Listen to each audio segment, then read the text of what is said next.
DJ, can we have you for the next 2 minutes, please?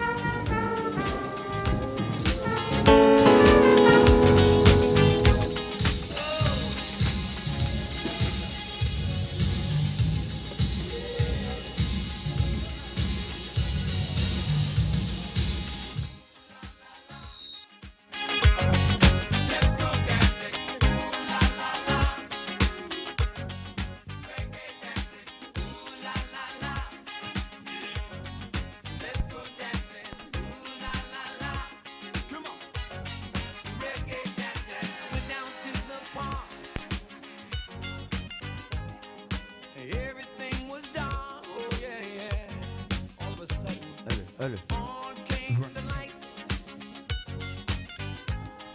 And everything was feeling right.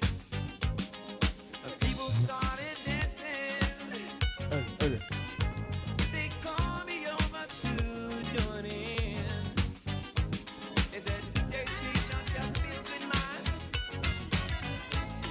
Come on and go. If you're ready, come go with me. If you're ready now, come go with me. Öyle.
Thank you very much, Mr. DJ. A live band, can we have you for 2 minutes, please?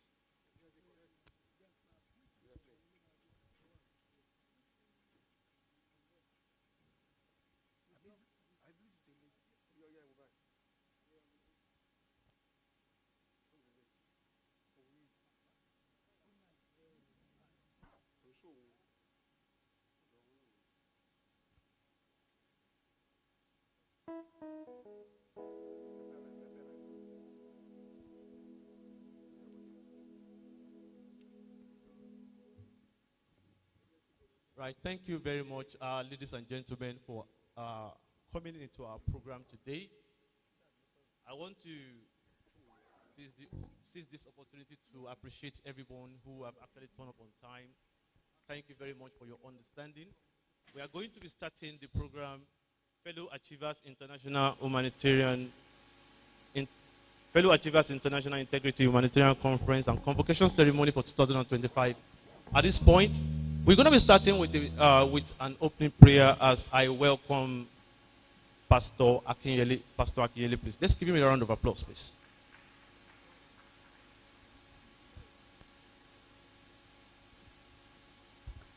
Shall we pray? Eternal King of Glory, we thank you, we worship you. We adore your name for that which you have done, that you are bringing to pass, in which we are all witnesses of it today. We worship and adore your name, O God, for preservation of our lives, for the journey mercy you have granted, and for your presence. We say, Father, be thou exalted in the name of Jesus Christ. We commit this program unto your hand, O Lord. We say, Father, take total control in the name of Jesus Christ. Lord, take lead and prove yourself as Almighty in this program in the name of Jesus Christ. Let your glory descend mightily in the name of Jesus Christ. And at the closure of this special program, your name alone shall be glorified. Thank you, blessed Redeemer. Continue to rule and reign. In Jesus' mighty name we have prayed. Thank you very much, Pastor Akinyele. Please, let's give him a round of applause, please. Let's celebrate him. Let's celebrate him. If you're not doing that, you're not doing the right thing. Let's celebrate Pastor Akinyele, please. Thank you so much, Pastor Akinyele. We know that God is here with us. Thank you again, everyone. We welcome you powerfully. We're going to be proceeding into the part of the program now with Nigerian National Anthem. Nava and CNS Brigaders, can we rise up together as we take the congregation? Can we rise up together as we take Nigerian National Anthem?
That wonderful impression about Nigeria.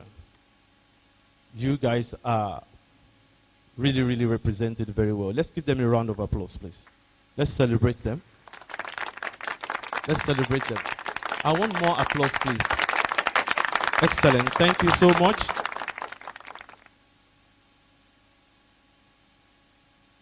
My name is Dr. David Ferobi Uniya, President, Achievers Networks UK Academy Worldwide, all the way from Manchester, United Kingdom, joining you in Nigeria tonight.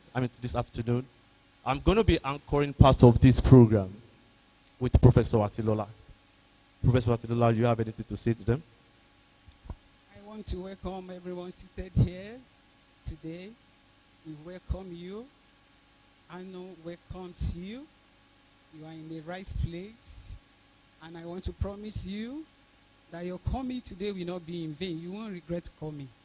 Nice meeting you. Nice having all of you. Thank you. You are welcome. Thank you very much, Professor Atilola. Right. You might be surprised that why is this the president that is actually anchoring the program. I love talking. I'm a public speaker. I enjoy doing this. And we're going to be running through this part very, very quickly. We're going to be proceeding, we're going to be managing this program starting from the public lectures. Then after that, we proceed into the proper academic ceremony of the event. I believe that we all have the copy of the program. If you have the copy of the program with you, just raise it up. Thank you very much. Thank you so much. Ushers, you are doing very well. We celebrate you all. I will do my best to welcome everyone to the best of myself. We are going to continue to welcome and introduce our dignitaries, our special guests, everyone as time goes on.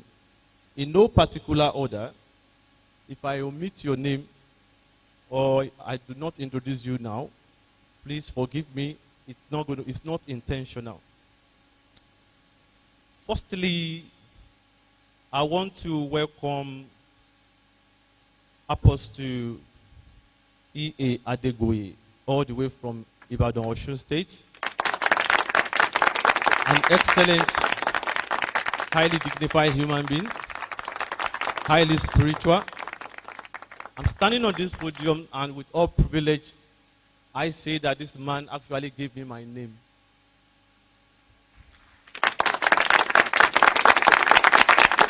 That was years ago. You want to know the year? Trust me, I won't tell you. Go and figure it out. Thank you, and Deaconess Adegoye as well. I powerfully welcome you. Thank you so much. You may be seated, please. Thank you. Help me celebrate them, please. Right.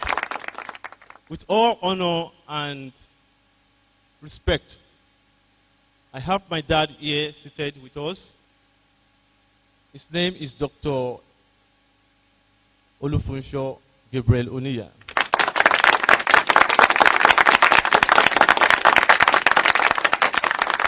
Thank you very much. We are not celebrating the president of the president. Right. On the program we have here, we have our chairman and the chancellor of the institution yet to arrive. At the moment, he is not in the country, but I believe that he has sent his representative. They will be joining us as we continue in the program in person of His Excellency Chief Olusegun Obasanjo, GCRF, Chancellor Achievers Networks UK Academy, and the chairman of the event. Also, we have His Excellency Babajide Olushola Sanwo-Olu. I believe his representative will be joining us in any moment from now. He's still not present. Also, I have His Excellency Senator Ademola Jackson Nuruddin Adeleke as one of our special guests of honor. I believe that he is on his way, or his representative is on his way. Also, I have His Excellency Prince Dapo Abiodun, the Executive Governor of Ogun State, special guest of honor.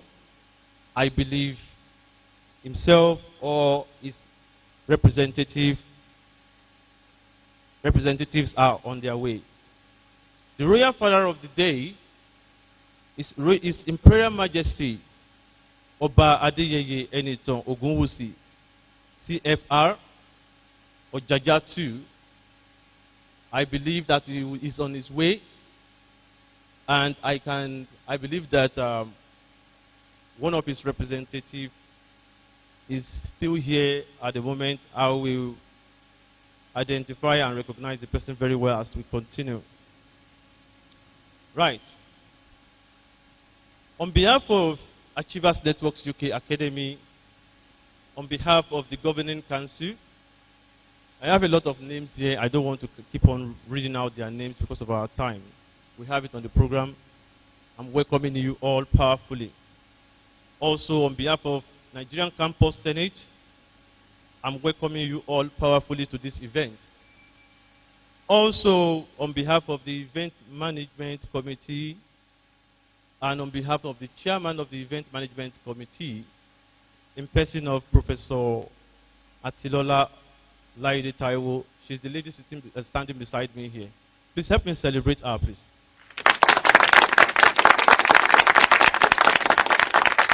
I must recognize someone very important, the life wire of this event. Where is she? Arike Abiodun Adegboye, thank you very much for putting this program together. All the management team, ticketing team, all the protocol media team, we welcome you all. Also, the Nigerian Navy, we welcome you. Can you give me some sounds to welcome yourselves, please? Nigerian Navy. Give me some sounds, please. Let's show Nigerians that Nigerian Navy are always very, very ready. Also, after that, I will be recognizing the CNS movement brigaders. You are taking my time, actually. Brigaders, CNS, we welcome you. Please help me celebrate them as well.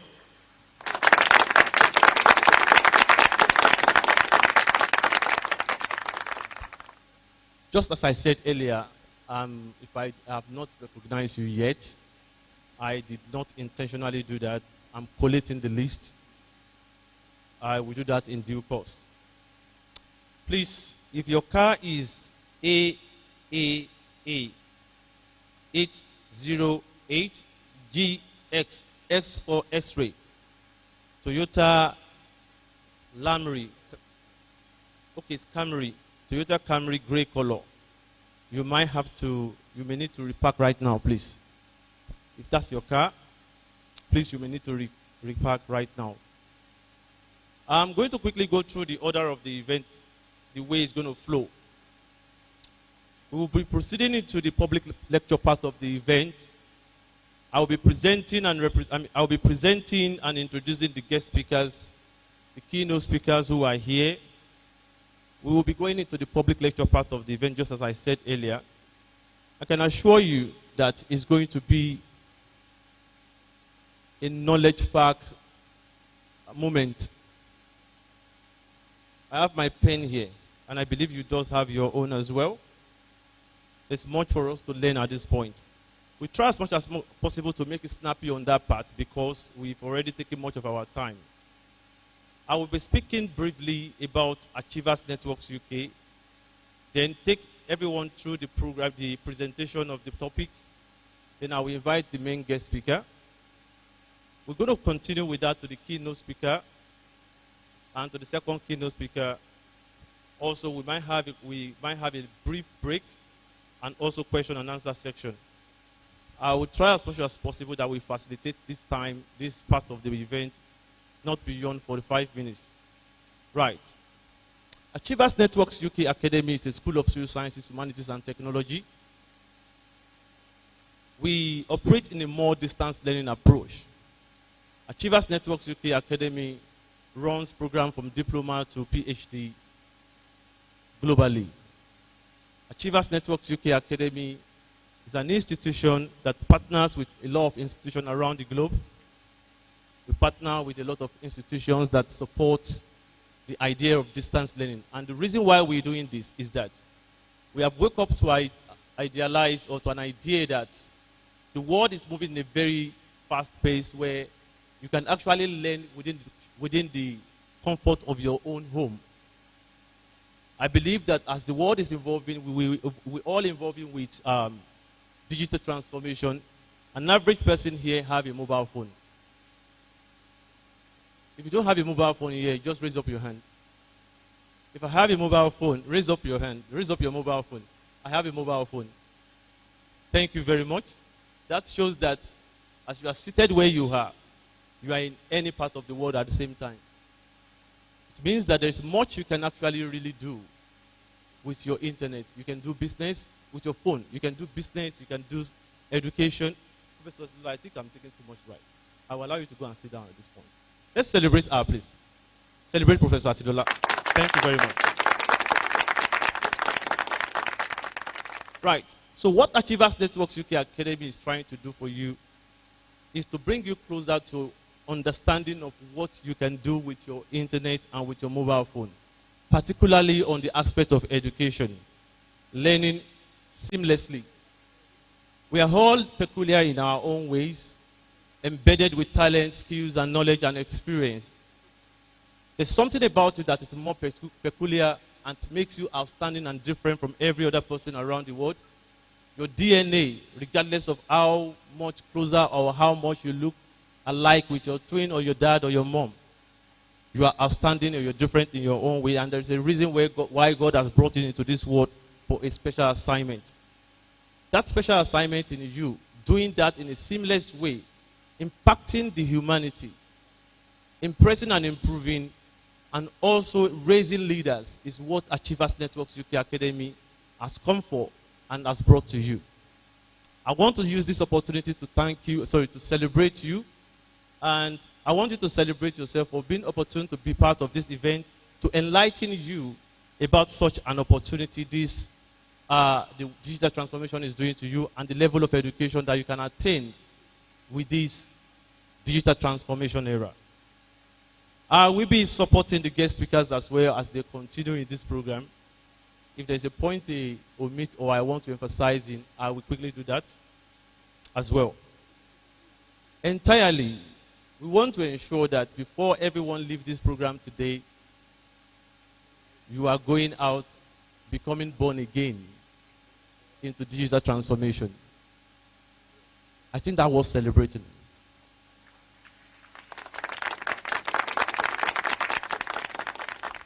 I'll be welcoming the main guest speaker for this convocation and humanitarian conference, the Fellow Achievers International Humanitarian Conference and Convocation, today. The guest speaker will be running for the next 20 minutes. And we're going to be exploring together on the topic empowering intentional leadership for humanitarian development, translating professional experience into academic certification in digital transformation era. The rest of the guests, the keynote speaker will be riding on that as well, exploring it on different angles. And I can assure you, just as I said earlier, that you're going to be well loaded before you leave this place today. On behalf of Achievers Networks UK Academy, I want to welcome the main guest speaker in person of Dr. Olusonya Akintola. Please, let's celebrate him, please.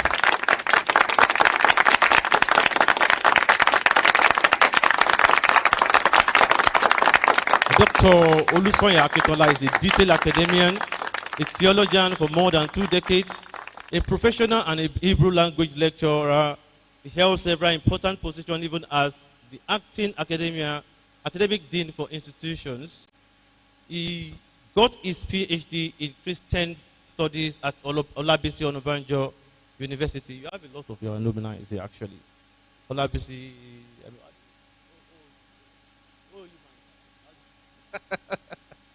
You have a lot of people here who actually graduated from your school. Right. So, Ogun State in January 2016. He presented academic papers both in Nigeria and internationally. He later found Gentiles Light Theological Seminary and Bible Institution, Ikorodu, Lagos, where he is the provost of the institution to date. I think that was celebrated. I'm privileged. Where are the photographers? Can you snap me with a provost, please? He is a visiting lecturer in seminaries and universities. Ladies and gentlemen, with a standing ovation, please, can you join me as I welcome Dr. Olusonya Akintola. Thank you very much.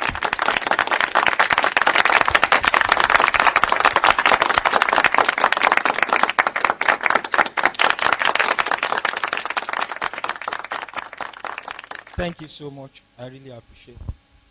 Thank you, Dr. David Feromi, the host and president of Achievers National Academy.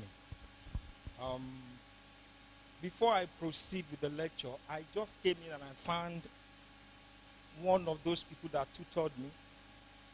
And I wouldn't just go on without recognizing him. Everybody, please help me to honor Dr. Emmanuel Uluayemi.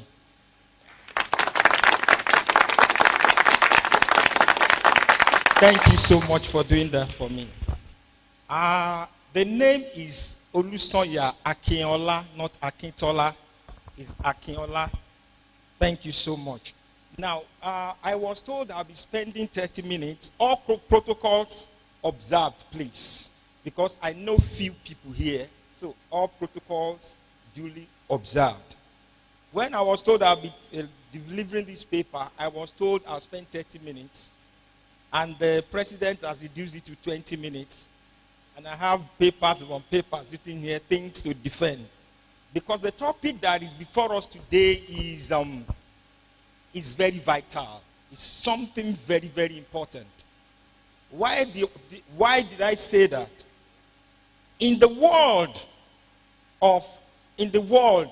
of leadership, both in the academia and several other institutions, there is a kind of dichotomy, a divide between those who have been to school. Now, most of the things I'll be saying is based more because we have different levels of honors. But the highest academic honor is the PhD. If you become a professor today, it's not because you study for it. It is what you have done with your PhD that stepped you up to become a professor. The highest attainment, academic attainment, is the PhD. And so I'll be basing everything I want to say on that because there are levels of honors that are going to be given today. But the peak is the PhD and what we call doctor. So there is a divide. You have those who are in the world who have not been to school really, but have achieved a lot in their own field. And you have those who have gone to the classrooms. They have studied theories, they have done researches, they have wrote theses and dissertations, and they back the bag that academic award of PhD. So let me just mention the topic: empowering leadership for humanitarian development, translating professional experience into academic certification in the digital transformation era, and the emphasis from professional expertise to academic recognition, credentialing, and research as driver of humanitarian leadership development. Now, the topic before us is more focused on two vital things. And the first one is considering relationship between knowledge and skill. While the second is how to give academic recognition to the people of skill in order to drive leadership towards merging both knowledge and skill to achieve development in our society. What are we saying here? Like I was saying, there are those in their own field, they have not done much of academic studies, but they have achieved much. So there is that dichotomy of those who have been in classroom, they have gotten PhD or any other level of academic attainment. And there are those who have not been in school much, but in their field, what is being studied in the academia, they are practiced in their own field without much academic attainment. And it's so wonderful that, especially Nigeria, as much as I know, is based on certification. We base most of our recognition on certification. What is your certificate? What is the level of your academic attainment? While I was researching on this, I stumbled on something on Facebook. And I discovered that five most successful footballers in the world, they were dropouts. Most of them didn't go beyond primary school. Starting from Pelé to Maradona to Ronaldo Fernandez, then to Cristiano Ronaldo, then to Messi, the person we all are called GOAT today, the greatest footballer of all time. These people were dropouts. And even when you look at some of the scientists and those who are leaders in the tech world, never got PhD. Should we now limit them because they have not been to classroom while they were out there in the world achieving much? Let me go to my own field. I am a pastor. I have a PhD from a university in Nigeria. Most of the names you are hearing in the ministry in Nigeria and the world have not done a PhD in theology. Are you all getting what I'm saying here? They have not gotten PhD in theology. So sometimes when they are talking, some of us that have gotten PhD, we step back. I know Dr. Gunyemi can bear me this witness. When you are a theologian, when people are preaching, the first thing is you dissect every word. Because we have been taught Greek, Hebrew, systematic theology, homiletic. You know all those principles. We know all the theories. But these people they went out there and they touched the world. They built universities. They built cities. You understand? Without much knowledge of theology. So what we are going to do now, we need to examine two things. The first thing is, what is knowledge? Then, what is skill? Now, an author called Ugojiaku Chidinma defined knowledge as understanding of facts, concept, and information. Why am I defining knowledge? Knowledge is for those who have been to school. So they have understanding of facts, concept, and information. How do they acquire this? They acquire it through education. Formal education being in class, reading and training. Their focus is theoretical, understanding, and memorization. For example, most of us, I have a son that graduated from University of Ife about 10 years ago, or 11. He read English. He finished from Obafemi Awolowo University. He knows adjectival clause, noun clause, and all those clauses and clauses. but he doesn't speak English better than most of us here. He has acquired knowledge, but most of us have acquired skill in speaking. Should we now, because he's been to the university, he knows all those grammar and grammatical conjunctions and all those things, and we don't know, should we be disqualified from speaking English? At all. So knowledge, that is knowledge. You understand? So the theoretical understanding of a subject through facts, concepts, principles, and information. Typically gained from sources like books, you get it from book, education, training, and media. But what is skill on the other side for those who have not been in the classroom per se, or to the level of the PhD? The practical ability to acknowledge, skill is defined as the practical ability to apply knowledge to perform a task with a degree of proficiency. They are proficient in their field, though they have not been to the what? To the classroom. I am a PhD holder. I'm not trying to debase academic. No. I'm not. But I'm just trying to make a case that we understand the reason why we are here today. How do they acquire skill? They develop through hands-on experience, repetition, and real-world application. You have not been in class, but they are there in the world applying the principles, making things to happen. Like I said, most of the people that got, like most of those people that are in the tech world that are doing well, they are not PhD holders. Most of the scientists that invent most of the things we have, they did it through skill. That does not mean academics or knowledge is not important. But I'm just trying to make us see the difference. So, the skill is defined as ability to perform tasks or actions effectively. Acquisition through practice, training, and applying knowledge. Focus on practical and execution of knowledge. I remember there was a time in this country, because most of the polytechnics are now being called universities of technologies. There was always a dichotomy, a discrimination against the polytechnic, against the university. You have your BSc, but you have your HND. Now they will consider the BSc first, but in the polytechnic, they do more of practicals. But now I don't know who informed the government that they should also be changed to universities of what? Of technology. So enhancing skills.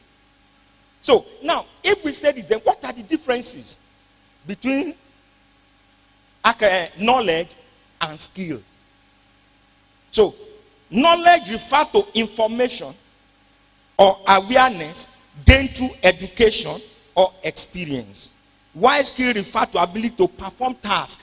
You have gone to the school, you have all the knowledge, all the theory, all the how, and all the what, but skill is the ability to perform the what?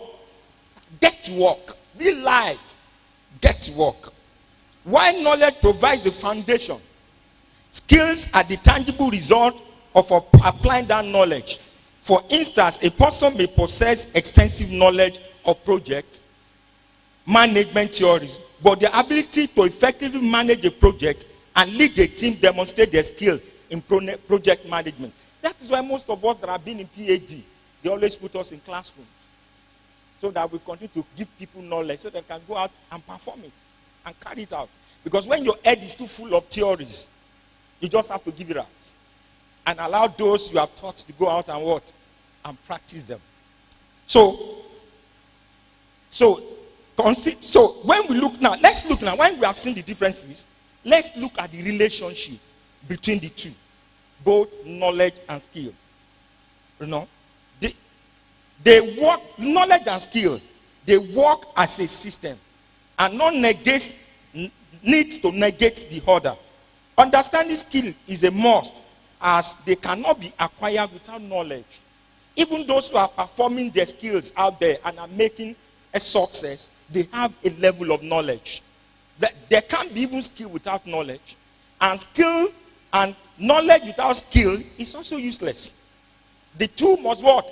Must work together. That's the relationship. In turn, knowing something is totally useless if one does not know how to apply it. You have all the theories, but you can't apply it. Therefore, both are essential for success in personal and professional development. Those who have the knowledge should give it to those who have the skill. When they have knowledge, they help those who are with skill to be able to perform with the knowledge they've been given. So foundation and application, how do you apply this? Knowledge provides context, while skill enable execution. So what is the development process between the two? Knowledge development is done by study. How do you develop knowledge? By study, understanding, retention, and comprehension. How do you develop skill? Practice, exercise, experience, proficiency, mastery. You can't say if you have the skill is not known until you put it to practice. So what is demanded of the skill is go out there and exercise the knowledge you have and bring out the skill that is in you to produce things. So now, after looking at all of this, all that have been explicated, take us to the reason for the recognition of those in society that have not done much in the field of academic attainment, but have been very effective in their own various fields of endeavors, and a foundation in support of what we are here to do today. I know I've been told that some people are going to be honored with various level degrees of academic attainment honors today. It's very beautiful, and I think what I've just said is in support of this. So let's see it. Before we begin to give people honorary degree, what exactly is an honorary degree? Or when you give people awards, what is it about? A honorary degree is an academic degree for which a university or other degree awarding institution have waived all of the unusual requirements. It's also known by the Latin phrase honoris causa, for the sake of the honor, or ad honorem, or to be honored. The degree is typically either a doctorate or something similar, or less commonly a master's degree, and may be awarded to someone who has no prior connection with the academic institution or no previous post-secondary education. And we have examples upon examples of people that have been honored in this way because they have proved themselves in their choice, their field, which they have chosen in life. So honorary doctorate are purely titular degree in that they confer no right on the recipient and carry with them no formal academic qualification. You don't have to be academically qualified, but your skill has proved in the world that you have been able to affect life, and you have been able to prove that in your field. Wow. I'll take 5 more minutes plus this. I still have something to tell us. Amen. So this award is, now, okay, let's look at what is the historical origin. This we are trying to give people honor. How did it start? Melanage Ame gave a brief history of the honorary degree as follows.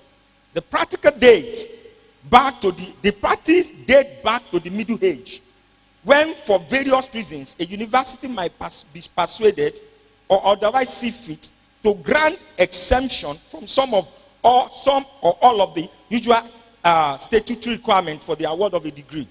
The earliest honorary degree, as recorded, was awarded to a man called Lionel Woodville in the late 1470s by the University of Oxford. That man later became the Bishop of Salisbury. So that was the first one. I can't go through all the history of this because of the shortage of time. Now let's look at what is the PhD, apart from the honorary doctorate. Because when you write honorary doctorate, don't write PhD. PhD is academic. The honorary doctorate is there. But what is PhD? According to L.R. Andrew, a PhD or Doctor of Philosophy is one of the highest academic degree you can earn. It shows that a person has deep knowledge of a specific subject and has contributed new ideas or findings through detailed research. Some of us who have gone through university to do this, we know what the struggle is. I spent 7 years. I remember after doing my Viva, I did about 5 presentations, defenses. And the final one I finished, and Professor Shaju was the one who was my external reader. He came and he congratulated me. Everybody greeted me. You are not a doctor. And I finished, I went. So the next day I came back to see my professor, my supervisor. There are two of them. One of them said, Olusoya Akinola. I said, yes, sir. You are back PH. I said, what are you saying, sir? You are back PH. Is remaining D. I mean, after I've been congratulated and I've been told I'm a doctor, I had to go on my knees and started begging again. Hey, Joe, please, what else do I need? Go and do your corrections. I'm just trying to make you know, to get a PhD is rigorous. It's rigorous. And you have to prove yourself on the topic or the field with which you are writing your dissertation. So it's not anything little. So if we are going to give honorary degree or doctorate degree to anyone on any level of degree, we should make sure that they have attained it. They merit it by what they have been able to perform, by their what? By their skill. The lives they have affected, how they have affected the society, and what they have done. I have a comparison of what a PhD, an honorary PhD is here, but for our time, I may not be able to go through all that. But majorly, a PhD, Doctor of Philosophy, is purely an academic work in which you prove theory, you do dissertation, and you are able to prove that you have been able to have a good grasp of the theory behind what you are trying to prove. Why doctoral honorary doctorate degree is given as a recognition for those in various fields of life that are proved by themselves without going to the what? To the university. And I believe they should not be in that because they have not been to the forward of a university to get a degree. But what they have done, how they have helped the society, the work they have, the institution they have been able to build, they should be honored in this way. So what makes honorary degree special? One, famous university give it to people who have helped others in a big way. You must have helped others in what? In a big way. Second, the school chooses carefully. This is the school that choose carefully. People must be picked for doing something important. 3, it is given in a big event. People watch, take photos, and talk about it in the news like we are trying to do today. That the person has made a difference, must have made a difference in the world. So people like this award not just for a title doctor, but for that one person, for what the person has done in real life. When a well-known person gets it, others pay attention. It shows respect for their works. That's why an honorary doctorate means more than just a name. It stands for real action and what? And good work. Now, how is honorary doctorate awarded? A name must be suggested. This is called a nomination. The person that is to be awarded must be nominated. It can come from teacher, leaders, or other people connected to the university. A group check the background. You can't just have it until the background is checked. Check. Who are you? What have you done? The university give approval afterwards. Then the person is invited. Then the degree is given at an event. So what makes somebody eligible? I've mentioned some of this. The person must make a real impact in life. Work for many years, must have worked on his field, and his work is proved. Known for good work, then not linked to the university. It's not because you are linked to the university, you are not a university person, but in the world you are doing something. No formal education needed. They can give it to somebody who just read secondary school but went out there and have done wonderfully well. I remember one time, was it Odegbami or one of the footballers that is being given honorary doctorate degree? It's given to at all levels just because of what they have been able to achieve. Let me give you a few numbers of those who have received honorary degrees because of their work. Number one is Oprah Winfrey, given an honorary doctorate by Harvard for her work in media and charity. Malala Yousafzai, honored by the University of Edinburgh for speaking up for girls' education. Barack Obama, many schools gave him his award for his public service as the U.S. president. Then our own Nelson Mandela in Africa received over 50 honorary degrees for his fight against racism and his work for peace. Then Taylor Swift, then Bill Gates. Bill Gates was not a PhD, but if we talk about Microsoft and some of those things, he came up and he did very well. So what is the impact of honorary degree? What is the impact of honorary? To support public service. When you give this, you help to encourage those who have done well in the public. Raise awareness. You help to raise awareness. The award shines a light on causes like education, health, or human rights.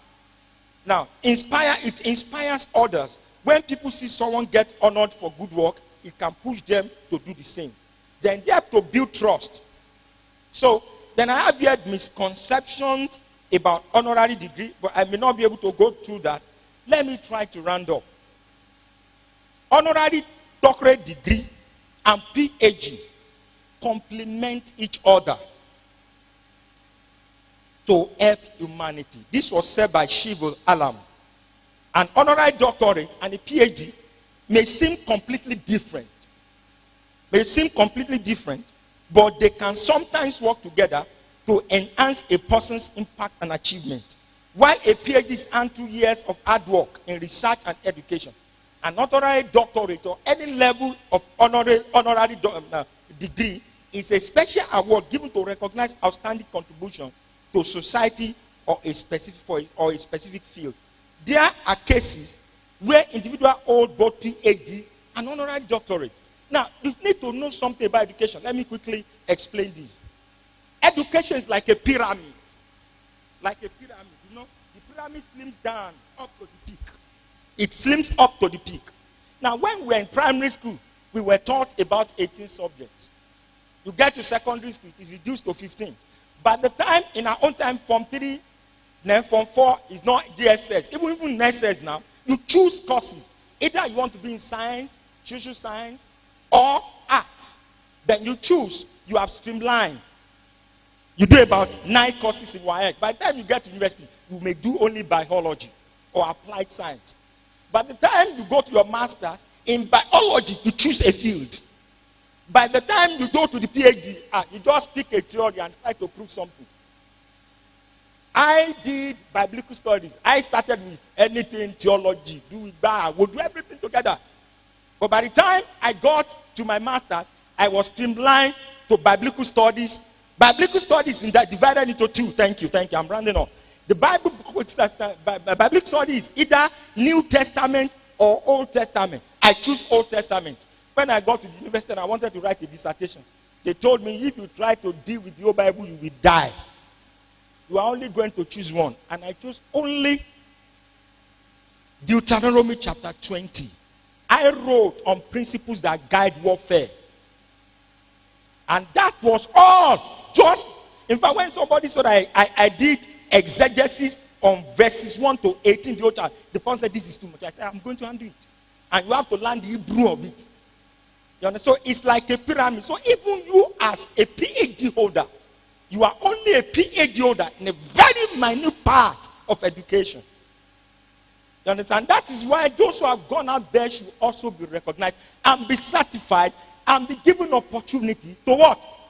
That is given also to those who have attained PhD, so that both can work together to bring development, like we said in the world of tech. Now, I'm rounding up. Sister Tivana, you can see that I'm rounding up.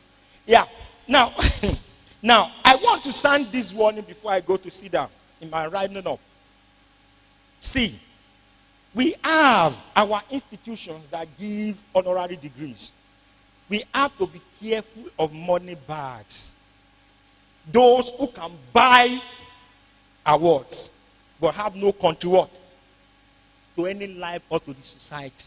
What we are doing here today is good, but as we do it, let's make sure that we honor those who truly deserve it.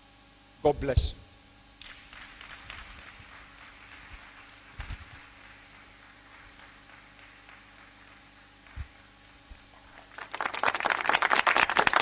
Thank you, Dr.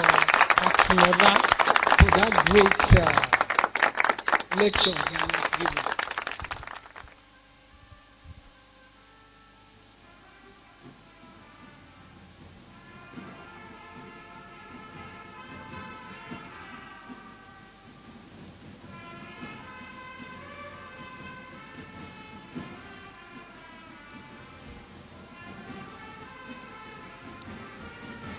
Thank you very much.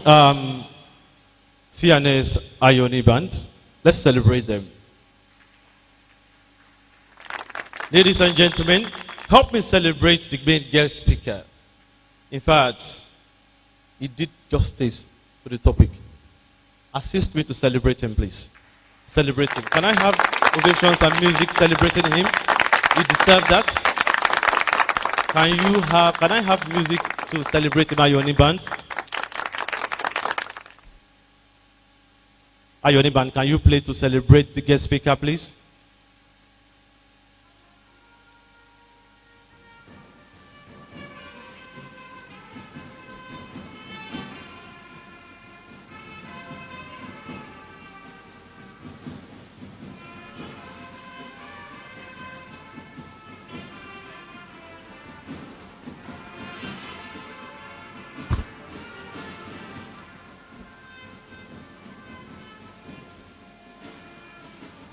All right, thank you so much. Let's have it on a solemn level. Let's have it on a solemn level. You can keep playing on a solemn level.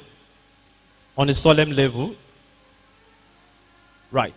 Thank you so much, the main guest speaker. Just as I said, that was quite impactful, full of information. I have a lot to add, but I won't add it now. If you have your questions and answer for, your questions for the main guest speaker.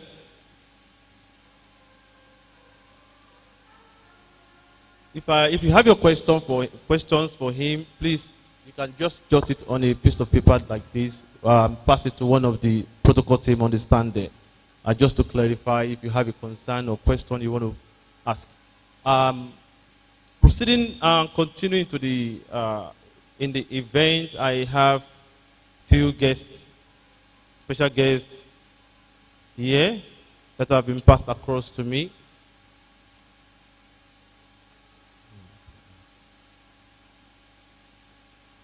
Our Princess Dr. Ereta, you are welcome. Where are you? Thank you very much. Let's celebrate her, please.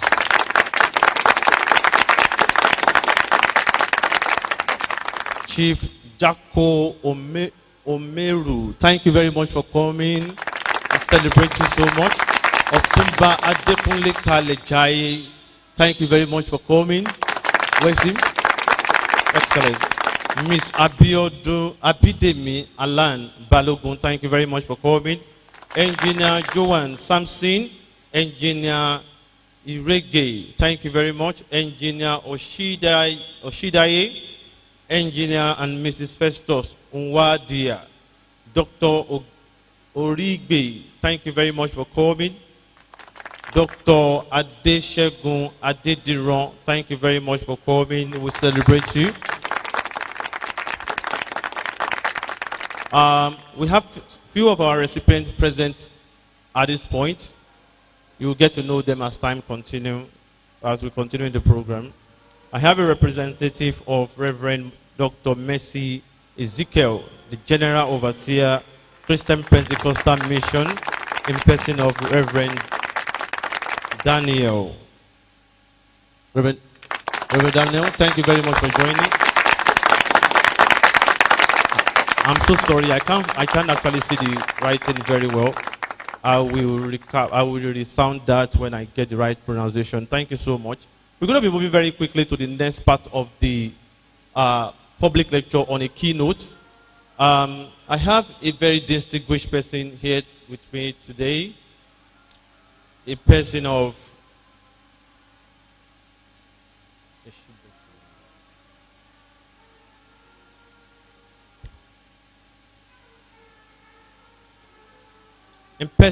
Reverend Dr. Oloruntoba Ojo Adeyemi. Reverend Oloruntoba Ojo Adeyemi is a respected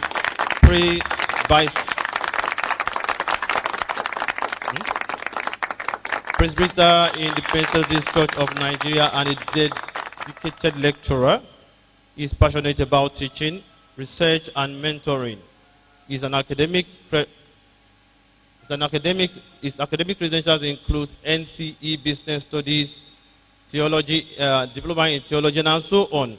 Very distinguished, highly rated man of God.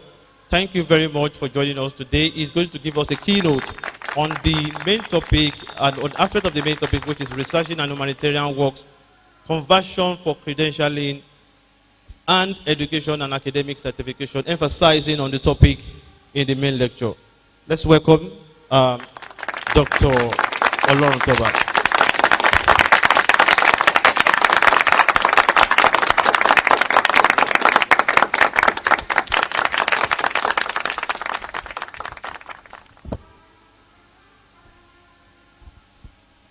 All protocols duly observed, but I would like to honor my mentors that are here present.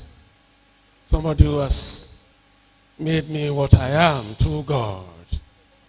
Permit me to honor Dr. Our father, Olayemi. Baba taught me teaching methodology at what? Baba, you are welcome. I also work to recognize my father as well. He was my reader when I was doing my master in West Africa Theological Seminary. God deliberately brought us together today. Dr. Bishop Akinola, you're welcome, sir. I will say that, beloved, we are here today because the Shiva has brought us together to blend the PhD and to also let us know that honorary degree should be celebrated as well. And I'd like to start like this. The Doctor of Philosophy, the PhD, remains one of the most prestigious academic attainments in the world. But beyond the letters, what truly gives the PhD its glory is the process. The discipline, and the rigorous journey of discovery. Rigorous journey of reflection and contribution to human knowledge. A true researcher is not merely one who gathers facts, but one who questions assumptions, challenges and traditions, and explores new dimensions of truth. Those who have taken us through years of research to earn this honor deserve the world respect. The work often involves sleepless nights, countless revisions, and relentless pursuit of clarity. I remember when I was doing my PhD, I stumbled another one on the internet. I logged in. I was doing 2 PhD at the same time.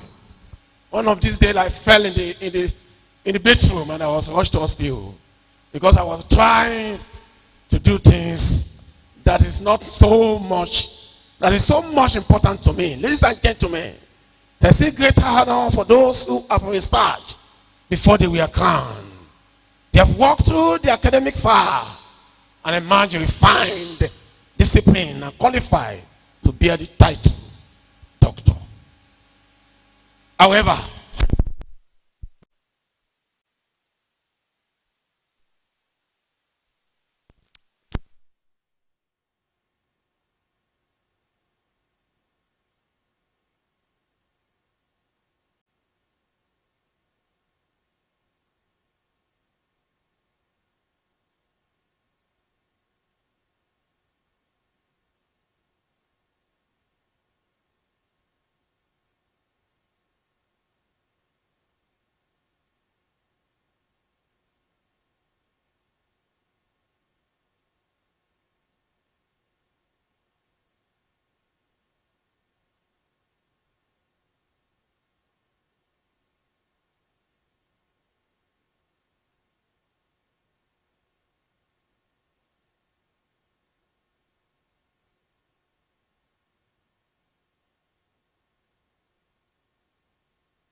knowledge to uplift, the leadership that use innovation to embrace others in order to.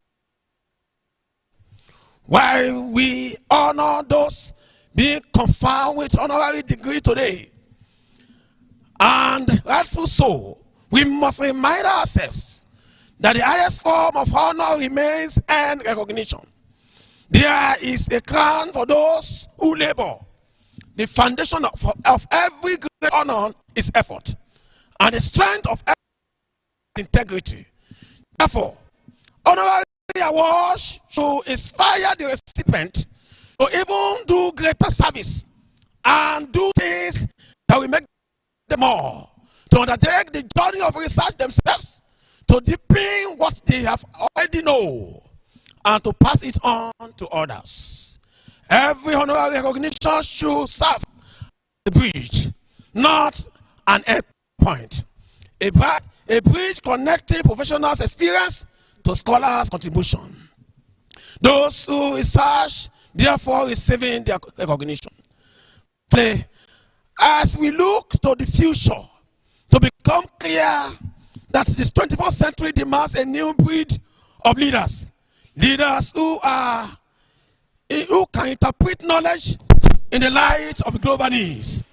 Africa, in particular, must rise to this challenge by investing in research that addresses our unique social reality, poverty, education, health, governance, and ethics. We must not only consume knowledge, but also produce knowledge. Institutions like Ashiva Network UK Academic are leading the way by creating the platform for cross-border learning, credentialing, and humanitarian engagement. Through such network, professional expertise is refined, academic achievement is encouraged, and global collaboration is strengthened. Let us therefore commit to building a global community of scholars, leaders, men and women whose degrees are not just displayed on the walls, but demonstrate in deeds, whose credentials are not just academic paper, but living testimony of transformation. A word today for the honoraries. To our distinguished honorees and award respect today, I offer my heartfelt congratulations. This is a milestone in the journey of life, but not a destination. Let this recognition remind you of a deeper calling to be example of excellence, an ambassador of integrity, and agent of change. Whether your doctorate is earned or honorary, it carries the same responsibility to lead with truth, to serve with humility, and to influence the world positively.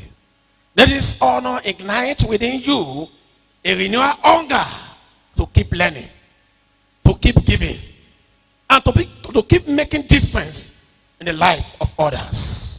As I conclude, let me leave us with this thought. Knowledge without humanity is arrogance.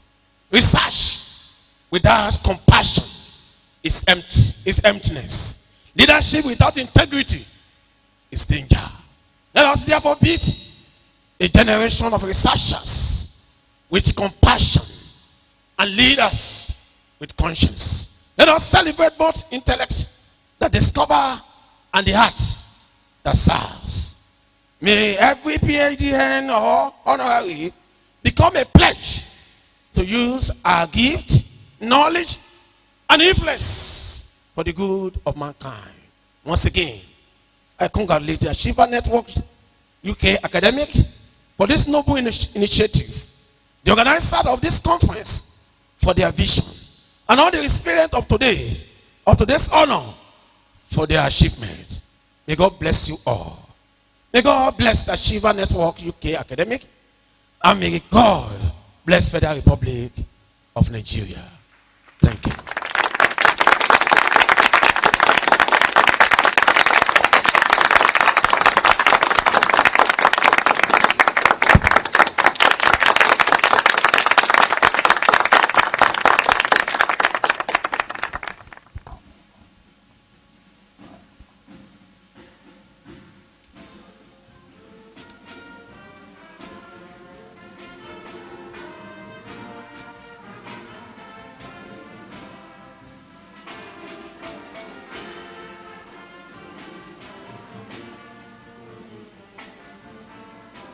Thank you very much. On a solemn, please. On a solemn. On a solemn. Thank you very much, Dr. Olorutoba Ojo Adeyemi. That was highly impactful. At the end of his speech, he said, God bless Nigeria. After when Nigeria has dealt with us during our program. Ever since when I was younger, I've always been hearing, up NEPA. So sorry, apologies for the interruption of the light, of the power supply. Right, we're really running very fast. I still have about 3 keynote speakers, but I'm only going to be giving them 2 minutes. 2 minutes because of our time. While the lectures was going on, I have one of our dignitaries and a special guest in our midst today, in person of Victor Ikweba. Where is he? Victor Ikweba will celebrate you. Please, can you help me usher him to the front, please? Can you come towards me? Ushers, can you celebrate that man? Bring him to the front here. I need him very powerfully.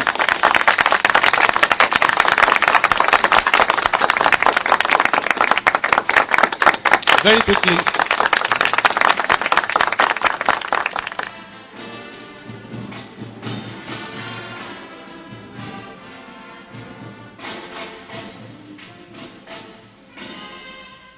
Come, Mr. Victor. You cannot be shy. Let's celebrate him, please. He has represented Nigeria with his life.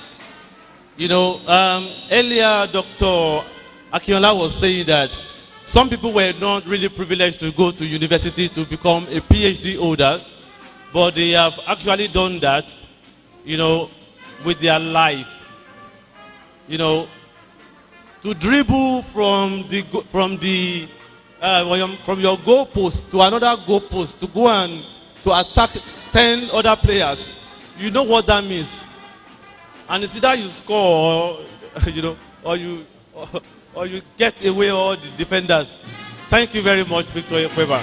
Thank you for gracing our occasion.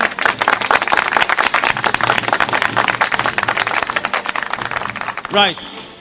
Quickly, I will be welcoming a fellow, a jolly fellow, a very powerful teacher, a leader consultant, a conference facilitator, and a public relation practitioner whose ministry has touched many lives.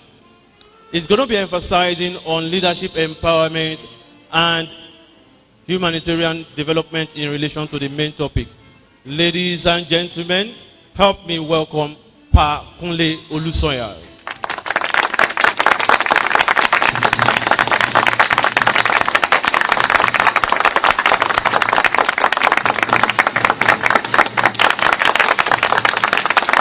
Pa Kunle Olusoya, thank you very much for coming all the way.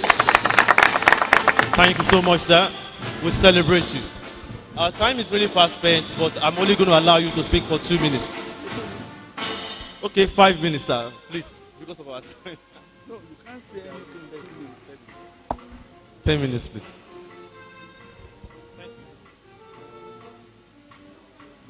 Distinguished ladies and gentlemen, I will stand upon all the existing protocols. Now, also permit me to make a humble request. Everybody standing at the back, sitting at the back, move forward. And if you have any empty seat in front of you, promote yourself forward and keep it. So that we don't create a scattered image. You are not taking that away from my 10 minutes. Let's create a good picture for the photograph. Some Bible says, excellence honors God and excites people. Let us do things excellently. Thank you.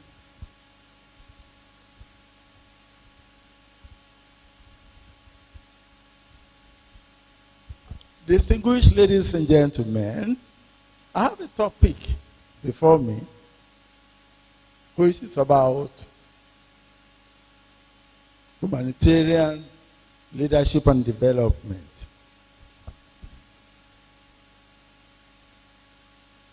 Permit me to start by thanking the organizers of this one-of-a-kind opportunity for bringing together authentic leaders who still believe that leadership can be noble and development can be humane.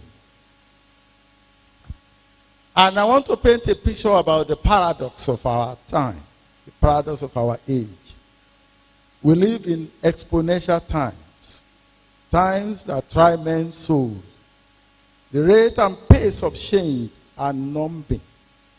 This is truly the age of astonishing technological advancement. Technology has redefined possibility, our lifestyle, and even our values. Nations are reaching stellar heights of growth. And yet, in this same world, we see heart-rending scenes of abject poverty, displacement, and despair. We see communities thriving in wealth besides others struggling for survival. Today, people are dangerously over-challenged, over-scheduled, and emotionally depleted. Digital dependency has taken over mental dependency. Digital dependency has led to what I call digital dementia. And digital dementia has become our preferred oxygen furnace. You know, in 1998, when Google first launched out, there were just 10,000 searches per day. But today, as we speak now, we have over 14 billion searches per day. So that you can relate that to the rate and pace of change. Our smartphones, WhatsApp, Facebook, Messenger, and iMessage snowballed in 2010.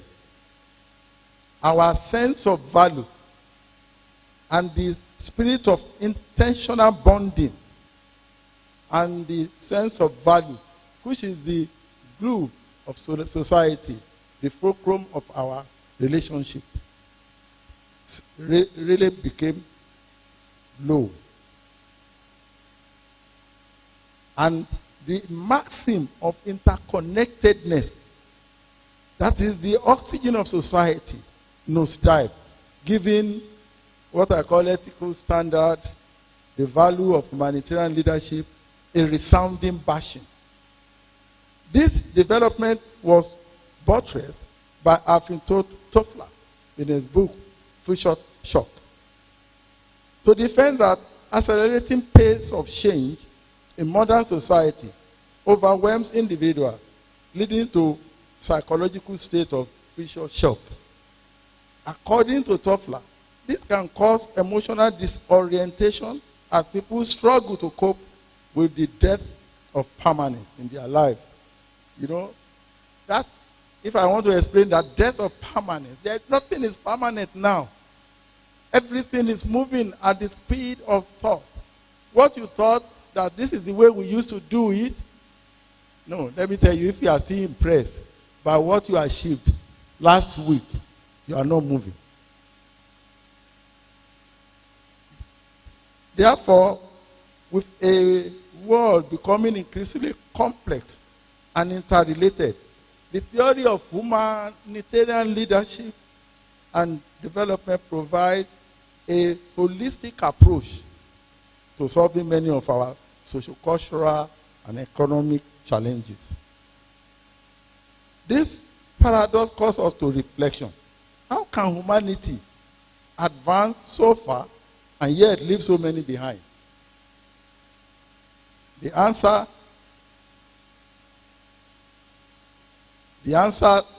lies. You see, that's what I'm telling you, what technology can do. It's giving me butterfly now. How can humanity advance so far? The answer lies in the kind of leadership we practice. Leadership that is transactional creates systems, but leadership that is humanitarian creates society. You know, Peter Drucker was referred as the greatest authority in leadership. I mean,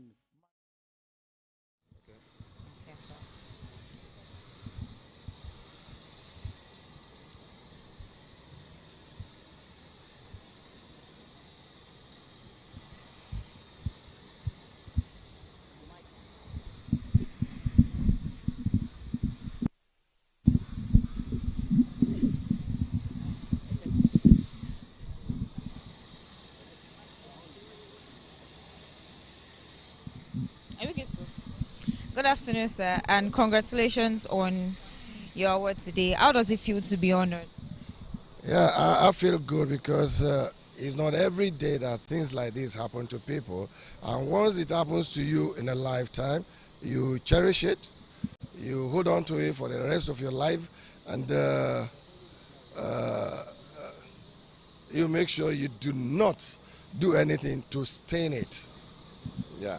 So thank you, sir. So how do you intend to use this particular honor to impact the society? Already I see this as a challenge. Yeah, it's an honor. Yeah, I feel honored, but then it's a challenge to me because it says to me, the way I'm feeling now, it says to me that whatever you're going to do now must be more important with more value than what you've done before. It's a challenge that I have to do something good, greater than what I've been doing before to achieve this. So whatever I'm going to do now should be something I will do to achieve more. Thank you very much, sir, and congratulations again. You're welcome.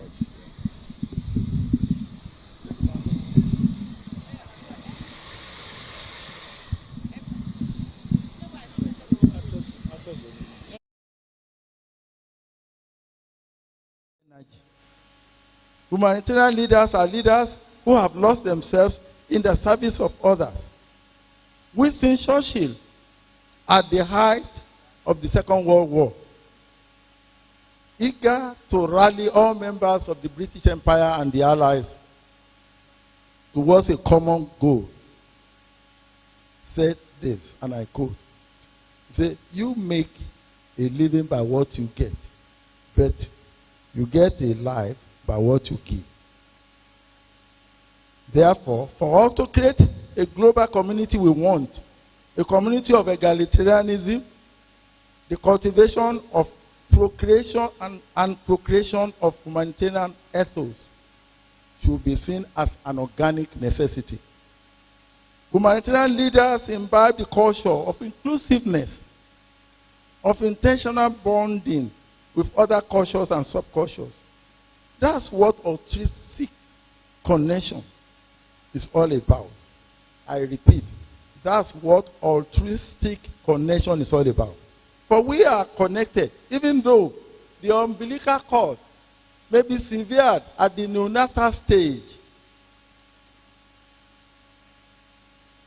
Our emotions, our energy are all intricately connected. I believe that what the organizers of this forum want is to make the rest of us see the impact of change and the will to learn how to redesign and re-engineer humanitarian rituals that enable people to embrace and navigate change in a healthy way, and not those rituals that become toxic over time. The true humanitarian leadership principles we should advocate is this: selfishness must be replaced by selflessness. Conceit must be replaced by compassion. Ego must be replaced by altruism.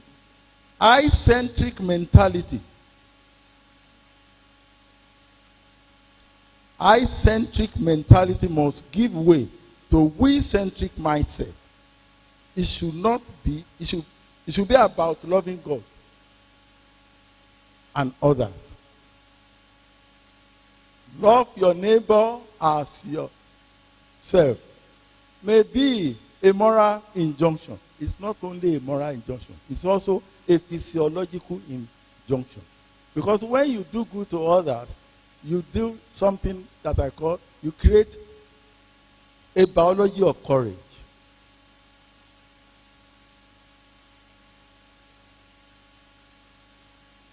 Let us therefore dare to lead differently, to lead with empathy that listens, with vision that inspires, with accountability that sustains trust, and with empowerment that multiplies hope.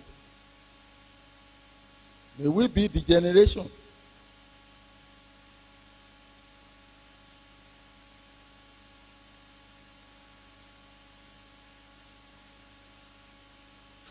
may we be the generation that refuses to separate leadership from love, development, from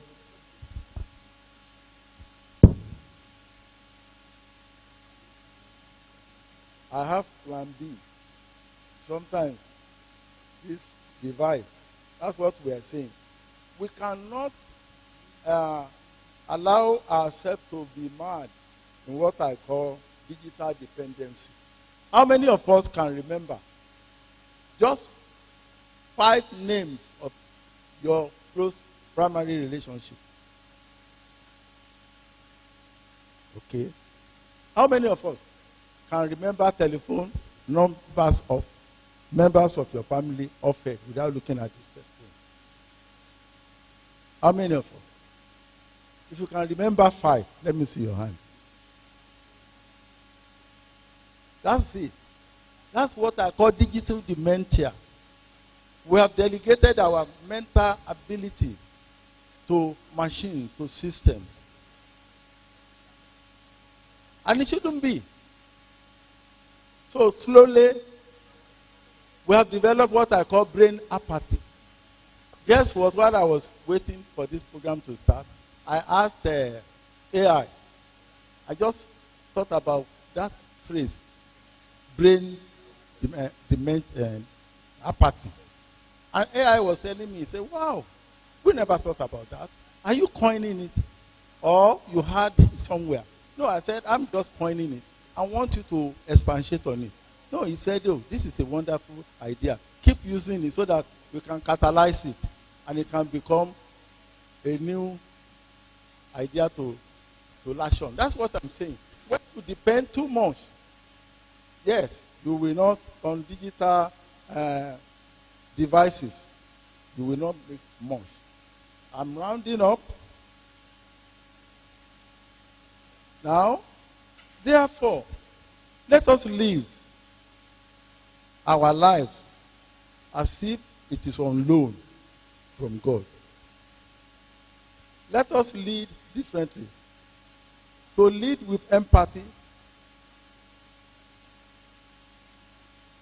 To lead with vision that inspires, with accountability that sustains trust, and with empowerment that multiplies hope. May we be the generation that refuses to separate leadership from love. For in the end, the measure of your leadership or your leadership capital is determined by the level of our influence with people. A lot has been said and written about leadership. Yet, you look around, there are few leaders. Today, we need leaders who inspire passion, excitement, leaders who create strong, positive relationships while guiding the energy, emotion, behavior, and even the culture of their environment. And trust me, if you don't know how to think positively, strategically, you will be relentlessly influenced by the dominant environment in which you find yourself. Humanitarian leadership gives us a mandate that we must not stay on what we've heard from somewhere. You must be initiative. You must drive innovation. You must ignite passion in others. Humanitarian leadership is not a spectator's game. You must have to get up the chair to play an active role. It is not the duty of a few in power. It is the responsibility of all who care. It begins in our homes, our offices, our classrooms, and our communities. Well, time will not permit me. I have about 5 pillars of leadership. I will just paraphrase it. Number 1 is character. At the core of humanitarian leadership is character. True character begins with the heart. Character enables us to do what is right, even when it seems impossible or difficult. Character protects your leadership capital. The greatest threat to humanitarian leadership is not lack of resources or training or opportunity, but lack of character. The second is perspective. Perspective enables us to understand what must happen to reach our goal. Perspective gives you vision, value, and planning a focus. The third is vision. This fourth pillar, vision, describes the future where we have successfully fulfilled the purpose.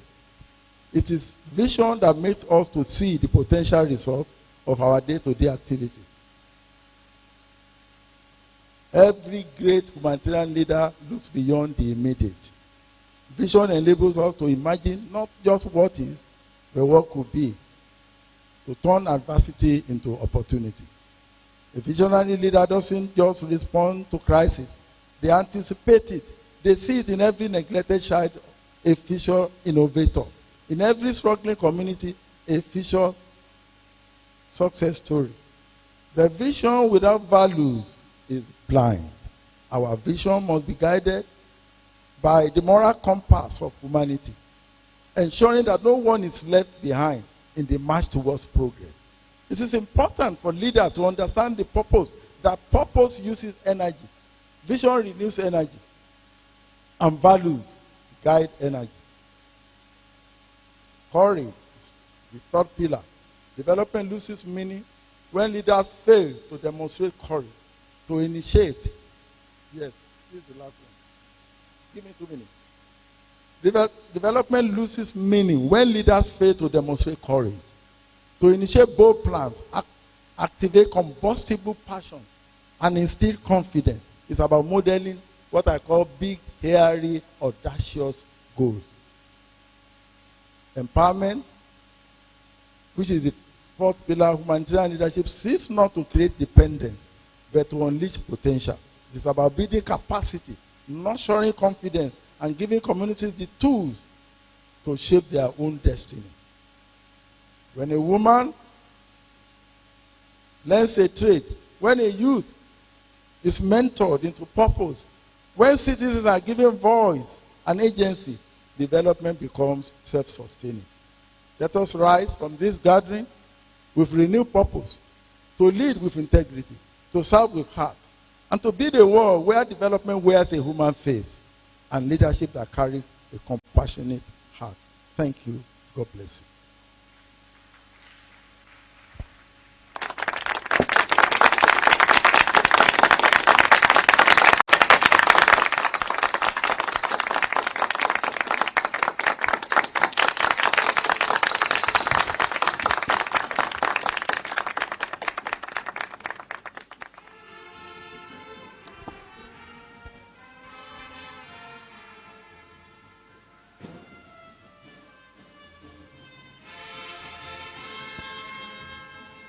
Thank you very much.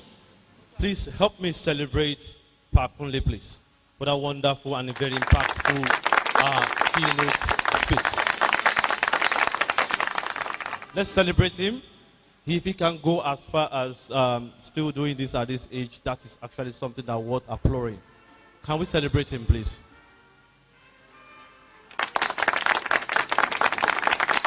Right. We're going to be moving very fast now. I have a jolly good fellow representing one of our guest speaker, Dr. Ronke Yombo. She's going to be the last keynote speaker for this event. I won't be giving you too much minutes because of our time. Ladies and gentlemen, help me to celebrate Princess Ade Okuno.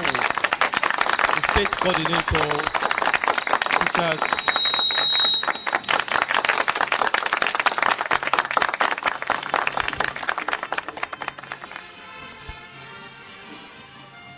Let's get it on the solemn. On the solemn. Thank you so much. Princess Ada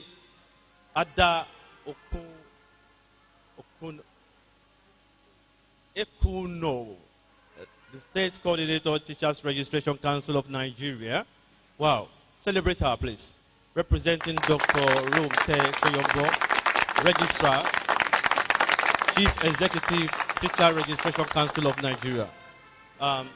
You're going to be rounding up the entire. I know you've actually jotted a lot of things and you have your own take on leadership and humanitarian work, and you want to add one or two things and impact our audience.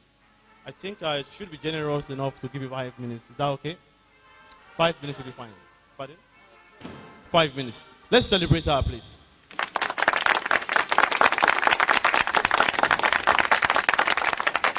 Please, while she's doing her own bit, if you have any questions, please, any question, you can quickly pass it across to the ushers or the protocol stand there so we can quickly treat that part.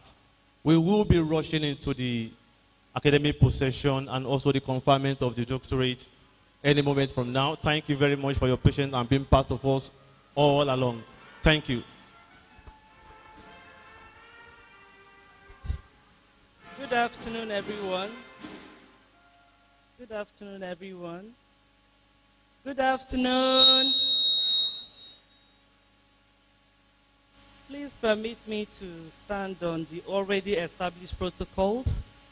I am here representing my Chief Executive, the Registrar Teachers Registration Council of Nigeria, Dr. Ronke Soyombo. She would have loved to be here, but other important things came up that she was forced to attend to. Actually, she called me yesterday at about 7:30 p.m. and said I won't be able to come to Lagos as I had planned. And that was when she asked me to make sure that I come here to represent her. Having said that, I've been given 5 minutes. I don't know what I'm going to do in 5 minutes, but let's see how it goes. So I have, she has given me a speech which I'm going to read out now. It is with profound gratitude and immense honor that I stand before all of you distinguished guests. I thank the Achievers Network UK Academy for this prestigious information, to serve as a keynote speaker, and for the humbling recognition of a PhD doctorate degree. This recognition, which I share with my colleagues at the Teachers Registration Council of Nigeria, affirms our collective commitment to the highest standards of professional excellence and service. Today, we celebrate a powerful convergence of ideals. We're looking at intentional leadership, selfless humanitarian contribution, and professional experiences coupled with research and academic publication. These are not just merely abstract concepts. They are the very pillars upon which a progressive society is built, and they are the guiding principles of the Achievers Network Academy. Now let's look at the imperative of intentional leadership. The past erudite speakers have said a lot about intentional leadership and humanitarian contributions. Now, leadership in its truest form is not just a title or a position. It is a deliberate, conscious, and intentional act. Intentional leadership is the clarity of purpose that moves beyond mere management to inspire transformation. For us in the education sector, this means leading with a vision that anticipates the future needs of our nation and the global community. At TRCN, our mandate is to regulate and control the teaching profession, and this requires intentional leadership.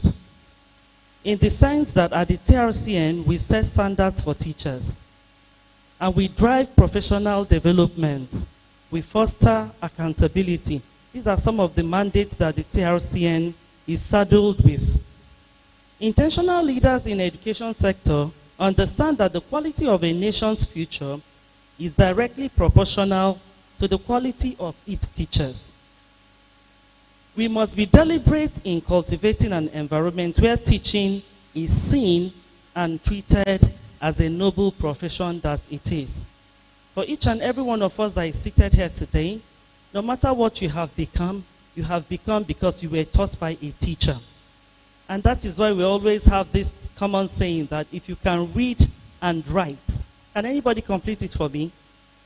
If you can read and write, okay, so nobody seems to know it. The saying is that if you can read and write, you thank your teacher.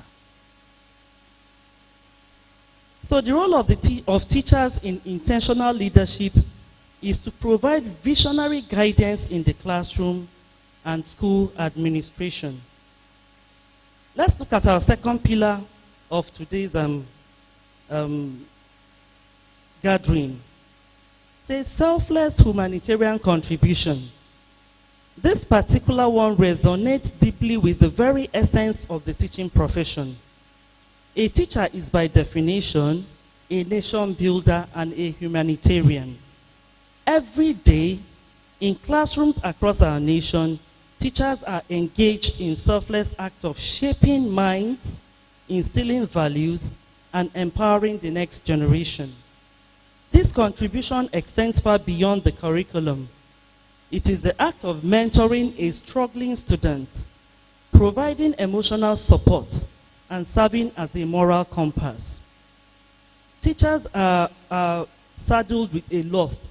And that's why for those of us who are mothers, you find out that sometimes when your children begin to run riot at home, you begin to really wonder, how does a teacher handle these children? A teacher would have over 20, 25 students in the class. How is the teacher able to, bring sanity in the classroom with all of these children with their various and different behaviors? And that's why the job of a teacher is a humanitarian one. And that's why we should always, continue to pray for our teachers and to encourage them. Because honestly, teaching is not easy. Now, the teacher's role is a vital, often unsung service to humanity. Most times we fail to recognize them. We do not recognize how important their job is. They directly impact on poverty alleviation, health awareness, civic responsibility, and social cohesion. Now also, in looking at intentional leadership, I was just talking about the role of the teacher.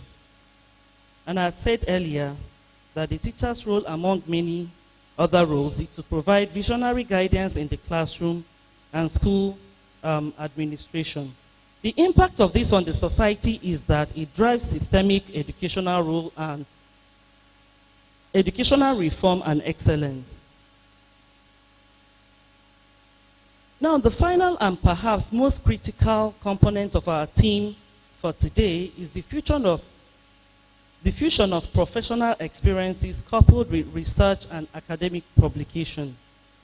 This is the engine of professional growth and the key to converting personal mastery into certified academic knowledge.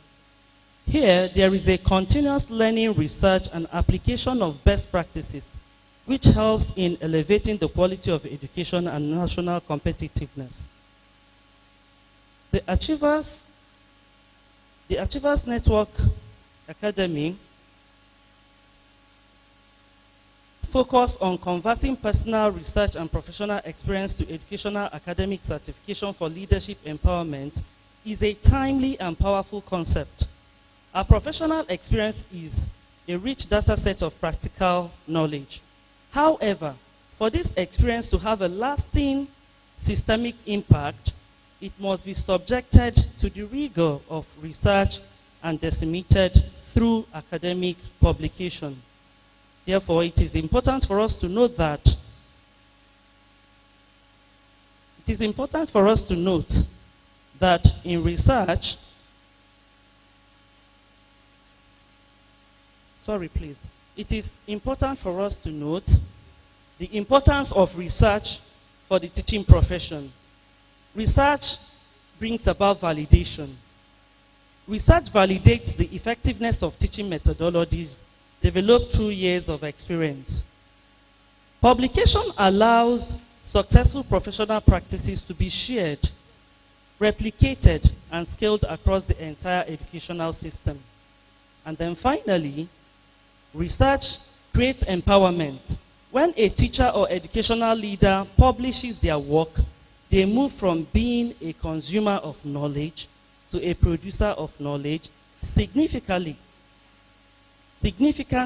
enhancing their authority and leadership capacity. At TRCN, we are committed to fostering a culture where our teachers are not just practitioners, but also action researchers. We encourage the documentation of best practices, the critical analysis of classroom outcomes, and the publication of findings that can inform policy and pedagogical innovation. This is how we will ensure that our professional experience translates into tangible, certified academic excellence, which in turn empowers our leaders. I want to conclude by congratulating the recipients of today's honorary doctorate degrees and other awards. You have demonstrated that intentional leadership and selfless service are the pathway to achieving integrity and making a lasting humanitarian impact. May this honor be a renewed call to action to deepen your commitment to research and publication, thereby enriching the global body of knowledge. And to the Achievers Network UK Academy, I want to say thank you for creating this platform that champions the values of integrity, scholarship, and service. Let us all leave this hall today with a renewed commitment to be architects of change, leaders who are intentional in their purpose, selfless in their service, and relentless in their pursuit of professional excellence through research and publication. Thank you all. God bless you all, and God bless the Federal Republic of Nigeria.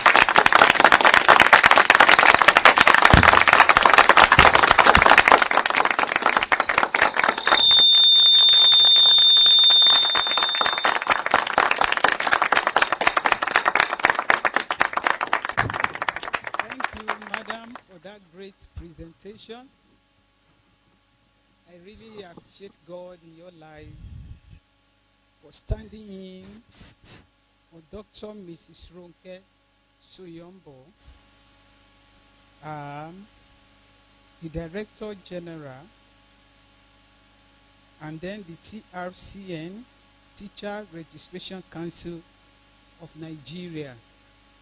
She is on assignment by the Ministers of Education, and that's why our beautiful woman stood in so as to fill the gap.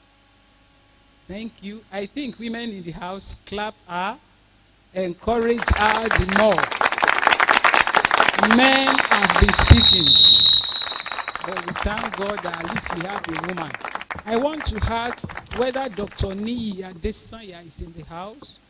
Is he here? Dr. Niyi Adesanya.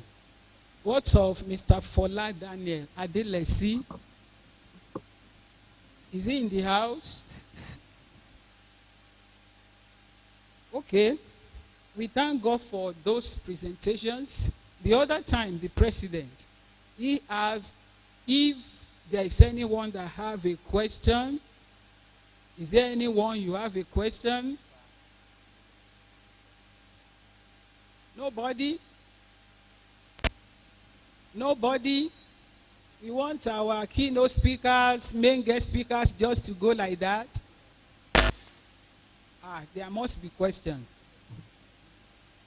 There must be questions. Hello, madam.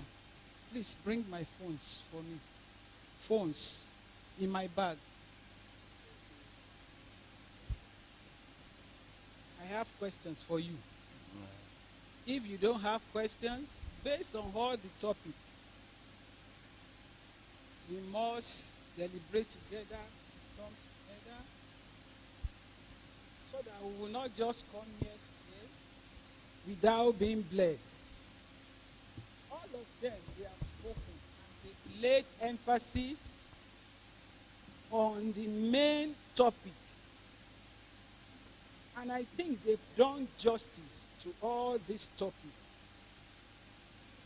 The main topic is empowering intentional leadership for humanitarian development, translating professional experience into academic certification in digital transformation.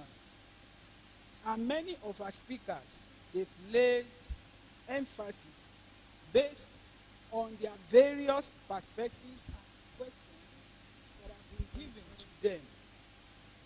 And let me give you opportunity to ask again. Is there anybody in the house? You have one question or the other. Because I can call anybody. And you know, if you can't answer it, you may not just go without pay. So for the last time, do you have questions? Do you have questions? Please ask questions. I don't want us to be boxed. Okay. If you don't have questions, just like I said, the main guest speaker, Dr. Olusoye Akinola, his topic was empowering intentional leadership for humanitarian development. Now, the question is, how can intentional leaders leverage digital transformation to scale humanitarian development initiatives and inspire others to do the same? Academia, I want someone in the house to help me answer that question. So far you said you don't have, and I said I will ask you. We have just a few minutes. Daddy Oluwayemi, get set. Keynote speakers, main speakers, get set. You may be the one to answer the question. Let me raise the question again. How can intentional leaders leverage digital transformation to scale humanitarian development initiatives and inspire others to do the same? Anyone? Should I ask the question and still provide answer? Someone say yes. Okay, let me do that. In my own perspective, though I studied education, my answer here is intentional leaders can harness digital tools to amplify impact, foster collaboration, and drive innovation in humanitarian development, inspiring others to join the movement. Inspires others to join the movement. Which movement and what movement are we talking about? I said movement. Which one are we talking about? You must join the movements of empowering intentional leadership for humanitarian leadership, humanitarian development. Now, for keynote speaker 2, taken by Dr. Oloruntoba Ojo Adeyemi, he spoke on from professional expertise to academic recognition, credentialing and research as drivers of humanitarian leadership and development. My question for that topic is, how can researchers and professionals effectively convert their humanitarian work into academic credentials? And what benefit does this bring to leadership development? If care is not taken, I will call the speaker,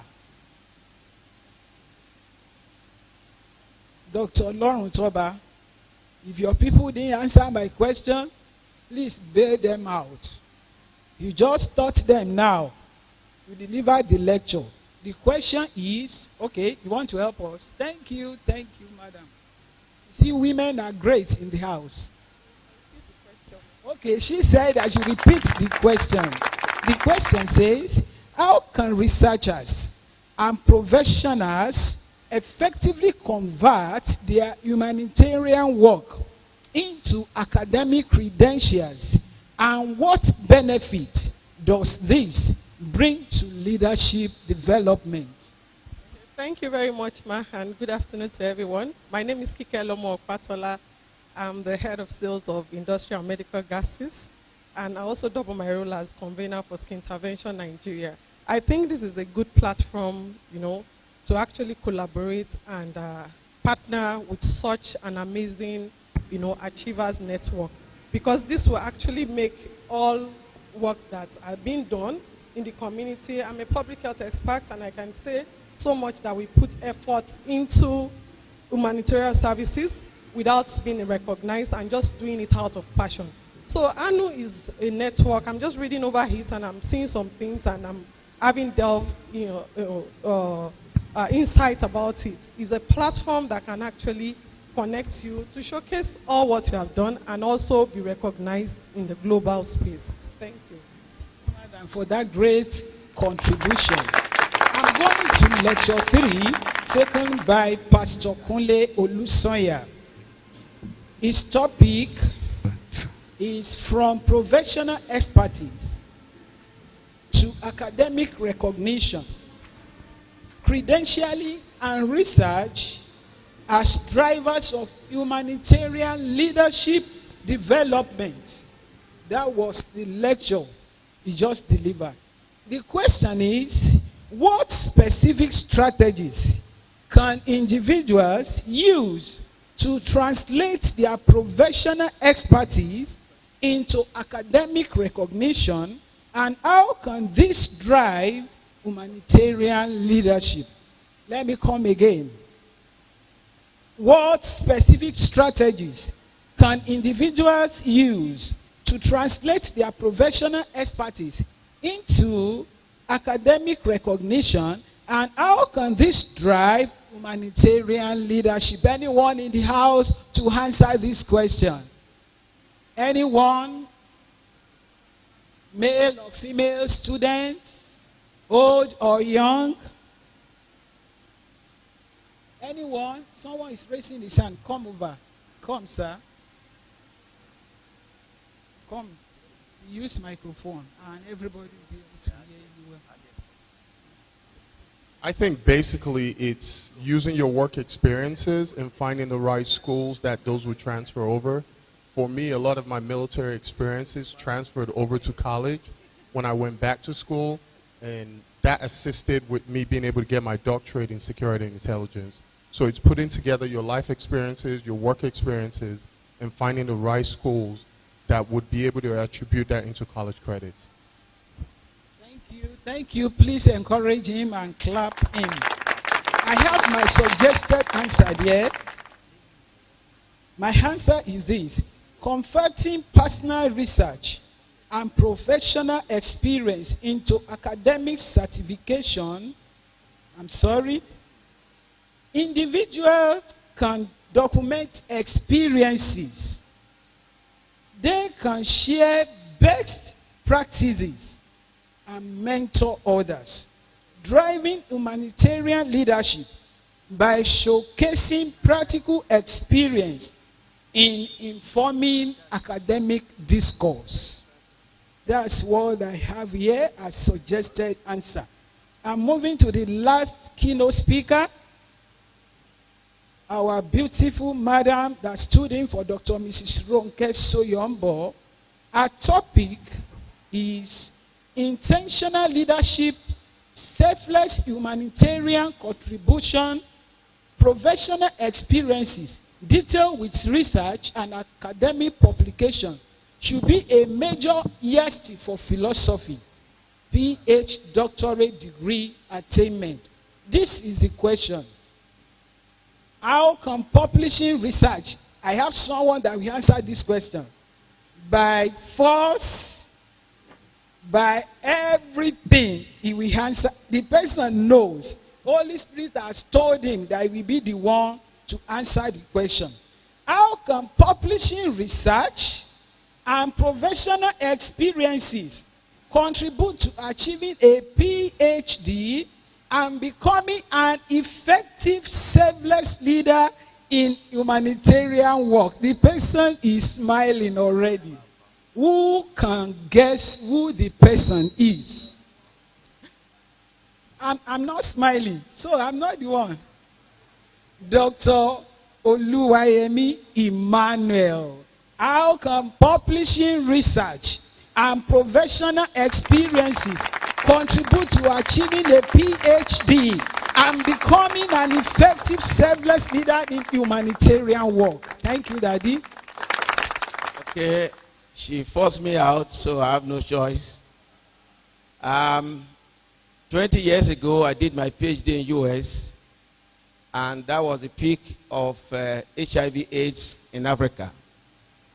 And my research focused on looking at 5 theological traditions, their perspective on the epidemics, and how their perspective translated to the practice of ministry and training of pastors. Because the way you view whatever is going on is the way you respond to it, your perspective. So I look at the Catholic Church, the Anglican, the mainline churches, the Pentecostals, the Aladuras, and different churches, and I was shocked to note that only the Catholic Church had the right perspective. All other church denominations, traditions, saw HIV/AIDS as God's punishment. Can you imagine that?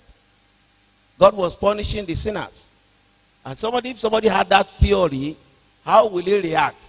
What will he do? He will not. He will just ignore it. And yet people were dying.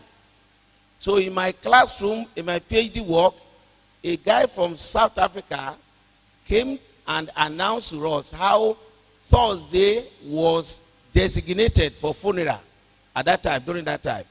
South Africa had about 27% infection rate. A Thursday was designated for funeral for those who died of HIV/AIDS. And no children were allowed to go to school. Children were exempted from school for one day so that all the dead bodies can be brought for burial. That was what shocked and caught my attention. I changed my PhD topic to what I just told you. And after doing the work, I finished. My supervisors came up and said, "Great job, one of the best research project in this university. But you know what? You are not going to stop at just putting it on paper. Go and do something about it." And that's the answer to the question. Don't just do a PhD and put it on the shelf, gathering dust. Put them to work. Do something practical. So 20 years ago, I started a non-profit called Life Builders, responding to the crisis. Today, we have over 200 children that we have trained up to university level who lost their parents to HIV/AIDS. Many of them are graduates today all over the world. So that's an example of what it takes to turn research into practical action. God bless you. Thank you, sir, Dr. Emmanuel Oluwayemi. I intentionally called him because he was my tutor. If you are talking about research, that's the man. I thought you will clap your hands. Embodiment of knowledge. That is the man. When we were in defense, I will listen, rapt attention. Though we were in defense, I learned a lot. God bless you, sir. Your wealth of knowledge, your source of knowledge will not run dry in Jesus' name. I could see someone raising his hand. Dr. Akisanya, Akinola Olusanya. Thank you. Come over and let's have you.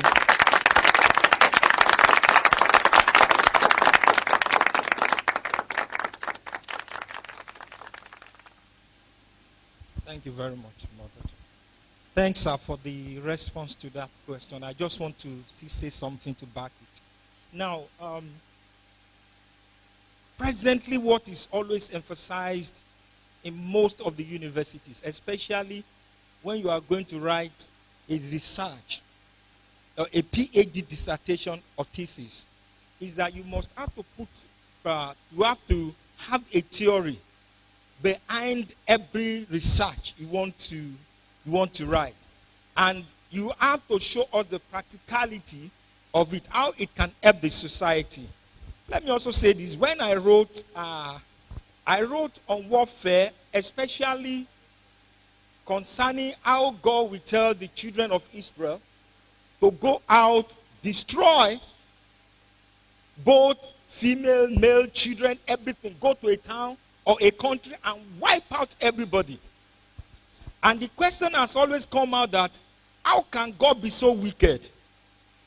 So in my encounter with people and when I teach in class, this is one of the major problems that people have with the God of the Old Testament. And some concluded that the God of the Old Testament and the God of the New Testament are not the same. But what we are made to understand that is the Father. But how could he have asked people, a nation, to go and wipe out children, those who have done? How can God be so bloodthirsty? And the dissertation was helped to answer this question. That is, God stepped into the arena of humanity. He chose a nation, Israel. And if it's a nation, a country must maintain a military. And military must involve in what? In warfare. And God is the God of the Israelites, their leader. And God was pushed into what? Into warfare. And blood has to be shed. And so many explanations that can be given to that. There are so many questions out there that our dissertation, our publication should answer practically, so that people can gain knowledge and skill can what? Can follow. Thank you. Thank you, sir. Thank you. Let's clap our hands once again. So we are moving into breakout session and art performance 1. Art performance 1.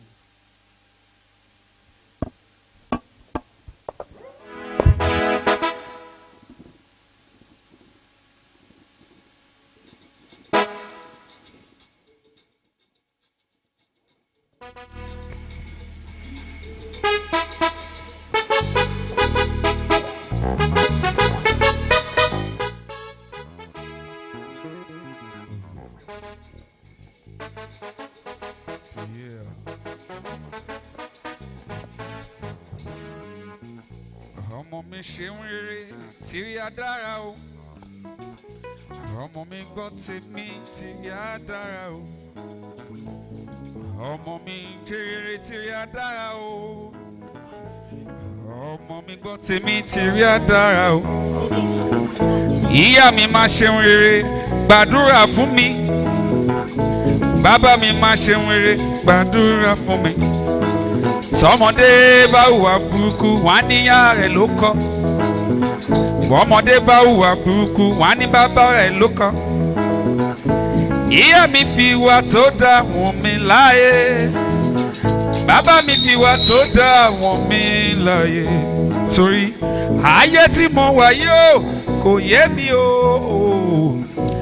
Ẹ̀yin ni Ọlọ́run kejì mi láyé. Ìyá mi ṣeun rere tí a dára o. Bàbá mi gbọ́ tèmi tí a dára o. Ìyá mi ṣeun rere tí a dára o. Bàbá mi gbọ́ tèmi tí a dára o. Bọ́mọdé bá hùwà burúkú wọ́n á ní ìyá rẹ̀ ló kọ́. Bọ́mọdé bá hùwà burúkú wọ́n á ní bàbá rẹ̀ ló kọ́. Ìyá mi fi ìwà tó dá wọ̀n mi láyé. Bàbá mi fi ìwà tó dá wọ̀n mi láyé. Ayé tí mo wà yìí kò yé mi o. Ẹ̀yin l'Ọlọ́run kejì mi láyé. Ìyá mi ṣeun rere tí a dára o. Bàbá mi ṣeun tèmi tí a dára o. ọmọ mi ṣe rere tí a dára o. Bàbá mi gbọ́ tèmi tí a dára o. Jehovah, you the most high. You are the most high God. Jehovah, you are the most high. You are the most high God. You are the most high. You are the most high God. You are the Lord, that is your name. You will never share your glory with anyone. You will never share your glory by me ata lanion. Almighty God, Daddy, Gubara Moviki, you are the Lord, you are the Lord, that is your name. You will never share your glory with anyone. You will never share your glory with anybody. Almighty God, that is your name. we will never be ungrateful to you, Lord. Oh, yeah. We will never be ungrateful to you, Lord. We will never be ungrateful to you, Lord. Oh, yeah. We will never be ungrateful to you, Lord. We will never be ungrateful to you, Lord. Oh. We will never be ungrateful to you, So I do Jehovah, you are the most high. Everybody, pata pata lagi. You are the most high God. Greetings to everyone in the building. You are the most high. You are the most high God. You are the most high. You are the most high. Báàmí Pásítọ̀ Adébóyè gbogbo ara ni mo fi kí yín. You are the most high. Ìránṣẹ́ Ọlọ́run alààyè ẹ kú ìdìde. You are the most high God. Ìgbà tó bá tẹ́ wa lọ́rùn yìí wá. You are the most high. Ó déhùn yóò sì tẹ́ wa lọ́rùn. You are the most high God. Jehovah. You are the most high. Mr. Victor Ipewa, greetings you, sir. You are the most high God. Jehovah. Jehovah. Jehovah.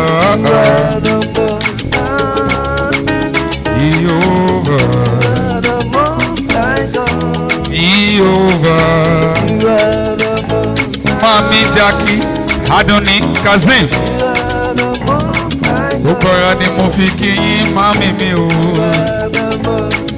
Ìyá fi tàwa mọ́ mi, gbogbo ara ni mo fi kí yín. Yorùbá mi tọ́jú ẹ̀ Prince Atta Babatunde Ọmọláníyàn. Jehovah o. Mr. Emmanuel. Tolúwa ló ṣe mí, Olúwa yẹ mí o. Jehovah. Prince God's time. Hemiku. Jehovah.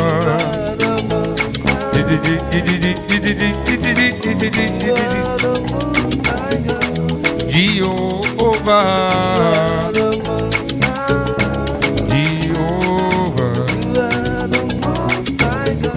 Tinini,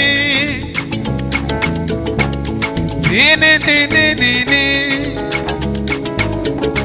na na na na na na, na na, le le le le le, na na na na na na na, le le le le le,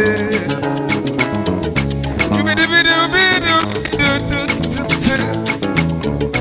You be do so I do, Lord of hosts, the King of glory. Yahweh Sabaoth, Yahweh Sabaoth, oh Lord of hosts, the King of glory. DJ. Yahweh Sabaoth, Yahweh Sabaoth.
Shall we rise for anthem? Let's be on our feet.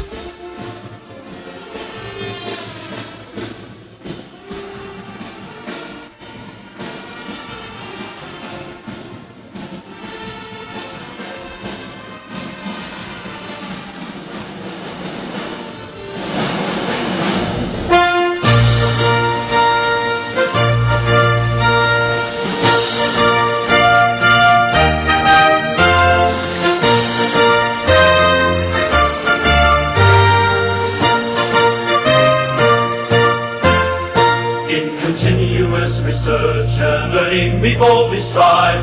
Discovery, innovation, our spirits alive. Professionalism is lights the path we tread. New visions awaken, new futures are spread. In self-discipline and respect, our light we show. In global networking as forward we go. We lead, others follow, in strength we stand.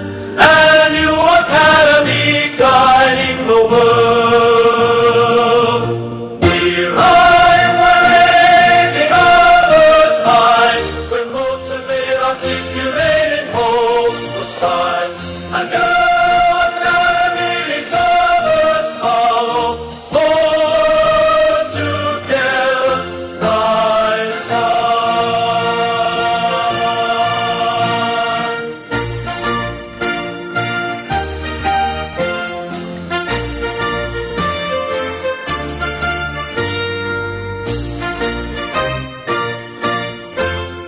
In diversity's beauty we find our strength. Leadership empowerment is where we belong. In humanity and knowledge our hearts we crave. Through skills, talent and experience our world shall grow. Collaborative learning shapes us, His power we grow. Through global networks our light will shine. Strong in our mission, all together we say, and you forever will lead the way.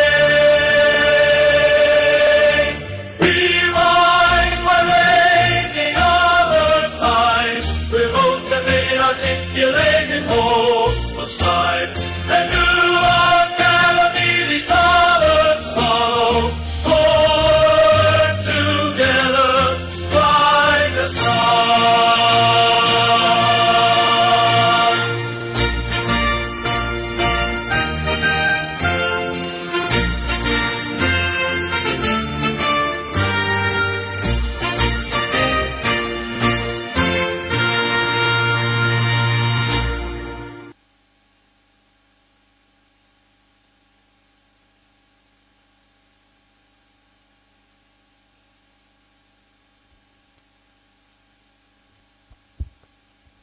Hello?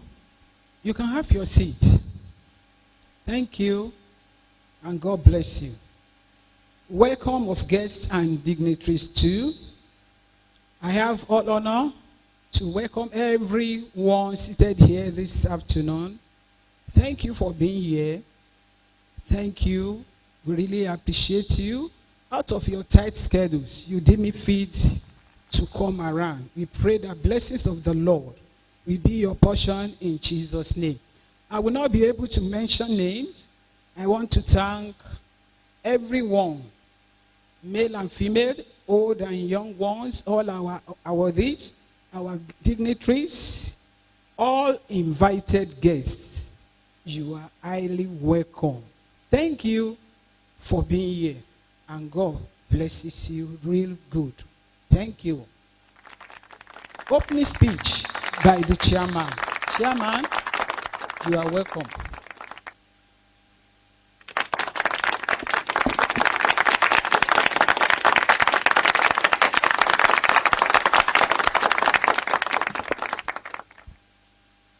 Thank you very much, Professor Atilola, Academic Director and Dean of Schools for Achievers Networks UK. I want to use this opportunity to welcome every one of us to this magnificent Fellow Achievers International Integrity Humanitarian Conference 2025. On behalf of His Excellency Chief Olusegun Obasanjo, Chancellor and the Chairman of the occasion, I want to welcome you all to this occasion. I want you to celebrate yourself for being here one more time. CNS Brigaders and the Naval Brigade, please can you join me to celebrate my dignitaries and my recipients and all special guests of honor. Navas and CNS, can you please, as you assist me to welcome my dignitaries to this occasion?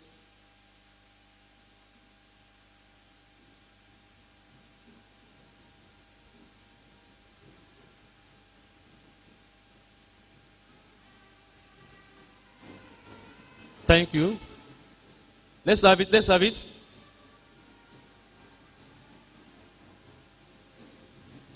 Oh, yes, you could know. Gaza.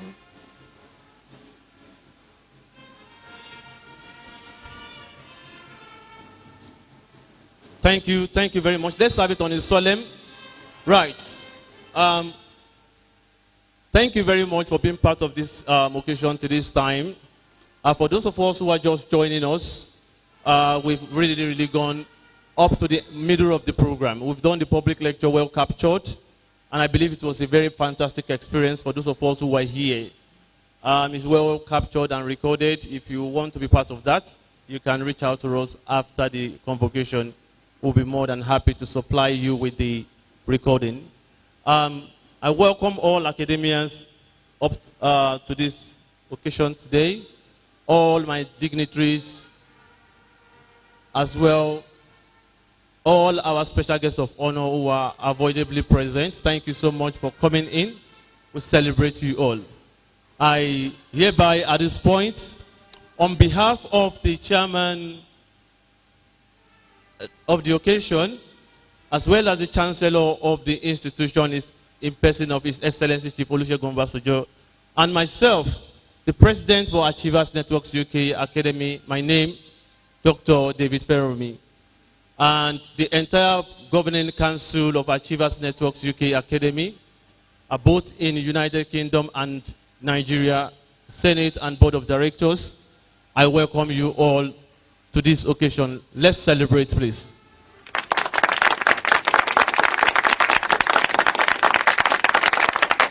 Let's celebrate, please. Let's celebrate. Celebrate, please. Thank you very much. I will be inviting Professor Atilola, one of our academic director and dean of school, to present the categories of award we have to our audience and everyone seated here today. Thank you.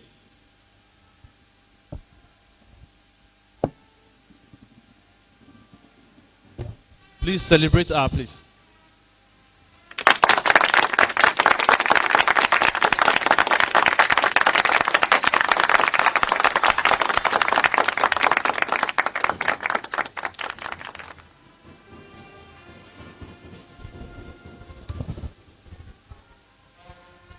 Thank you, Mr. President. We are on the item outlining of award categories. Presentation of awards categories. That's what we are into now, and the recipient. I have all the honor to call on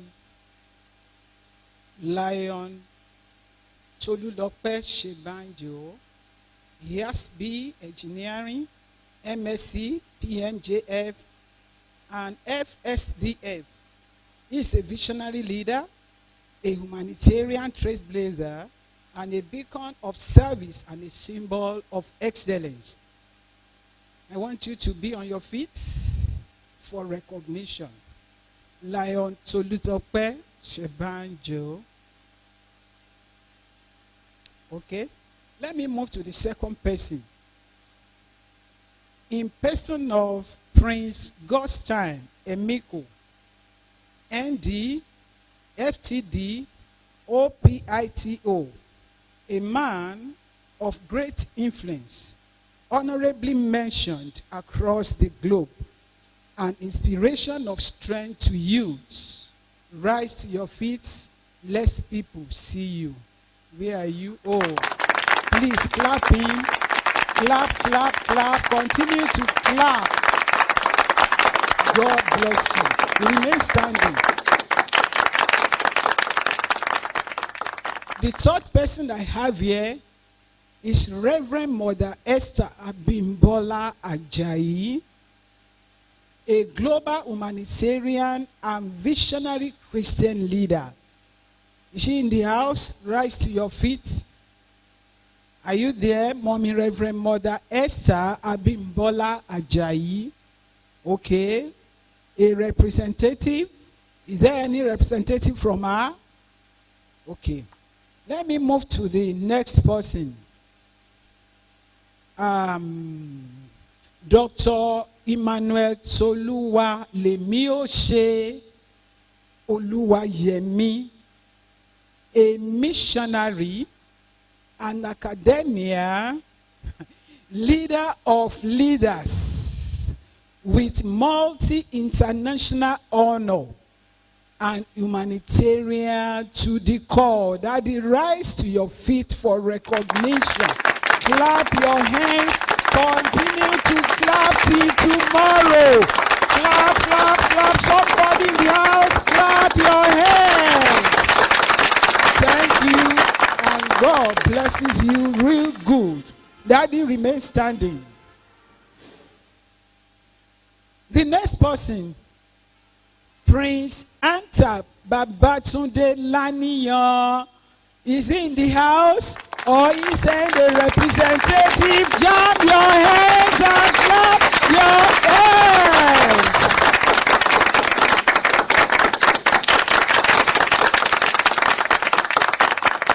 We are happy to see you, sir. Remain standing. He's a cultural icon, veteran actor, and a distinguished printmaker of global repute. Please clap your hands once again. And as you do that, God bless you.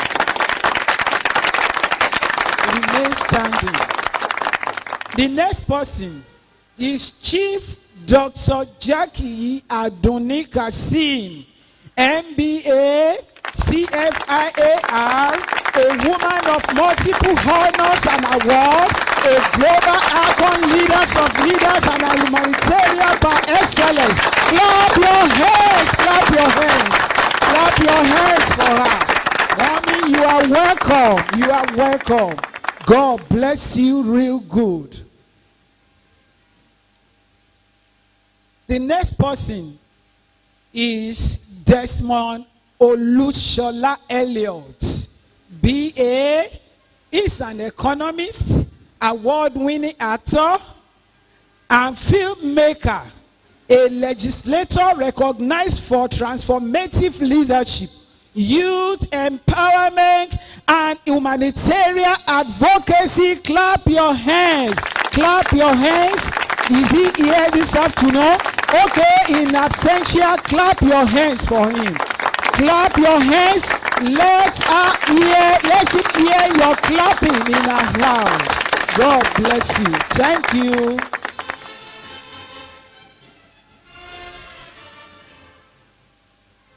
The next person is Honorable Prince Agbaje Lukman Abiodun, an icon of cultural heritage and craftsmanship, political scientist, and a charismatic, dynamic fellow. Jam your hands. Is he in the house? Is he here right now? If not, in absentia, please encourage him and jam your hands for him. Honorable Prince Agbaje Lukman Abiodun, an icon of cultural heritage and craftsmanship, political scientist, and a charismatic, dynamic fellow. He is in the house this afternoon. God bless you, sir. Thank you. I've exhausted all the names that I have here. But it is not yet over. There are still some people that need to be recognized. here this afternoon. And we will be calling them one after the other as well. Mr. President,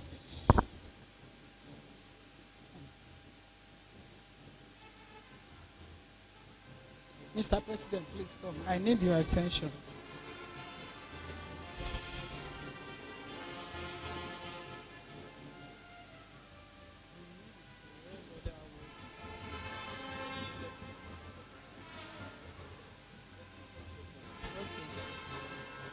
Thank you. I have all the honor. Before all our awardees, we have their seats. I want to present to the presidents of Achievers Network the awardees for doctorate degrees in our school, ANUS, Achievers Network University, United Kingdom Academy, and Nigerian campus. The president, I present to you.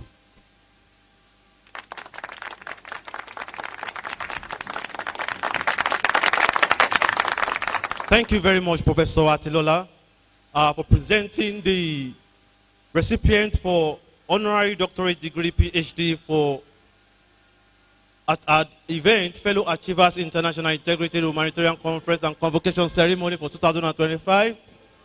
I, Dr. David Olani Feromi Oniya, on behalf of the Achievers Network UK Academy, entire UK campus, entire Achievers Network UK Academy, worldwide, UK campus and Nigerian campus, I receive you all individually and collectively into the body of this honor for Achievers Networks UK Academy, Annual Academy Worldwide. Thank you. You may be seated.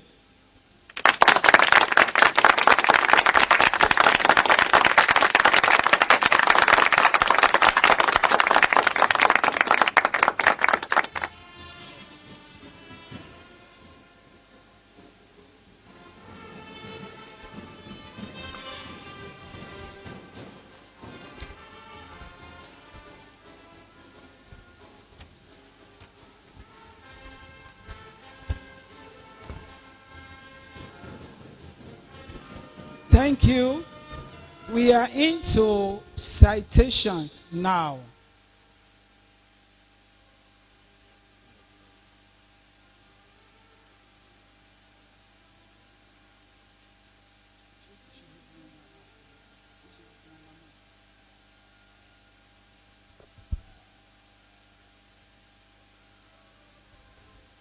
Now the House, we want to have citation for Mr. Prince Godtime Emikoro, ND, FTD, OPITO, a man of great influence, honorably mentioned across the globe, and inspiration of strength to youths.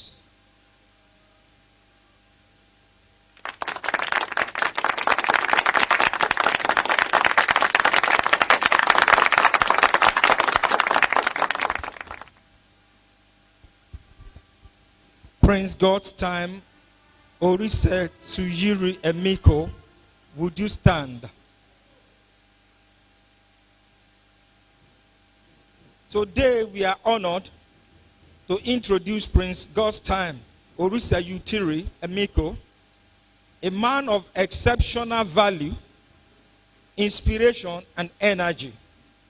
He is a philanthropist, entrepreneur, an expert in petroleum and gas operations, widely recognized as Prince GT. Born on December 3rd, 1979, in Warri City, Delta State, Nigeria, Prince GT is the son of late Prince Henry Emiko and Mrs. Grace Emiko. He is happily married to Mrs. Perpetua Emiko, and they are blessed with 5 children. Prince GT's educational background is impressive.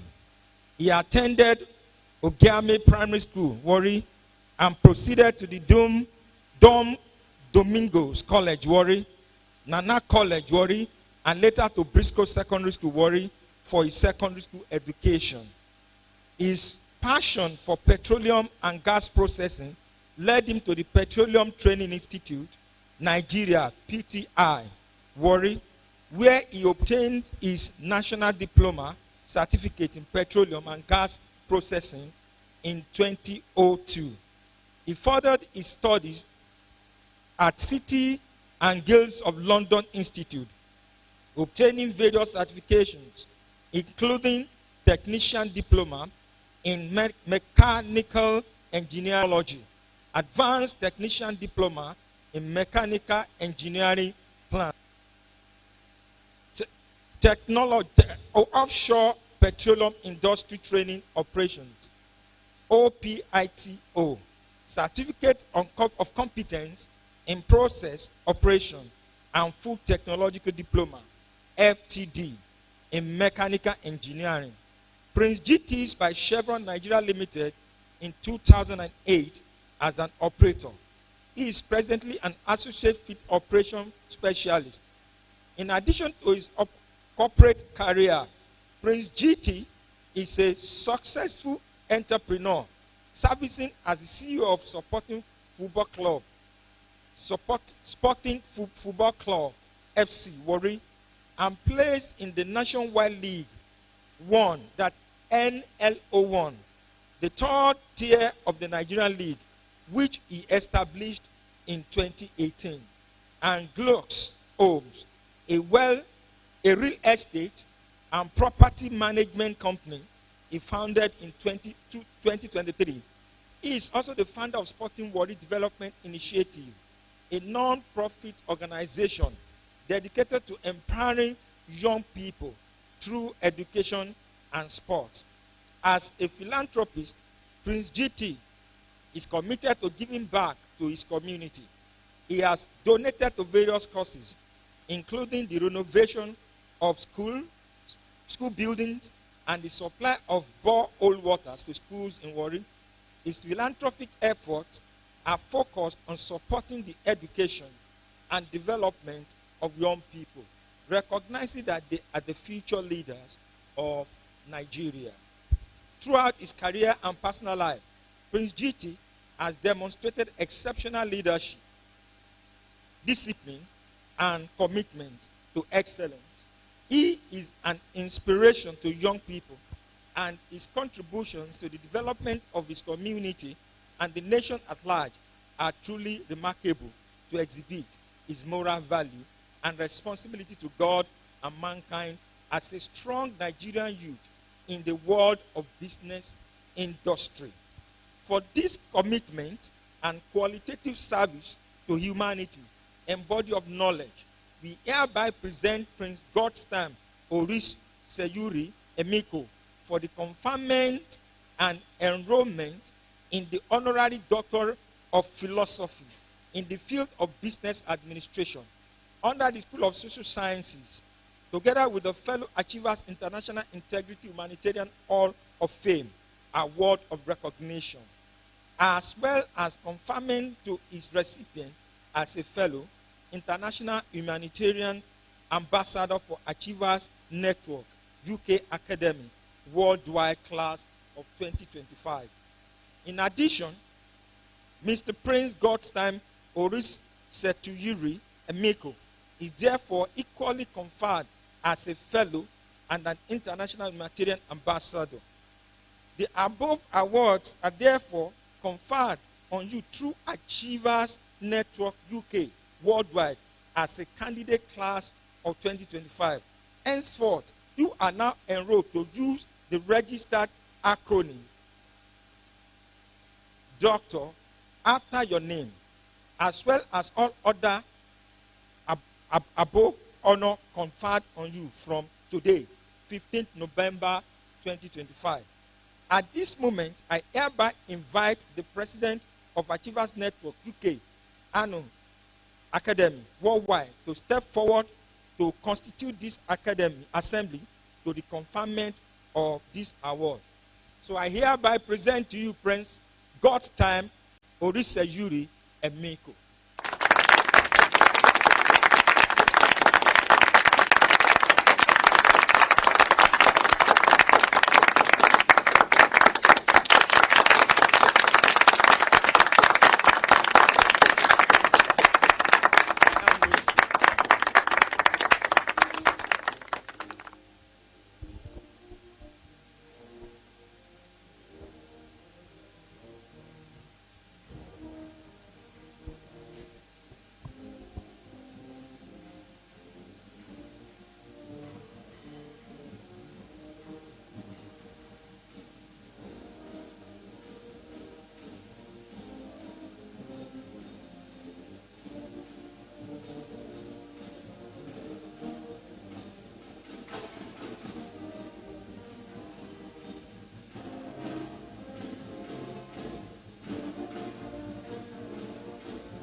Thank you. Thank you all. The second person on the list is our father, Emmanuel Toluwalemioshe Oluwayemi, PhD. I want to call on Dr. Oloruntoba Ojo Adeyemi to come and do his citations. Dr. Oloruntoba.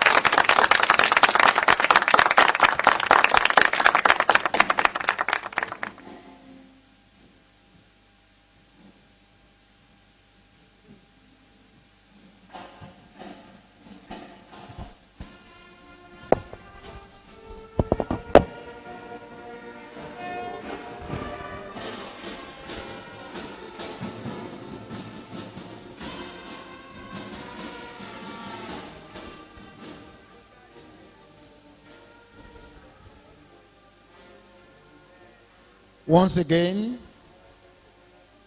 ladies and gentlemen, we welcome you to this occasion, a special one. And this is the time for the citation of our father in honor of Emmanuel Toluwalemioshe Oluwayemi for the award of honor, honorary doctorate degree, and Fellow Achievers International Integrity Humanitarian Award. Enrollment into the Achievers Network's UK Academy Hall of Fame. Emmanuel Toluwalemioshe Oluwayemi, PhD, a missionary, an academia, leader of leaders with multi-international honor and humanitarian to the core. Pastor Dr. Emmanuel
proceeded to the Wesley International Bible College, University of Nigeria, Nsukka, for his Bachelor of Teachers Diploma from Evangelical Training Association,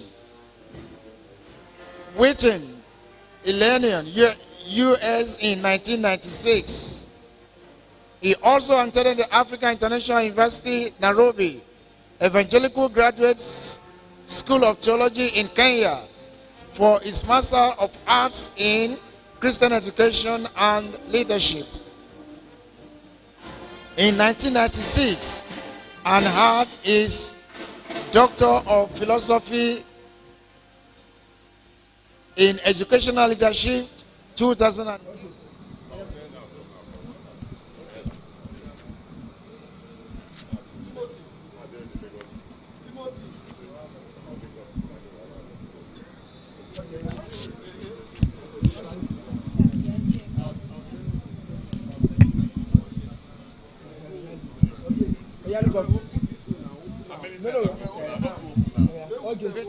International. Noah as the resident pastor 1991 to 1994. While in Kenya, he was the Christian Education Director, Economical Presbyterian Church of East Africa between 1994 and 1996. During this stay in Kenya, he preached at different church gathering and went on several mission trips around East Africa.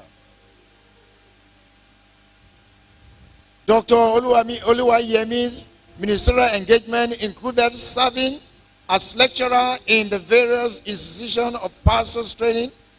This includes Confirmant School of World Mission, Ibadan, Nigeria as pioneer lecturer, 1993 to 1994. West African Theological Seminar, Lagos, Nigeria. Life Theological Seminary, Lagos, Nigeria. Ribbon College, Theological Seminar, Ibadan, Nigeria. ECOWAS Theological Seminar, Ibaja, where he supervised Doctor of Ministry students. Some years back, he also taught and supervised MA thesis project at Trinity International University in Deerfield, USA in 2006. He currently serves as a consultant to theological schools and churches in the area of curriculum development, leadership training, and church organization. Apart from his ministerial life, Pastor Dr. Oluwayemi is very involved in philanthropic. Most of the work I do underground is being seen by people and is being recognized. When I was nominated for this, initially at the beginning I had some misgivings, but after a lot of feedback, I realized that is the best way to go. And I want to thank Achievers Network UK Academy for recognizing all that I've done for humanitarian purpose. And I'm hoping that this will be a platform, a step to do more and to do better.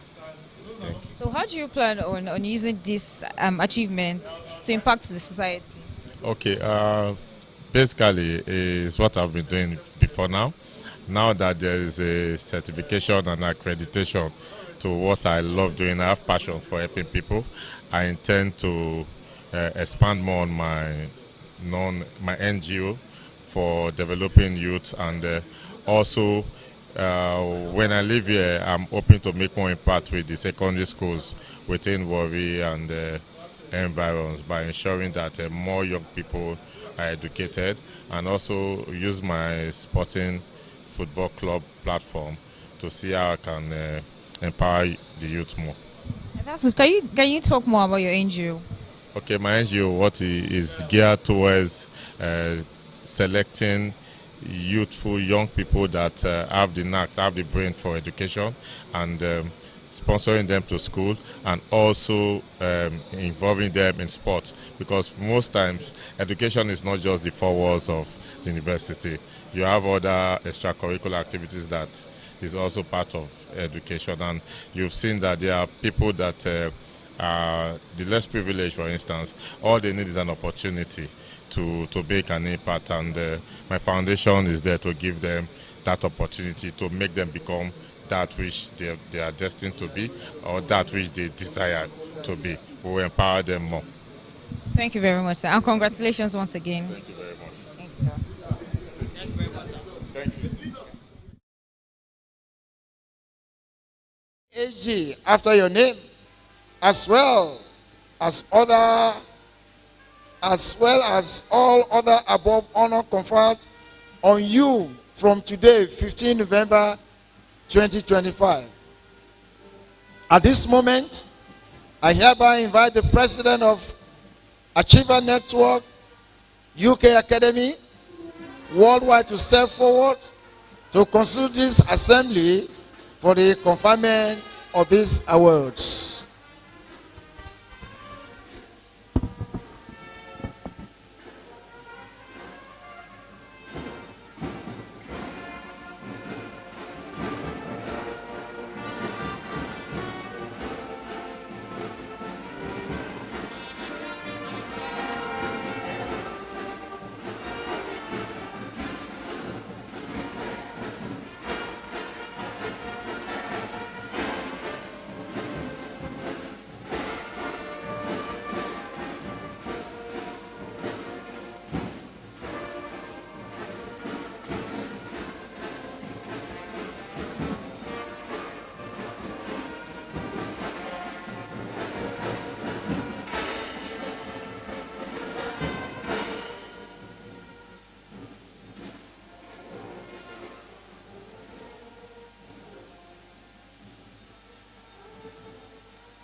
Thank you, everybody. Thank you so much. Dr. Oluwayemi, we want to say thank you to you. We celebrate you so much on behalf of Achievers Networks UK Academy for you being with us all along. Ladies and gentlemen, help me celebrate this honorable man. Please celebrate him for me, please. He has been part of the institution, highly supportive, one of our backbones. We really appreciate him. But I am going to demand something from you personally. In front of the whole world. Professor Dr. Oluwayemi, sir, you are owing Achievers Networks UK Academy a car. I am saying it in front of the whole world. That is what we are taking from you for this confinement. Let's celebrate him, please. I will present that card to the whole Achievers Networks UK Academy 2026 section. Mommy, your husband is owing us a car. 2 of them. How you want to do it, God will help you. Thank you. God bless you.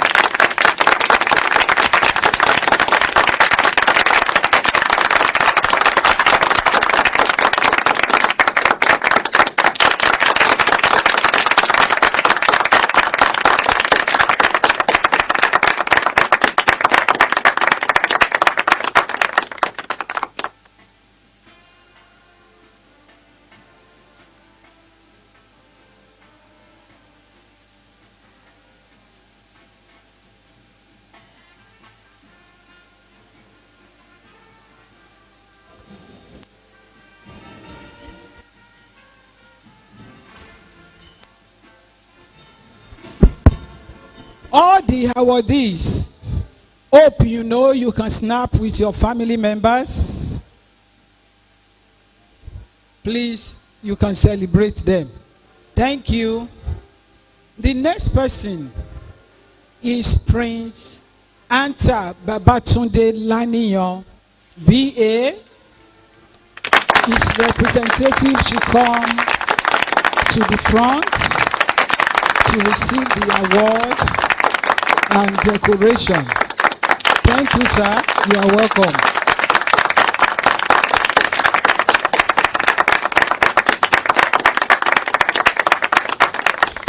I'm doing the citation. Prince Anta Babatunde Laniyan. It's a great honor to be a recipient of this great award. I have high regard for ANU for what they are doing across the globe. Oftentimes we don't recognize contributions. We condemn what is not good. But I think it is good to always recognize good things while we also condemn whatever is bad. So let's not always talk about those who are adding to the problem of Nigeria or the continent of the world, but let's celebrate those who add values and who bring positive change. And that is what I represent by the grace of God. Yeah, thank you very much, sir. So how do you intend or how do you plan to impact the society with this achievement you received today? Well, by the grace of God, I've already been impacting the society. We have a lot that God has been using us to do.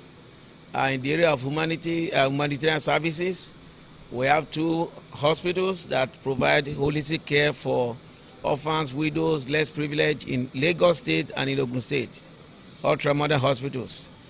We've trained hundreds of children who are orphans from elementary school to the university. And we've done a lot in community development.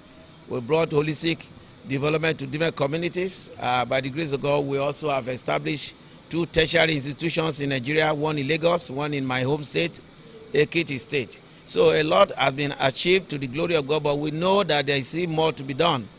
It is my prayer that God will give us more strength and resources to impart our word and to bring the desired change that we want to see in our global world. So we will do more by God's grace. Amen. So in your opinion, sir, what does humanitarian service mean to you personally? It means being what God wants you to be, who God wants you to be like God who created a beautiful world, but sin came into the world and destroyed it and caused us troubles. So when you do humanitarian services, you're actually doing what God did and what God does, what he wants us to do. So that's what Jesus did. Jesus came to this world, changed the world, healed the sick, delivered the oppressed, brought hope to the hopeless. That is what it means. Thank you very much, and congratulations once again. Thank you. God bless you, and congratulations to you too. Amen. Thank you very much, All right, sir. bye.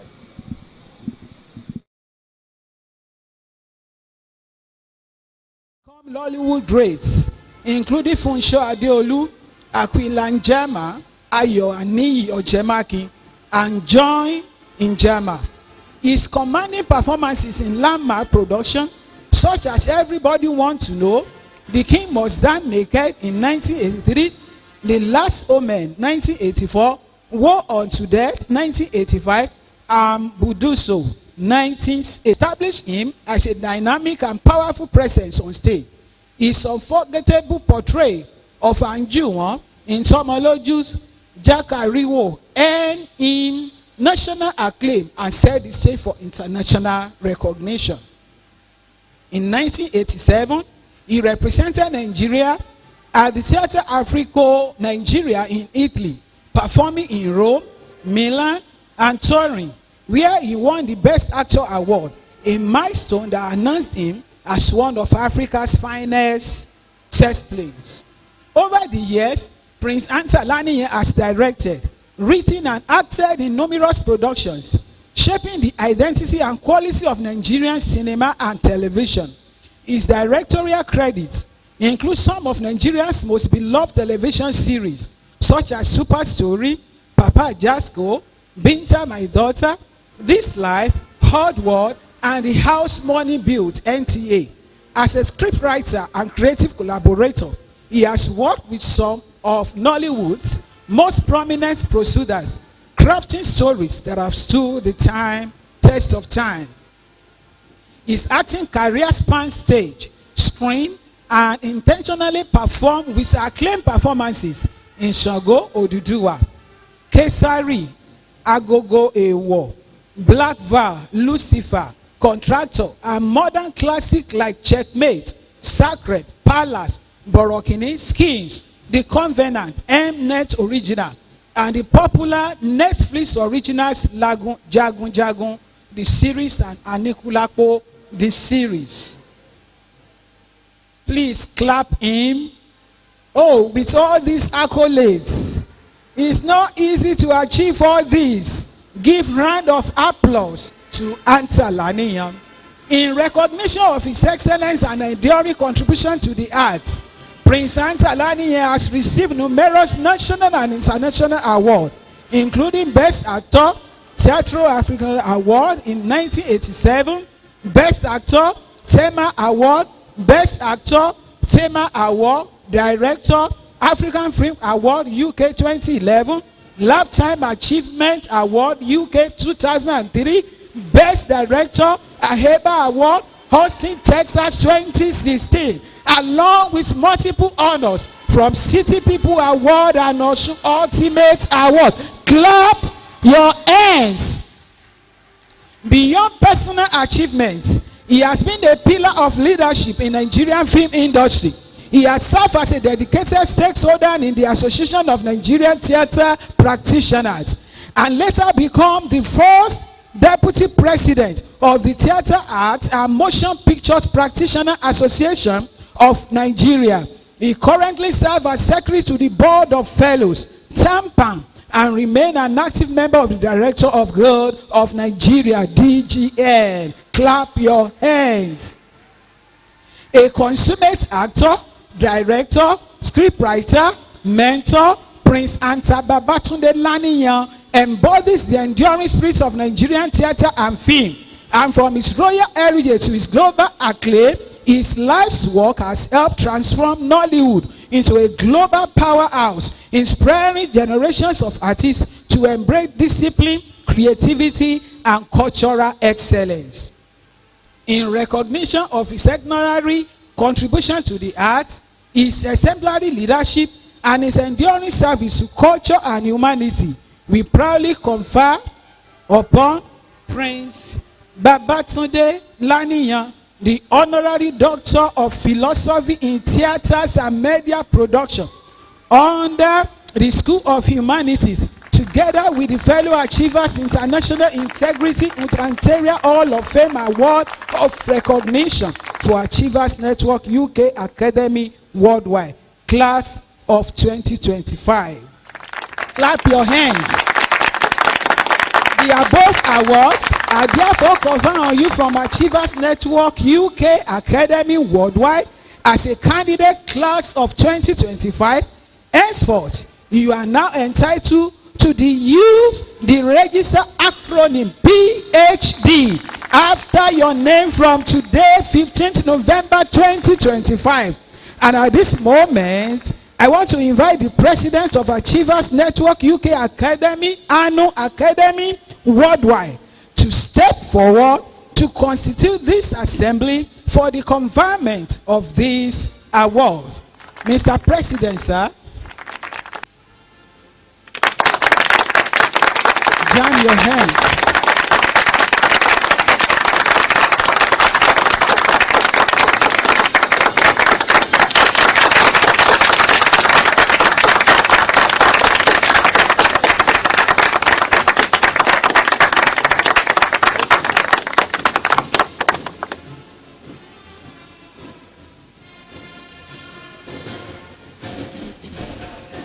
Please, families and friends, get ready to take picture with him. Families and friends, get set.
lọ.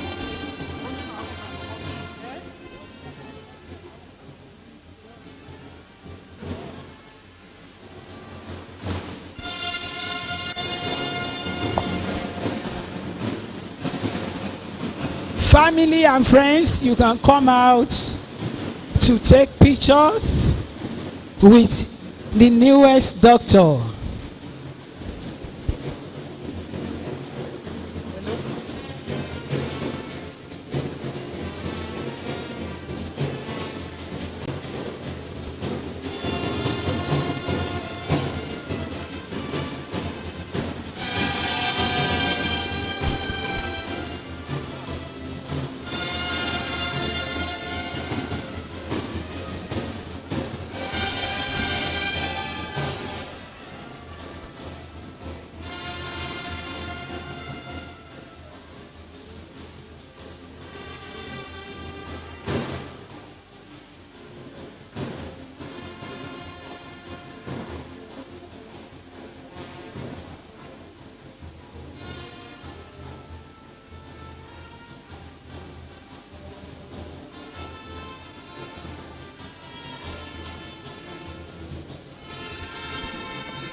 Thank you.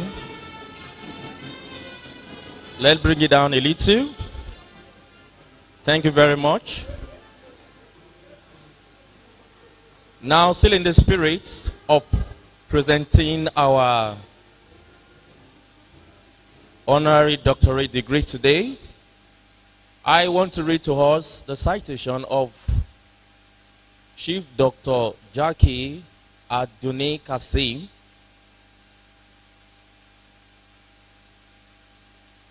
Chief Dr. Jackie Aduni Kasim, MBA, CFIAR. I believe we can do better.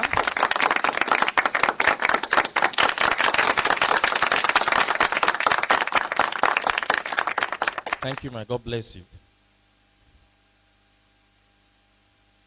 A woman of multiple honor and awards, a global icon, leader of leaders, and humanitarian par excellence. Chief Dr. Jackie Aduni Kasim, MBA CFAR, was born on May 13, 1953, in Ibadan, Nigeria, and hails from Ogun State. A proud Nigerian by nationality, her life has been defined by visionary leadership, service, and an enduring commitment to humanitarian causes.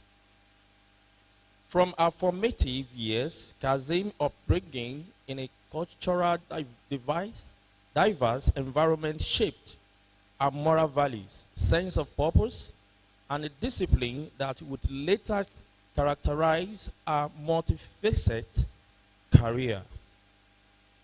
Kazim's educational journey began in London, where she attended St. Augustine CEI School, Kilburn, and later Kinvar High School, England. Her passion for education and human development guided her pursuits of advanced learning. She earned an MBA from the Institute of Transformative Thought and Learning, Doctorate Research Center, and University, and subsequently obtained a doctorate in Christian mission from the West African College for Christian Mission. Our educational portfolio also includes a diploma from Babusin School, London, where she studied professional modeling, a testament to her diverse intellectual and social interests.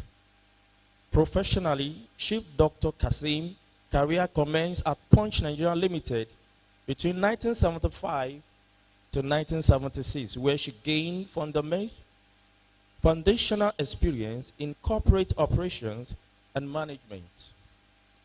Her leadership trajectory advanced during a long tenure at Sonar Breweries, PLC, 1976 to 2012, where she demonstrated exceptional exceptional managerial and strategic acumen.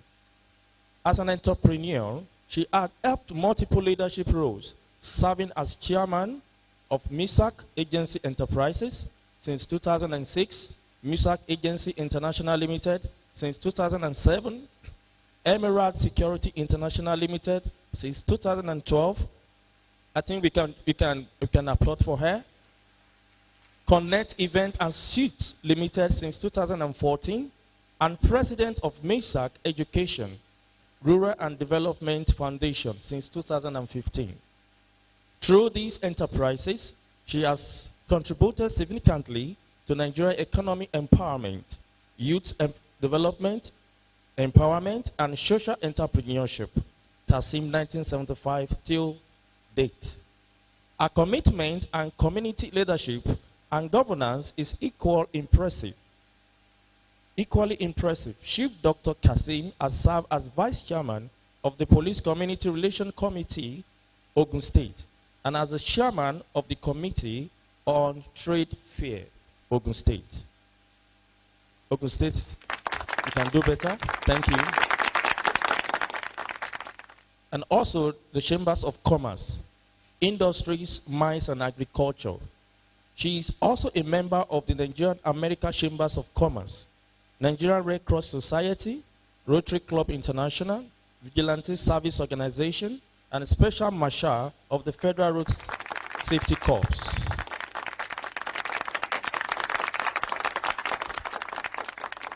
These roles reflect our enduring dedication to public safety, peace building, and socio-economic development. Chief Dr. Kazim's leadership on the international stage has been notable. She represented Nigeria during the U.S. Trade Mission of the Nigerian American Chambers of Commerce 2013 and has shared several trade, business, and humanitarian initiatives. Humanitarian service. Be good to people, give to needy, and make sure you don't close your eyes to those who beg for help. You don't say, I'm not going to participate in anything that is going to be useful for the populace. Thank you very much, sir. And what has been your greatest inspiration in your work? The goal to achieve it. That's the thing. Where I always feel, be there, go and do it. It's nobody will if you don't. Yeah, what is meant for you, it's like a call to duty, and I feel like I must be there. And I have people around me that will say, no, Anta, go and do it. It's a thing that you must do, because God has said, do it, and you have no excuse. You don't give anybody an excuse to say, oh, no, it's not done anywhere. For as long as you're there as a leader and it's meant for you to do, you don't say no. If you don't do it, somebody else will, and you'll be so ashamed that, why didn't I do it after all? Thank you, and congratulations once again. And please, sir, can you give Remo TV a shout out, sir? Who? Remo TV. Okay. Thank you, sir.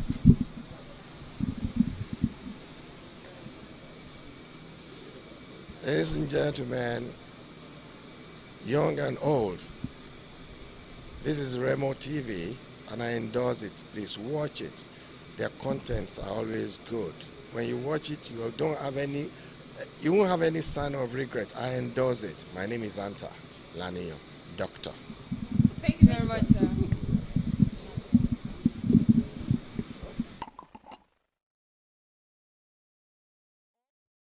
Leadership and humanitarian service.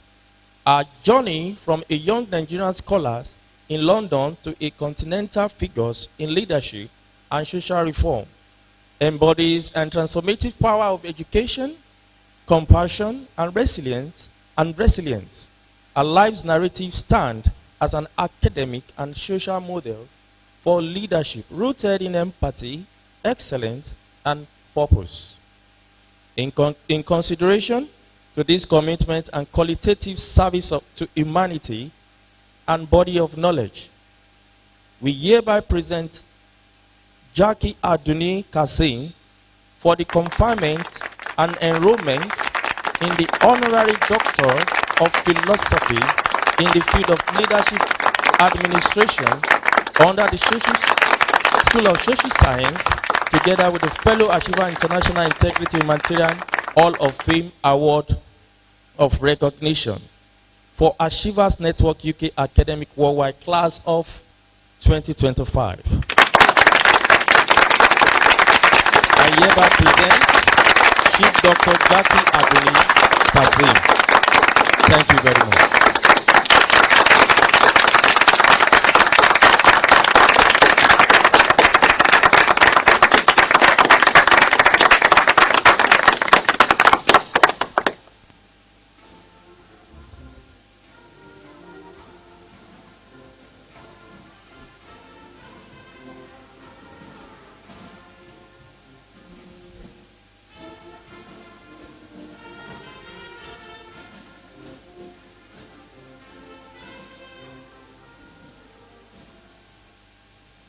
At this moment, I hereby invite the President of Achiever Network UK Academy, Anu Academy Worldwide, to step forward to constitute the assembly.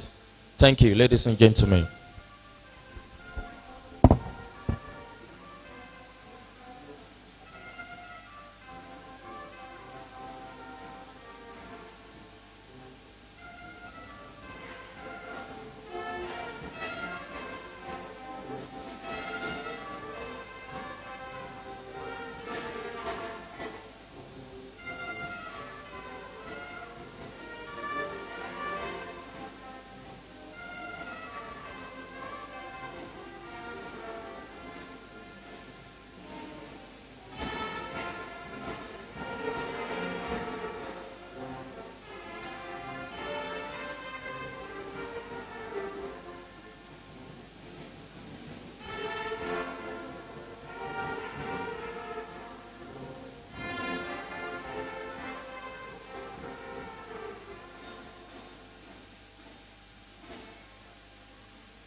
Thank you. Bring it down. Bring it down. Thank you.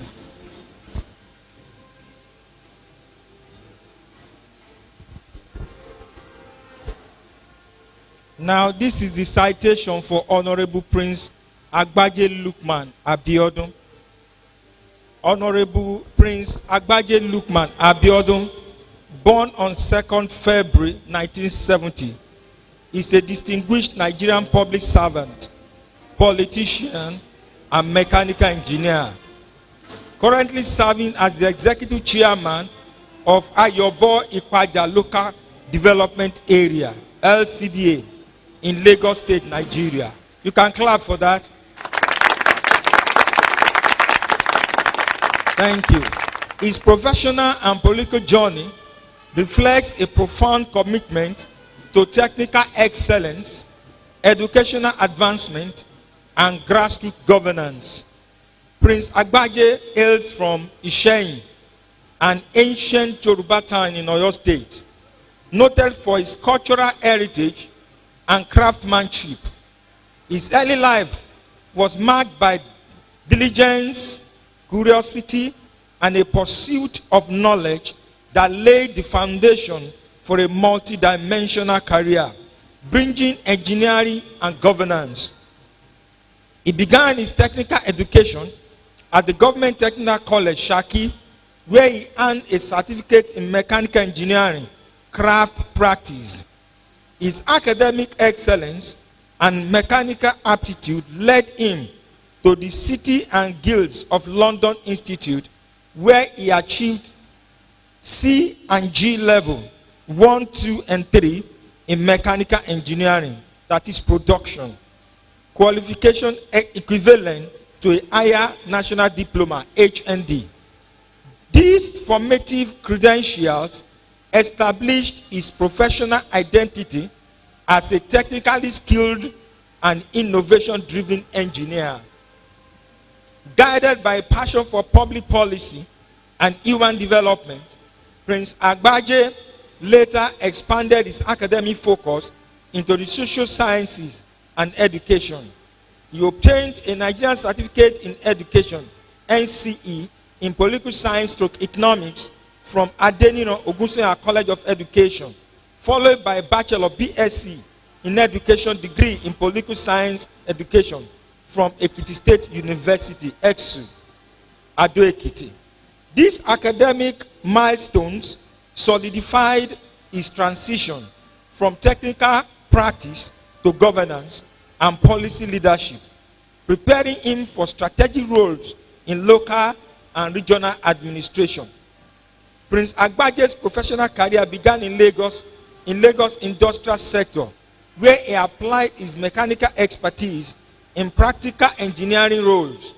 He served as a mechanist at International Polywork Company Limited, IPCL, MRD officer at CMB, Ogba, and line technician at Metalom Limited, Ogba.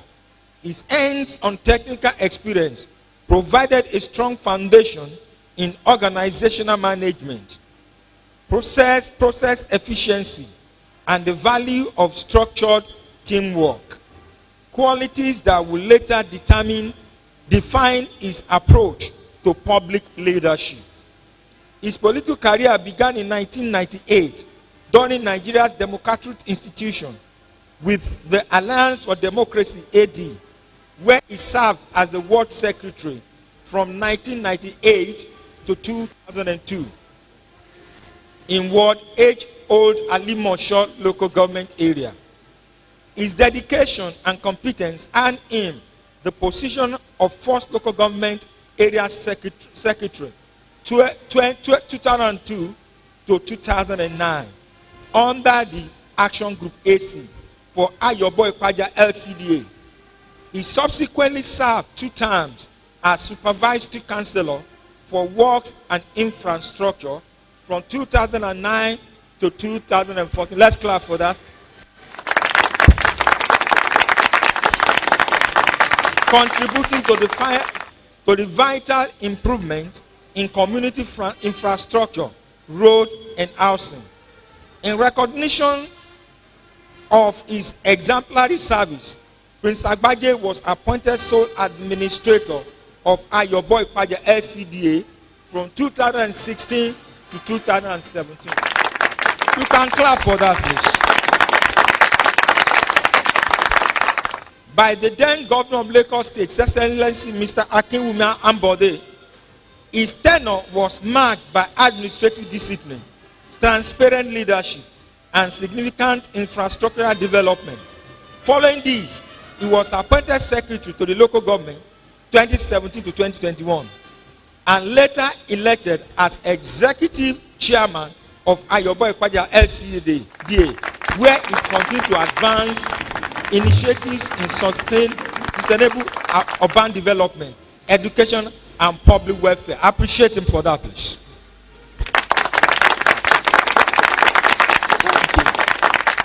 Known affectionately as ATM and Ijoba Irorun, meaning easy government, Prince Agbaje's leadership style embodied accessibility, accountability, and community-driven governance. His administration emphasizes participatory development, youth empowerment, and responsive public service delivery, a model that has earned him widespread recognition among his constituents and peers. In addition to his political responsibilities, Prince Agbaje maintains strong affiliations with professional institutions, underscoring his commitment to continuous professional growth. He is a registered member of the Teachers Registration Council of Nigeria, TRCN, holds a professional diploma in education, PDE, and is a fellow of the Nigerian Institute of Personal Management, NIPM. Distinctions from that affirm his credibility as both a technocrat and an education advocate. Prince Agbaje Lukman Abiodun is a devout Muslim, a family man, and a mentor to emerging leaders in Lagos State. His life reflects a seamless integration and technical expertise, civil responsibility, and compassionate governance. Through this exemplary public service, he has set a benchmark for leadership that combines professional discipline with social empathy, advancing the cause of sustainable development and good governance in Nigeria. You can appreciate him for that, please.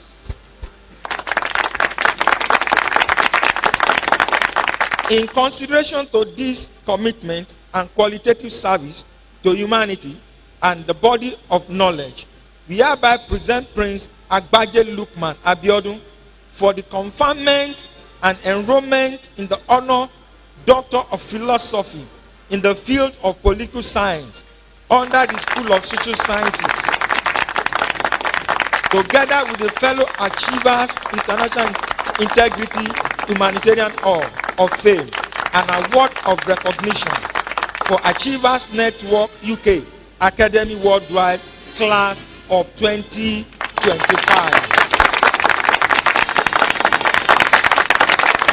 Thank you. Thank you. The above awards are therefore conferred on you. Bring it down, bring it down. Very good. At least you've been recognized for the deed you've been doing. So I'm very, very happy. Congratulations once again. And what does humanitarian service mean to you? It means a lot. Actually, that's my first passion. And I do a lot. I can't mention here right now. But most time when I do things like that, I usually like to keep it very quiet. But still, people look for you and they still find out what you do. Thank you, Ma. In your opinion, platforms like this, how do they shape the global service? How do they shape global impact on the society? Well, I think the government should start looking inward into things like this, because people like this, they go around and they bring out people that government don't even know about, the achievement, the the good deed they've been doing. And I think, like I always say in some of my interviews, I think government should start looking inward to partner with people like this, especially when it comes to academy, and it brings out the best in people. And a lot of our generation should start looking forward to things like this. And that's why when I'm honored anywhere, I usually like to go there so that it will inspire a lot of youths to say, yes, if she can do it, I can do it. Thank you, Ma. What would you say is your greatest inspiration in life? My greatest inspiration in life, well, I have quite a few, but I've had a lot of people that inspire me. Like when I was in Punch, Oluwabodeni was a good example because he's the owner of Punch, and that was my first place I worked in Nigeria, and I learned a lot from him. And he was my mentor. You know, a lot of people today will say, oh, this is my mentor, this is my mentor, but are you actually looking at what they're doing? Are you trying to be like them? You know, not physically but you know, look at the work they're doing and say, yes, he has done it up to 99%. I want to make it 100%. So if I can make it 100%, let me make it 99%. So that's just it. Thank you very much. And congratulations once again. Thank you. Yes, ma'am.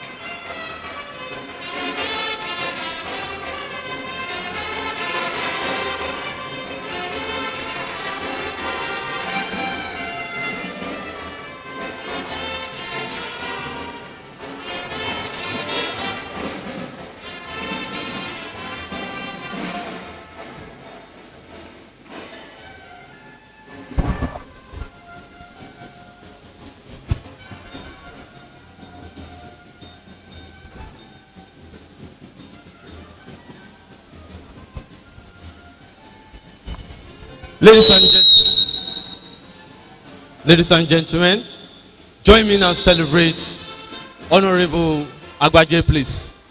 Let's celebrate him, please. Honorable Agbaje is a fellow whom we've been hearing much about him for a very long time. A very resounding community leader, someone who is highly dedicated to education. We are highly privileged to have him as one of our recipients at Achievers Network UK Academy. Dr. Agbaje, on behalf of Achievers Network UK Academy, I'm standing in front of the whole world today and I'm conferring on you this honor. And what I will collect from you on behalf of Achievers Network UK Nigerian campus is 20 laptops. Consider it done. Celebrate. Celebrate. Celebrate. Dr. Agbaje is an academia, an educationist to the core. Sir, I can assure you, on behalf of Achievers Network UK Academy, that those equipment will be very, very well used to the survival of humanity and also for leadership empowerment. We are intending to move beyond just this level of honor we are doing right now. Achievers Network UK Academy is getting dedicated into empowering people from the grassroots, from diploma level, particularly in Nigeria, empowering people who have got skills, talent, and experience at vocational level. And we need these laptops to assist them to be able to go global and also learn effectively. We will be bringing the categories of students that will be producing through your support by this time next year convocation. It is a promise, Dean of School. I believe that will be well worked on. Let's celebrate him, please. Celebrate him.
Thank you very much. We do appreciate you.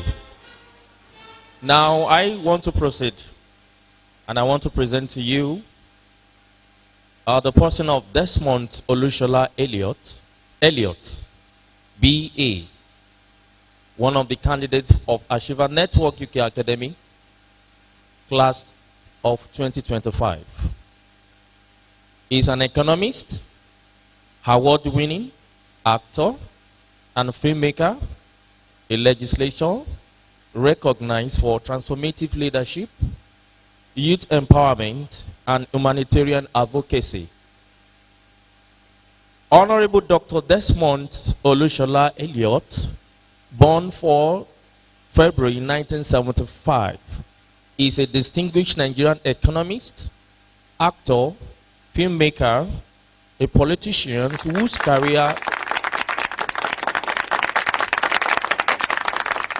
careers embodies the convergence of creative innovation, social responsibility, and public leadership. Born to a Yoruba father from Olowo, Lagos, and an Igbo mother from Ila, Delta State. Elliott's multicultural background significantly shaped his worldview and sense of national unity. His upbringing instilled in him a deep appreciation for both cultural diversity and social inclusion, values, and have continued to guide his professional and political endeavors. Elliott's educational achievement reflect his intellectual depth and commitment to national development. He obtained a bachelor's degree in economics from Lagos State University, LASU, in 2004. Before advancing to postgraduate studies, he earned 2 master's degrees, one in legislative studies from the National Institute of Legislative and Democratic Studies, NILDS, University of Benin, and another in business administration from the National Open University of Nigeria. Now, his academic pursuits culminated in a doctorate in legislative studies, underscoring his expertise in governance, economic policy, and public service administration. Before entering politics, Elliott rose to prominence as one of the Nigerian most celebrated film stars, starring in over 200 movies. His artistic contribution, when we can put it together, we want to put it together, over 200 movies. His artistic contribution to Nollywood revolutionized the nation. I feel highly the delighted, and I give glory God to Almighty Allah for giving me this opportunity to confirm it as a doctor from the Anno University. Thank you. Okay, so what can you say has been your greatest, what has been your greatest inspiration in life? First and foremost, my greatest inspiration in life, being as an educator and as an educationist, my great inspiration is to bringing up the people around me, to help and assist the people around and make somebody that think is nobody to be somebody in life. All right, thank you very much, sir.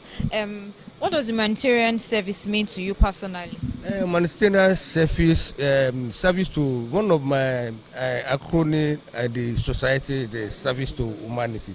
Service to mankind is one of something that I've in mind to be doing all this while. So this leads to my NGO that serves in education management. That in the last 12 years, I've been able to given out a free GC tutorial this thing for the indigents within the community. So I've been doing this all along, and I appreciate it. And it's a kind gesture, and it's something that of mind. It's not something that I'm just doing it under duress or under any circumstances. It's willingly is what I'm willing to do, at least to impart to life, because they say the life of no impact is a life of no value. So my experience is to impart into the people's life. Thank you very much. I want to congratulations once again.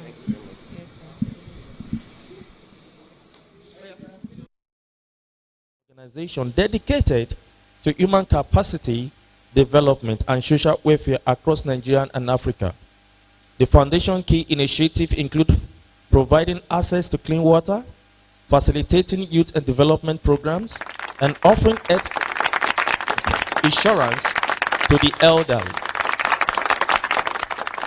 It works primarily target youth, women, widows, and the elderly, and underprivileged group, aligning closely with the United Nations Sustainable Development Goals on poverty reduction, gender equality, and good health. Its humanitarian advocacy extends to several international and social causes. Elliot serves as spokesperson for the Sickle Cell Interactive Management Association, SCIMA,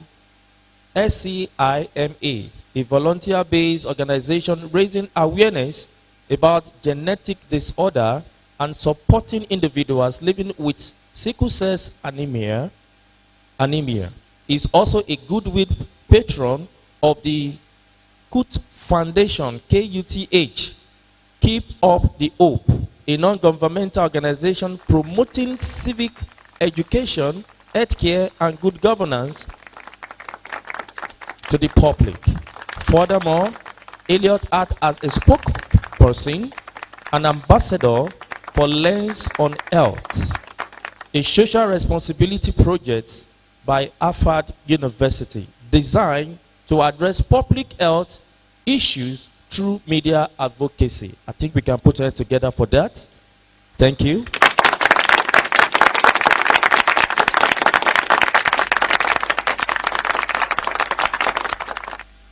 These roles exemplify its enduring commitment to public health, education, and social equity. Elliot's contribution have earned is numerous national and international awards for excellence in entertainment, leadership, and social development. Its recognition include the Filmmakers Association of Nigeria, Washington, D.C. Award for Outstanding Performance, 2004, and amongst others,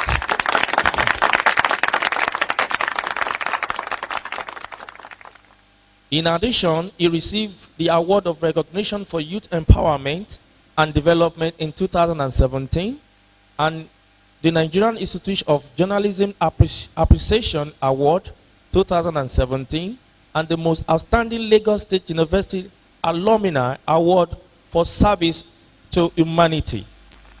This honor collectively acknowledges his enduring contribution to youth empowerment, education, and community advancement.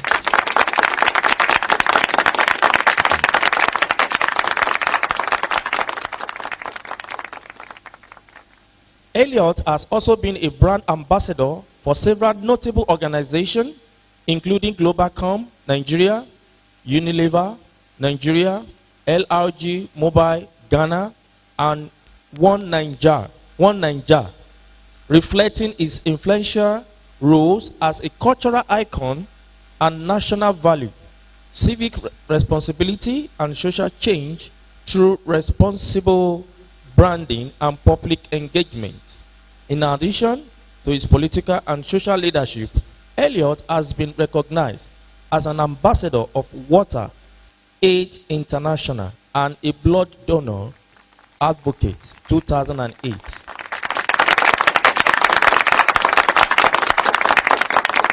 Further emphasizing his focus on health, sustainability, and human welfare, his humanitarian footprint reaches across sectors, bridging governance, media, and social enterprise, a rare blend of creativity and civic consciousness. For this commitment and qualitative service to human and the body of knowledge, we hereby present Desmond Olushola Elliot for the conferment and enrollment in the Honorary Doctor of Philosophy in the field of Leadership Administration, along with the Ashivas International Integrity Humanitarian Hall of Fame Award of Recognition for Ashivas Network UK Academic Worldwide, Class 2025. This recognition is awarded under the School of Social Science in acknowledgement of distinguished contribution on leadership and humanitarian development. At this moment, I invite the President of Ashiva Network UK Academic Worldwide to step forward to constitute this assembly for the conferment of this award. Thank you, ladies and gentlemen.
Hello, all recipients. Please come and have picture with the celebrant.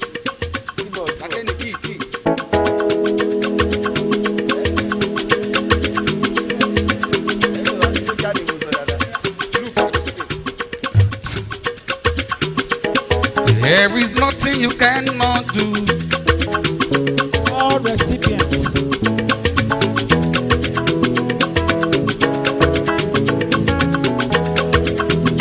There's no mountain you cannot move. There is nothing you cannot do. Ọlọ́run kábíyèsí o Elédùà ọba mọ́. There's no mountain you cannot move. And when you said it, and when you do it, you have a track record of keeping your words. Bàmílàníyàn gbádùn ní tiẹ̀ ilé níyàn. Babátúndé Ọ̀ṣun Òṣogbo nílé. Bẹ́sẹ̀ ní kankan mami Chief Jackie Adunni Kazeem ọlọ́lá mo bá lọ.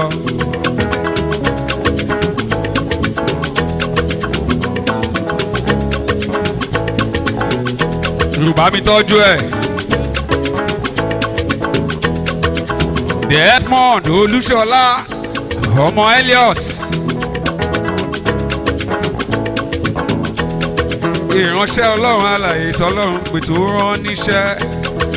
Pastor Emmanuel Tolúwa ni mo ṣe. Olúyẹmí. There is nothing you cannot do. There's no mountain you cannot move. And when you said it, thank you. Please help us coordinate this picture section with academians and recipients with the president. Let's quickly do that. Academians with the president.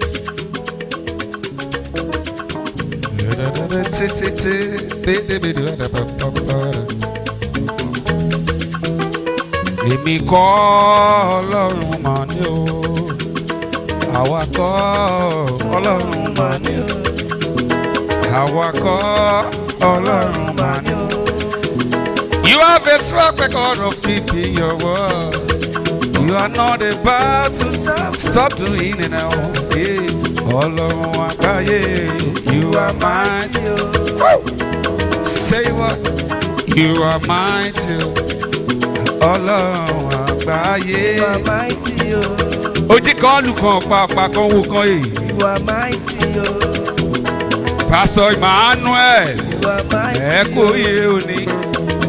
Màmí Jackie Adunni. You are mighty, oh.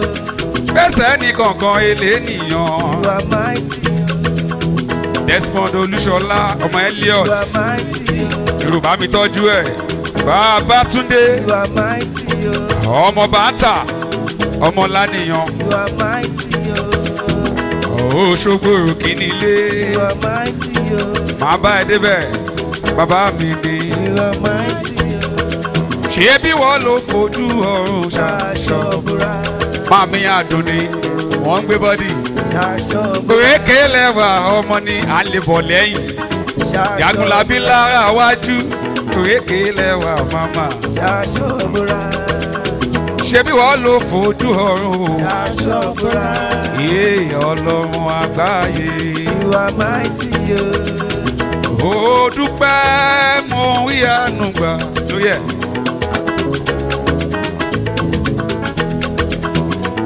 Ó ṣe àwí àánú gbà yé.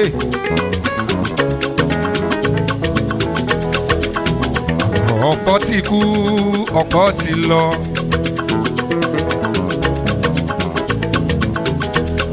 A ò fi ọ̀wọ́n o. A sọ pé ó ṣe Ọlọ́run. Láti January December November láwa yìí Ọlọ́run ni.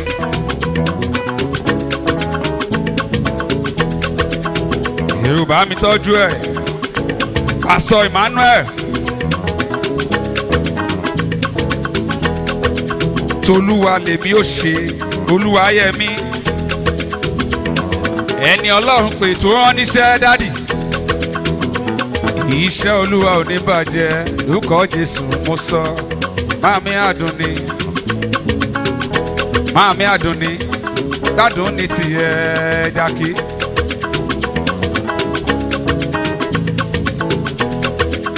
ọlọ́run àgbáyé o you are mighty o.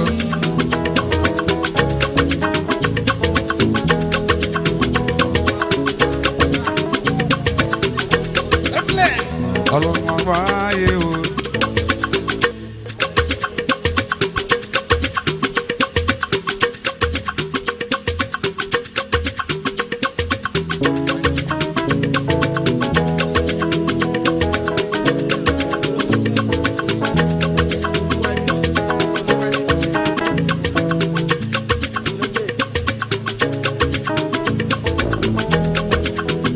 ọlọ́run àgbáyé o you are mighty o.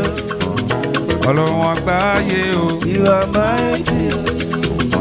bí wọ́n ló fojú ọ̀run ṣàṣọ̀bùrà ṣebí wọ́n ló fojú ọ̀run ṣàṣọ̀bùrà.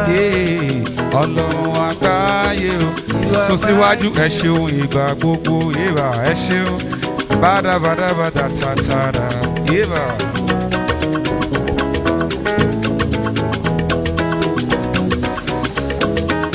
Omore o, Ose o, kábíyọ̀ òsè lédùá, apani ajínigbé, ìkọlù kan pa ọ̀pá kan gbogbo yìí. Èmi ńlá oníyọ̀ sí tímà, dán, Yorùbá mi tọ́jú ẹ̀, máàmí àdùnní, ẹ̀kú oyè òní, mọ́mí mọ́mí, òrékè lẹ́wà mọ́mí, wọ́n gbé bọ́dì máàmí àdùnní gbádùn ní tiẹ̀ ọlọ́lá nìyẹn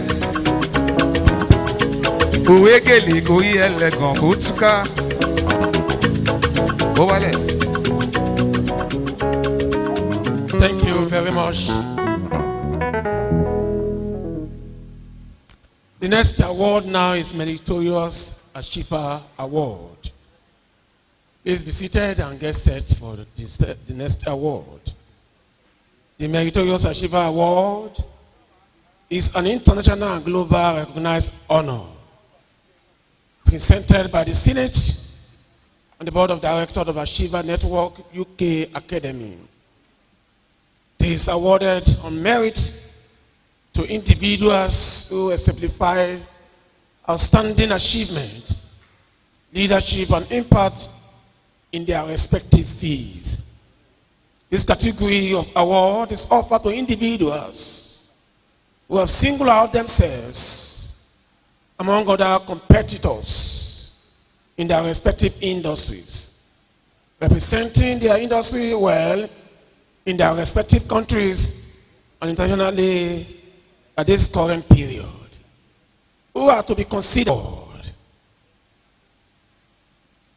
and individuals and industry listed below and beyond.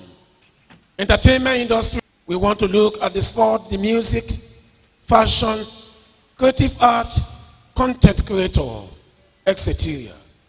Financial institution, banking industry, insurance, brokers, cooperative society, and etc. IT engineering personalities, oil and gas, road building engineers, and so on. In the religious setting, we are also giving this award to religious leaders, such as pastors, imam, and others. In politics, we give this award also to the honorables, the senators, retired, serving public officers, ministers, councillor, legislator, and judiciary. In education sector and academics, we honor vice chancellors, retired lecturers, principals, effective donation beyond expectation towards the development of the annual academics. This award is more than recognition. It is a call to action. Your generosity we enable Achiever National Academies to foster and support education of people, to develop local community, and grow academic and infrastructure. On that note, we have today with us Dr. Honorable Jubilee Olusegun Ndaman as one of the awardees. Dr. Honorable Jubilee Olusegun Ndaman.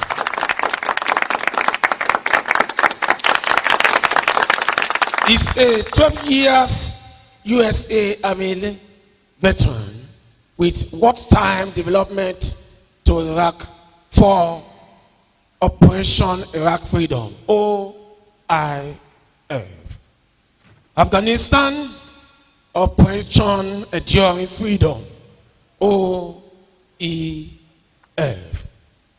With a doctorate in security and intelligence. As the Managing Director and the Vice President of Emerald Security International Limited, he is bringing renewed hope to how security is being looked at and operate in Nigeria. I'd like us to clap our hands for that. With the new technology for vehicle tracking, 24/7 surveillance and emergency response team is coping the crime rate and trustworthiness of security service in Nigeria. Here we present Dr. Honorable Jubilee Olusegun for this award.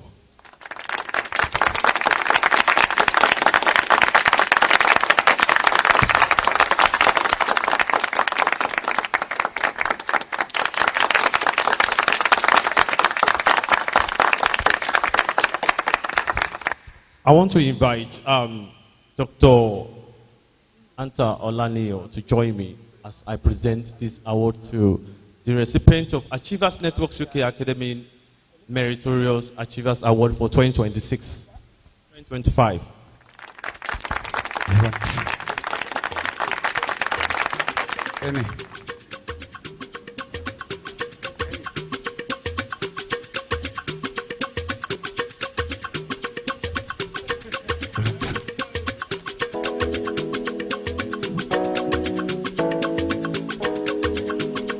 Wow, adara fún wa o, adara fún wa o. Olórí Makulewe o, Olórí Makulewe o, Olórí Makulewe o. Adara fún wa o, adara fún wa o, adara fún wa o. Adara fún wa o, ayé wa kalẹ̀ mẹ́kẹ́. Adara fún wa o, Olórí Makulewe o, Olórí Makulewe, Olórí Makulewe. Adara fún wa o. This is my second PhD this year, so I'm very happy. Okay. I'm very excited. In your opinion, what does humanitarian service mean? Humanitarian service is basically selfless service. Is service unto humanity, is doing your best, no matter how small, in making the other person happy and bringing some form of comfort and joy to someone else's life. So platforms like this, how important are they in shaping global leadership and service? Oh, it's a sign of recognition. It's a way of saying we appreciate what you're doing, we love you, and yes, so you have to justify it by doing good and by justifying whatever it is you have bagged. Thank you very much, You're sir. welcome. And congratulations once Thank again. you, ma'am. Yes. I like your Okay. What do you mean the name? Remo TV. Remo TV. Hello, this is Desmond Elliott here, doctor. Yes, I'm saying keep on watching Remo TV because here you get inspired, you get educated, and most importantly, you get entertained. Remo TV, TV for life. Thank you very much, sir. For a crucial assignment, but she has a representative I want to invite the representative to come to the front. Please clap your hands.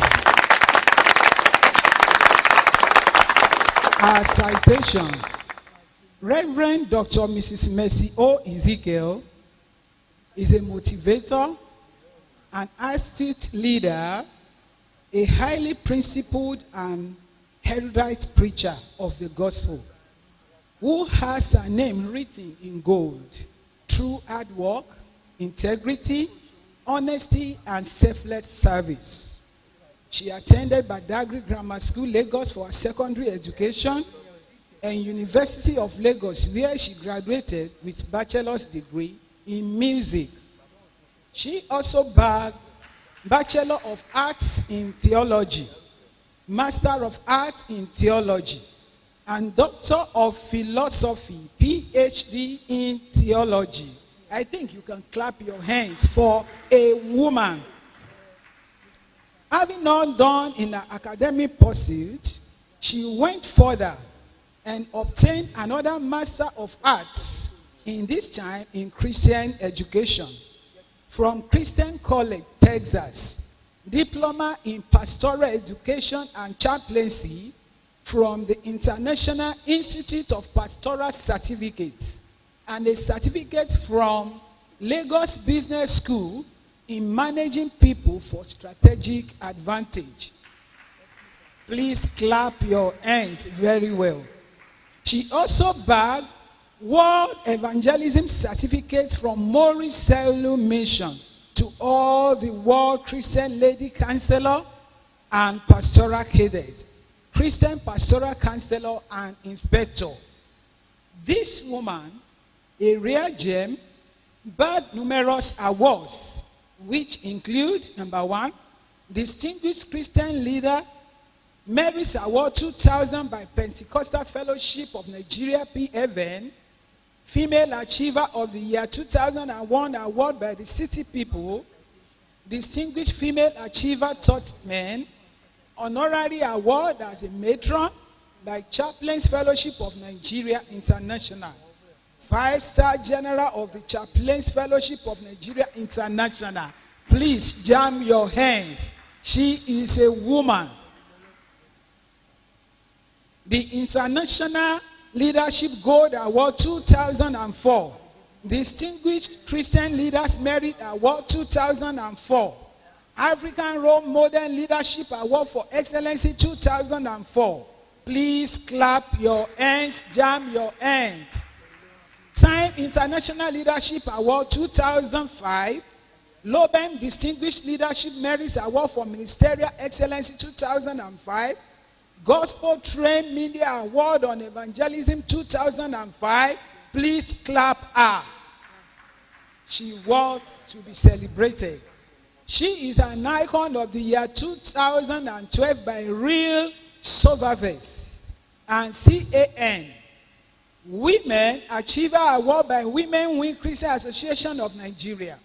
She had an Award of Excellence and Visionary Leadership 2013 as the first women deputy president of PFN. Nigeria Humanitarian Icon Award 2016 in recognition of our humanitarian service to Nigerians and many more. Reverend Dr. Mrs. Mercy O. Ezekiel. She is the General Overseer of Christian Pentecostal Mission International, with over 700 branches in Nigeria and overseas country. Please clap your hands. She is the president of Pentecostal International Bible Seminary, Lagos. She is the president and founder of MEEZ Outreach that comprises Faith Clinic, a non-denominational outreach where people's spiritual and physical needs are met by the Lord. Business Commission, an outreach for businessmen and women. MEEZ Empowerment Initiative, prenatal clinic for expectant mothers and others looking unto God for fruit of the womb, and Mercy Line, a charitable arm of her ministry where needs of the needy are met. She also wrote some books. power in the world, heart of a champion, prophetic utterances, just to mention a few. She was married to late Reverend Dr. O. Ezekiel, the founder and the pioneer, general overseer of Christian Pentecostal Mission International, and blessed with children. Mr. President, where is the president?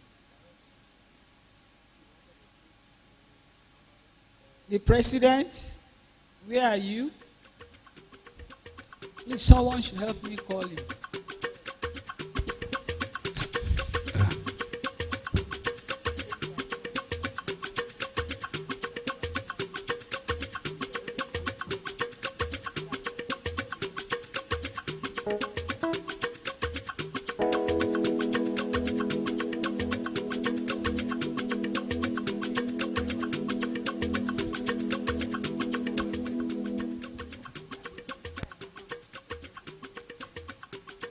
Thank you very much, Professor Atidola.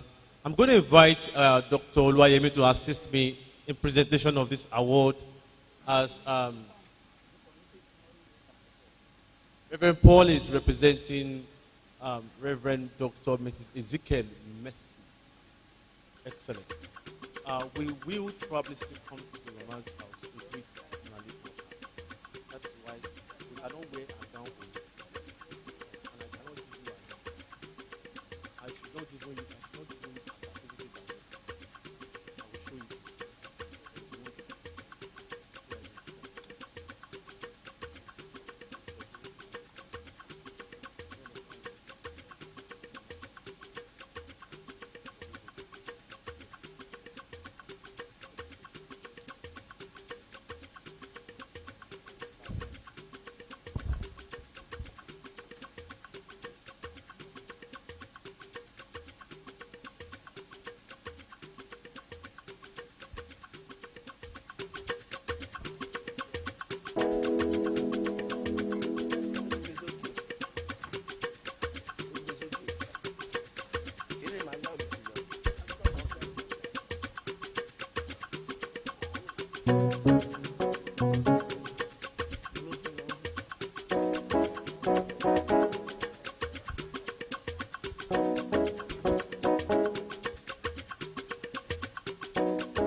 Ó dúpẹ́ oníbù ọ̀rẹ́ bàbá gbọ́pẹ́ mi.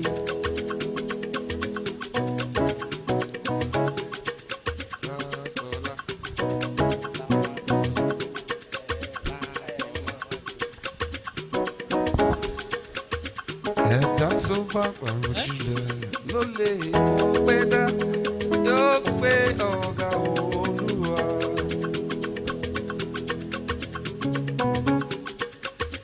Bí ènìyàn kọ́ lọ́lọ́run mi rí o.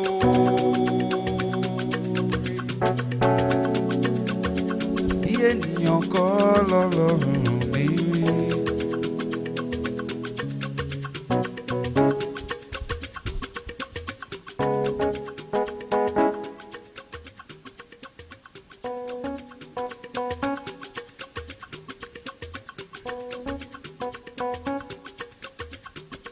The next set of awards, Humanitarian Achievers Award. Those that can have bagged this award are those who are involved in NGO and charity organization, brands, stroke individuals who have contributed to nation building, community development, and leadership empowerment. Those who are in the religious sector, both church pastors and mosque imams, political offices, honorable senators, retired service public officers, ministers, councillors, legislatures, and judiciary. Enter those in entertainment industry, sports, fashion, creativity, and content creation. Education and academics, like vice chancellors, retired lecturers, principals, head teachers, and so on. Then those in transportation, companies, and brands. Then hospitality companies. Why should this award be received? Proven evidence of international humanitarian impact that promotes innovation and creativity, advocacy and influence, role model status, thought leadership, community empowerment, promotes proven consistent excellence, international recognition for global relevance, promotes achievement and performance, promote your personality and brand, and so on. So the cost obligation for recipients, this global recognition award has a level of expectation, obligation,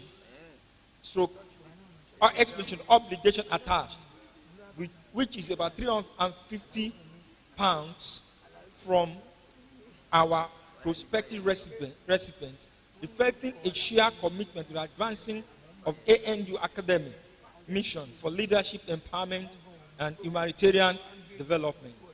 The philanthropist's expectation, we hope that the recipients' philanthropic personality will reflect on the respective donations beyond expectation towards the development of ANU Academy and how the donation will be used to support both institution and broader humanitarian efforts. The donations to contribution directly support educational institution initiatives for disadvantaged individuals in developing nations. 2, local community empowerment project. 3, academic growth and infrastructure within ANU Academy. Then lastly, humanitarian program in health, education, and leadership development. This award is more than recognition. It is a call to action. Your generosity enables us to continue transforming lives, uplifting communities, and inspiring others to lead with purpose and compassion. This will serve as a challenge for the upcoming awardees to emulate for positive provocation, to commitment for leadership empowerment and humanitarian contribution. So the next person that is going to receive this award is Oyebanke Adeboyejo. You can step forward. Let's appreciate her as she comes.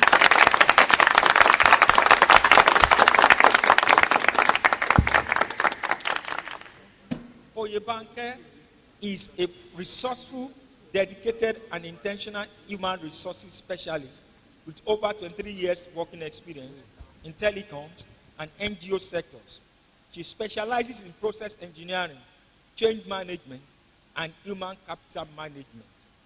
Oyebanke attended St. Teresa's College, Ibadan, proceeded to Ogun State University, where she did a BSc in economics, after which she furthered to the University of Lagos with a master's degree in economics.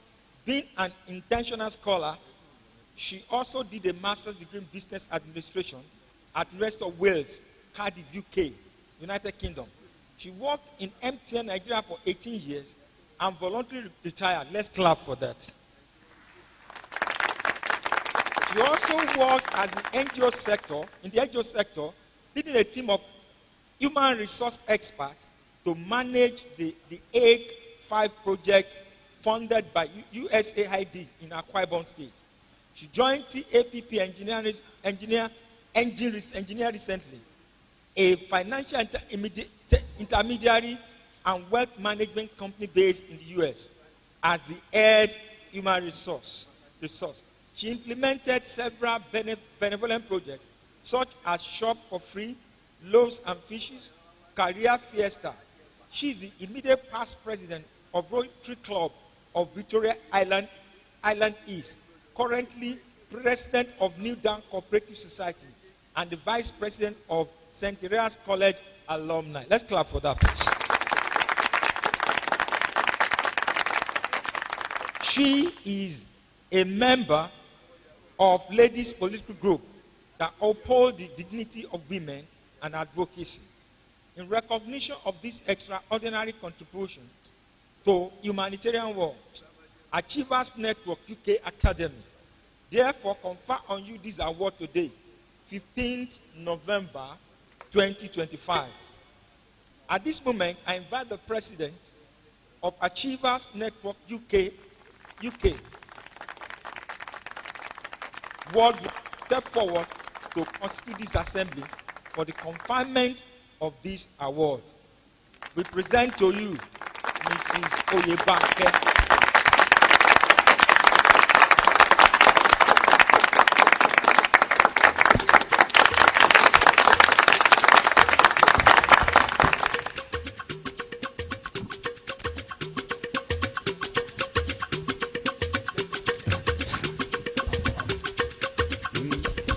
Dr. Eda Oniya, please join me to constitute this assembly. And also, Madam Kike, can you join me, please? Thank you.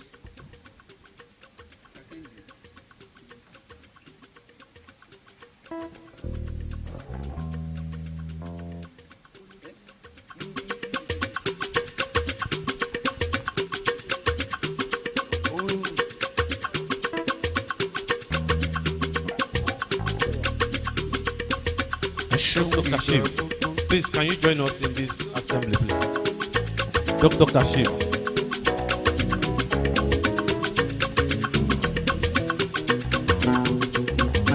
Ẹ ṣeun ìgbà gbogbo Mami Adunni Adélébáre.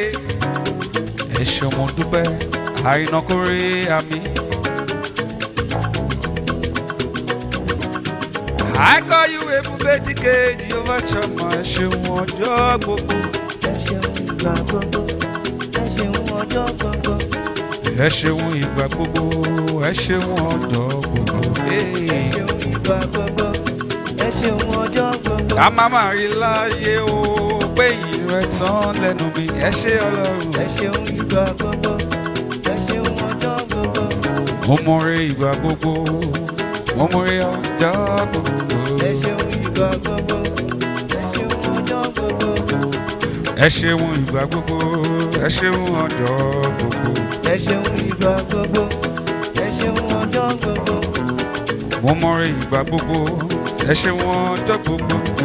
Ẹ ṣeun ìgbà gbogbo, ẹ ṣeun ọjọ́ gbogbo. Ayọ̀ ayọ̀ lèmi yóò máa rí lọ́jọ́ ayé mi gbogbo. Ayọ̀ ayọ̀ lójú mi yóò máa rí lọ́jọ́ ayé mi gbogbo. Èmi ò ní mọ̀ kóró láyé mi. Èmi ò ní ṣàlàyé ohun tó dára lórí ẹ̀. Mo ti rí bẹ́ẹ̀ o, mo lè sọ bẹ́ẹ̀ o, ó ti rí o, mo lè sọ bẹ́ẹ̀ o. Ọ̀rọ̀ t'Olúwa bá sọ o, oníṣàṣẹ àmì. Ohun t'Olúwa bá ṣe o, ẹ̀dá oníyà lẹ́sẹ̀ ní kankan. Mo mọ̀re ìgbà gbogbo, mo mọ̀re ọjọ́ gbogbo. Olúwa mọ ohun tí yóò ṣe, Jésù mi mọ ohun tí yóò ṣe, ẹ̀mí mímọ́ mọ ohun tí yóò ṣe o. Táyé mi yóò fi dára, Olúwa mọ ohun tí yóò ṣe, Jésù mi mọ ohun tí yóò ṣe, ẹ̀mí mímọ́ mọ ohun tí yóò ṣe. Táyé mi yóò fi dára. Gbẹ́sẹ̀ ní kankan, Mami Orékè lẹ́wà ọmọ ni. Mami Jàkí Adunni, gbẹ́sẹ̀ ní kankan, ẹ kú oríire òní, mọ́mì. Congratulations ni. Ṣàngó nílé, mama, mo ti bá ẹ̀ẹ́dẹ̀ bẹ̀ gidi gan. Ṣàngó nílé, gbẹ́sẹ̀ ní kankan, Orékè lẹ́wà, mo mọ̀re ìgbà gbogbo. Ẹ wá gbọ́ pẹ́ mi bọ̀, mo mọ̀re ìgbà gbogbo. Elédùmarè ìwọ ni. Ẹ ṣeun ìgbà gbogbo, ẹ ṣeun ọjọ́ gbogbo, ẹ ṣeun ìgbà gbogbo. Mo mọ̀re yé, ó ṣe o. Amore o, ó ṣé o, ó ṣé o, títóbi ni ọ́ o, Ọlọ́run àánú, gbígbéga ni ọ́ o, Ọlọ́run tó ṣẹ̀rù jọba, títóbi ni ọ́ o, Ọlọ́run àánú, ìgbéga nìyàn o ọlọ́run tó ṣèjọba mami adúní wẹ́rẹ́wẹ́rẹ́ ló bá ẹ ṣe é ṣòmọ́ wẹ́rẹ́wẹ́rẹ́ ló bá ẹ ṣe òye ohun tí o ti ń wá láti ọjọ́ ìwà bàbá bá ẹ ṣe wẹ́rẹ́wẹ́rẹ́ ló bá ẹ ṣe é ṣòmọ́ wẹ́rẹ́wẹ́rẹ́ ló bá ẹ ṣe wẹ́rẹ́wẹ́rẹ́ ló bá ẹ ṣe o ayé wẹ́rẹ́ ló ṣe gbẹ́sẹ̀ ní kankan lọ́lá mo bá lọ mami Àdúnní lóríkè lẹ́wà.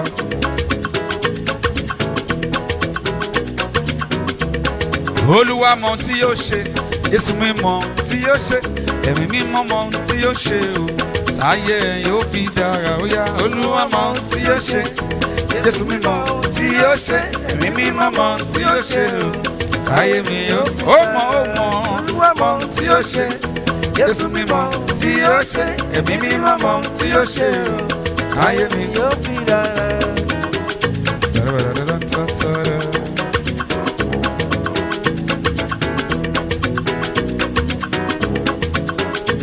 Ìyanu ni níṣẹ́ Olúwa.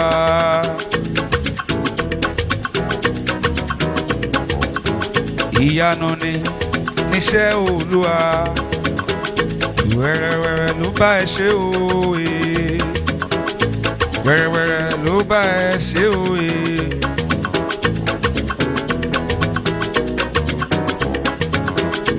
Wẹ́rẹ́wẹ́rẹ́ ló bá ẹ ṣe òye. Mami Àdúnní gbẹ́sẹ̀ ní kọ̀ọ̀kan ọlọ́lá gbádùn ní tìyẹ.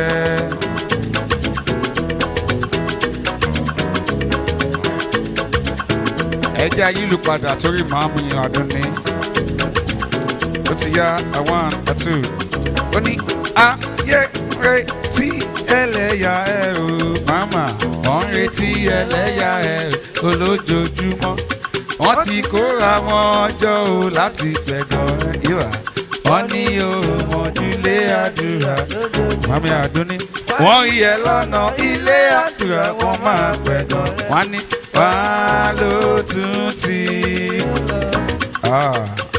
Ẹ jẹ́ àṣọ báyìí wọ́n sá kiri wọ́n sá kiri wọ́n sá kiri sá kiri sá jàjà nítorí Mami Àdúnní bàbá lé ní báwo bàbá ní ìwọ̀n là ń bá ní ìṣọ̀ká ó ní gbogbo mi ló ń bẹ nígbó dandan ní ká tó fi òkú jọba sọ̀sọ̀ dandan ìrókò ní bá Mami Àdúnní ìdí mèrè ní bàbá ọ̀bọ.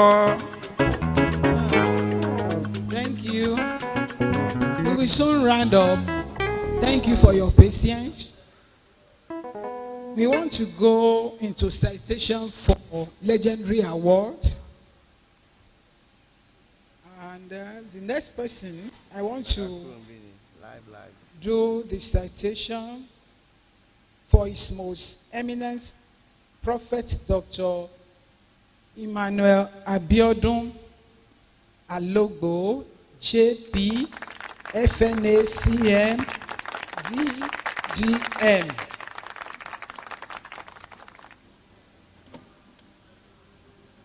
The Supreme Head, Cherubim and Seraphim Unification Church and Spiritual Father, Chairman, Cherubim and Seraphim Movement Church Worldwide, Ayonio, His Most Eminent Prophet, Dr. Emmanuel Abiodun Alogbo, is a distinguished servant of God, visionary leader, and accomplished administrator with a lot of firsts, and whose dedication to the Cherubim and Seraphim Movement Church Worldwide, Ayonio, in particular, and Cherubim and Seraphim churches generally continues to inspire excellence and growth. A man of faith, dedication, wisdom, and humility.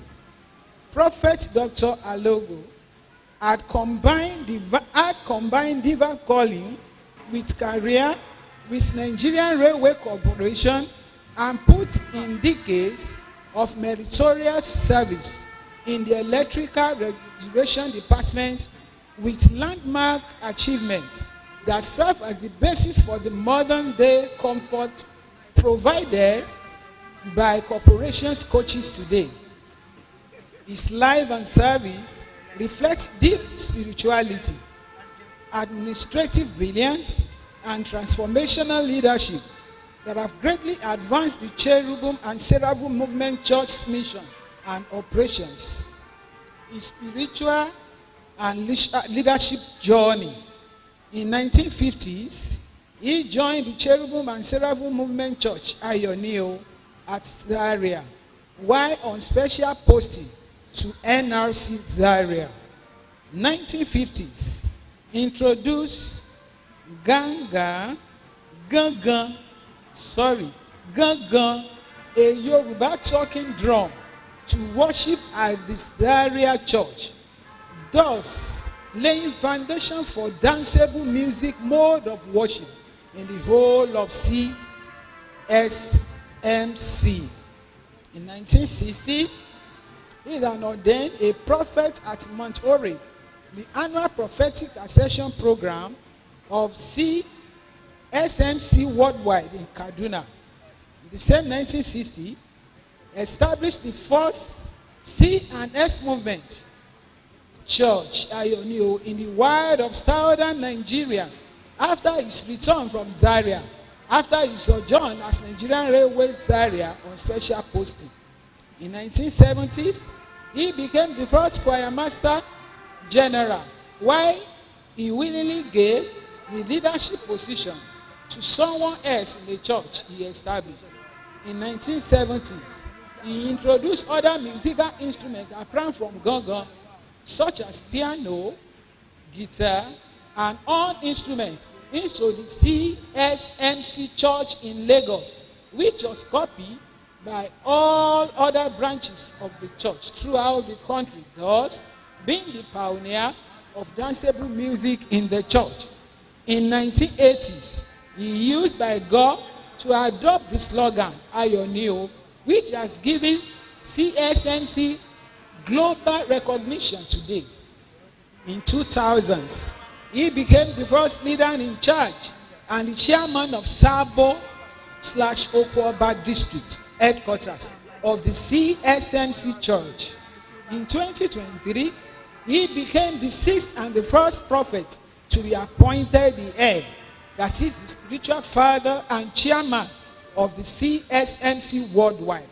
In 2025, he became the first head of CS Church to be appointed as the supreme head for all CK&S churches in Nigeria and diaspora.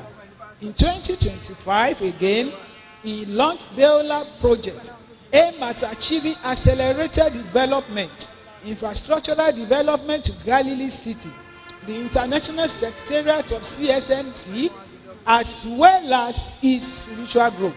The project is also to rub in the host, community, and neighboring communities towards their development and growth. In the same 2025, she launched a 10-point agenda which centers on repositioning the K&S churches in Nigeria and diaspora. His spiritual impact and legacy, Reverend Dr. Tenure, has brought transparency, efficiency, and modernization, a vessel of peace and unity. He builds harmony among church leaders and districts across nations. His humility, commitment to missions, education, and youth empowerment define his ministry. Lastly, Prophet Alogo stands as a reformer, a mentor, and faithful servant whose integrity and humility has become a global point of presence within the K&S folder and the Christian community worldwide. Mr. President, I'm here to present to you Prophet Dr. Emmanuel Abiodun Alogo, JP. Mr. President,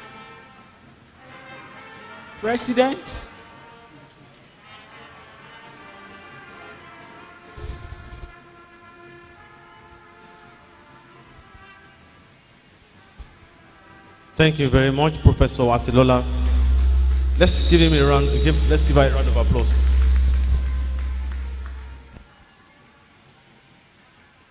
We are going to be presenting this award to Baba.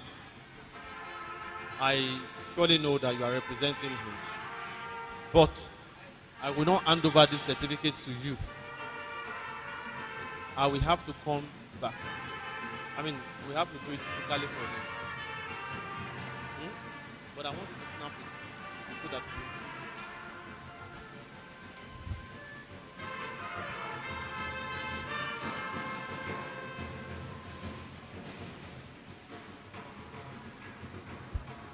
this award is legendary award. It's international humanitarian ambassadorial and also global legend without limit. For the first time in Achievers Networks UK Academy, we are presenting this kind of award.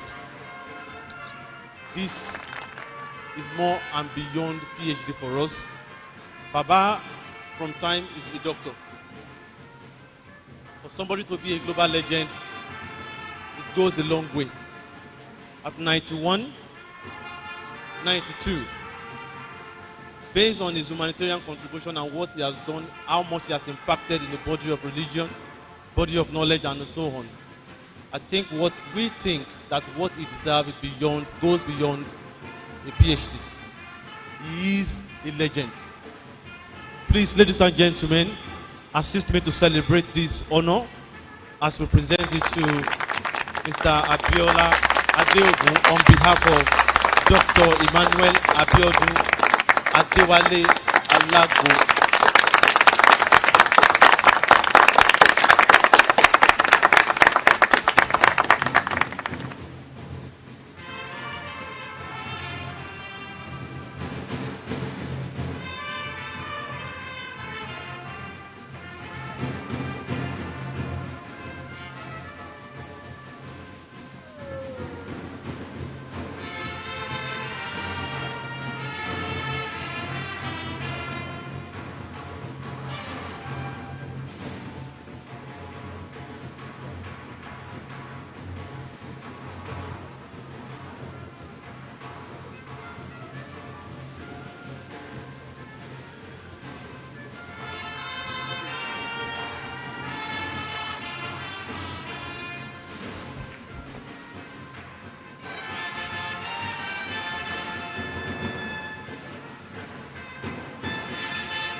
Thank you very much. Professor Atilola, please.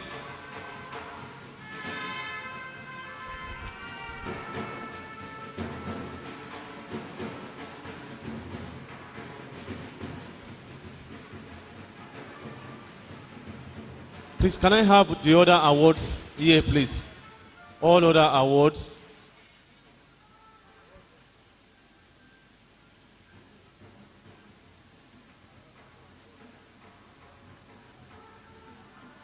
Please, all fellow achievers, can we please come in now for the presentation of our awards?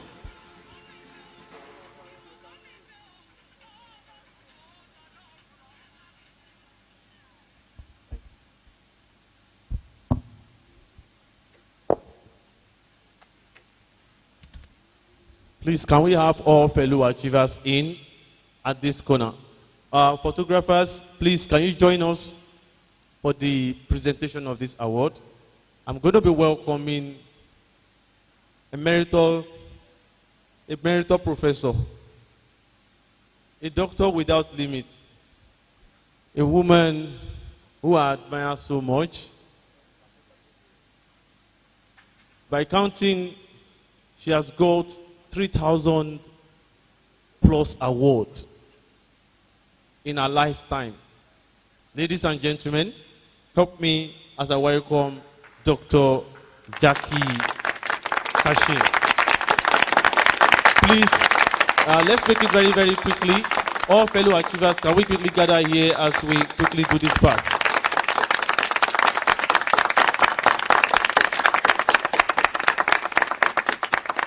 Please, I don't want to start repeating people's name. I want everybody gather here so that we can be quick with this.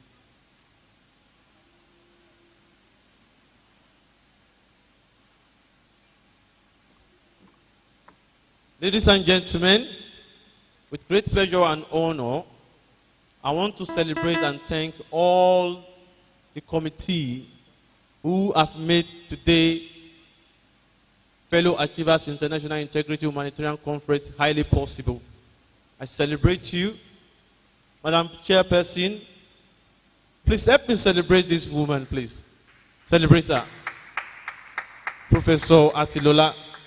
Dr. Feromi is someone that does not actually take a turn on quality. Over time, I would say, Professor Atilola, no, do it this way. I say, okay, sir. Thank you very much for tolerating me. And we can all see the results. Celebrate her, please. Celebrate her. On behalf of Achievers Networks UK Academy Worldwide, I want to celebrate you all, Senate members. Ladies and gentlemen, help me celebrate Achievers Networks UK Academy Nigerian Campus Registrar in person of Ambassador Felix Oyema. Please help me. Can you give him music, please? No, I don't want DJ. I want those military officers to help me celebrate this man. Please, celebrate him for 3 minutes for me. I'm going to wait. Ambassador Felix, come to this place. A very, very humble man of God, highly dedicated and resilient, excellent.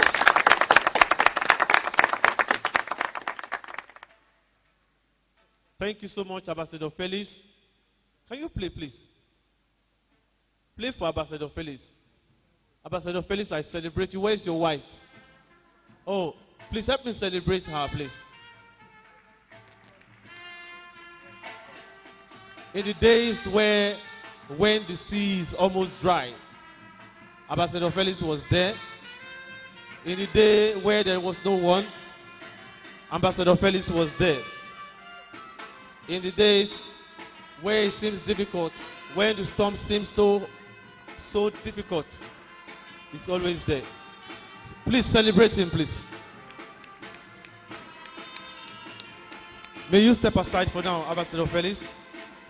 Ladies and gentlemen, help me celebrate a woman of honor and integrity, a beautiful woman inside out, highly dedicated, working tirelessly to ensure the success of this event, in person of Intunu Oluwabori. Can you please step forward, please?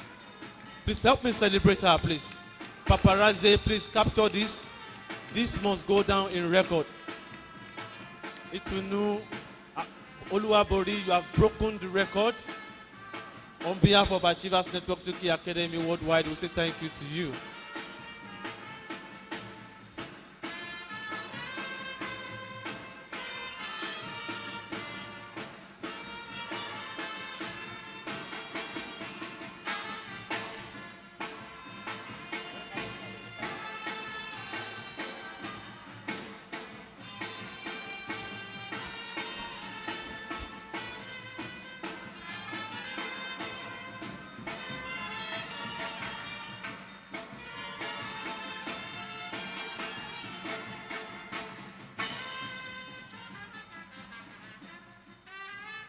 Mayomi Taiwo, my PhD recipient in my doctor in making. God bless you. Let's be fast with the pictures. We have the paparazzi on the red carpet.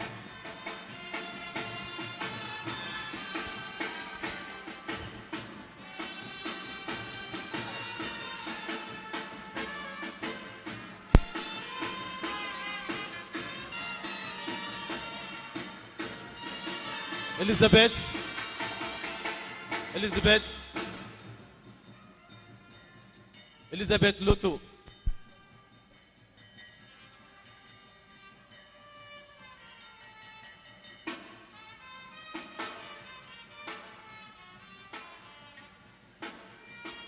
Madam Fumi Oniyide.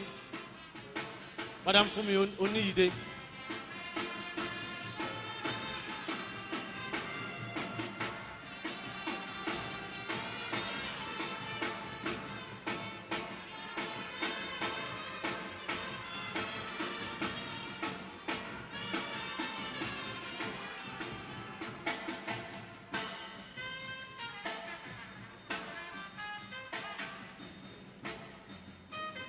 A very humble man of God, highly dedicated, highly attentive to detail, in person of Mr. Moses Amadi.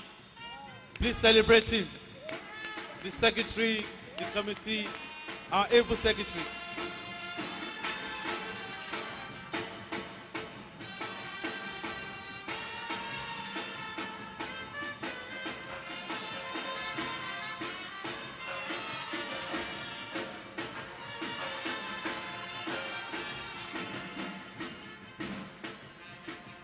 Onu Janet.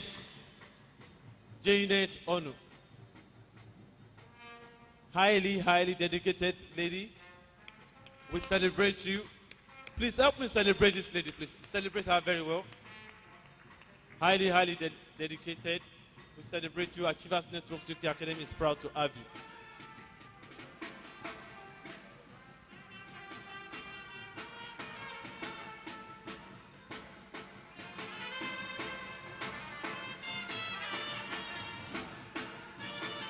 Francisca Angela. Francisca Angela.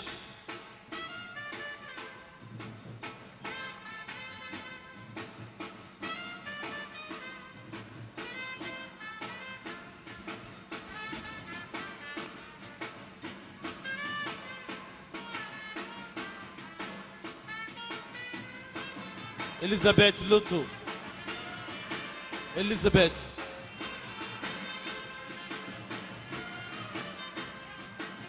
Dayo Owade. Dayo Owade.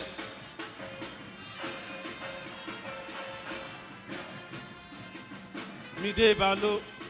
Bolade.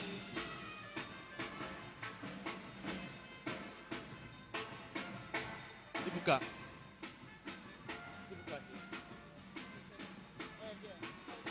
Ibuka Vincent.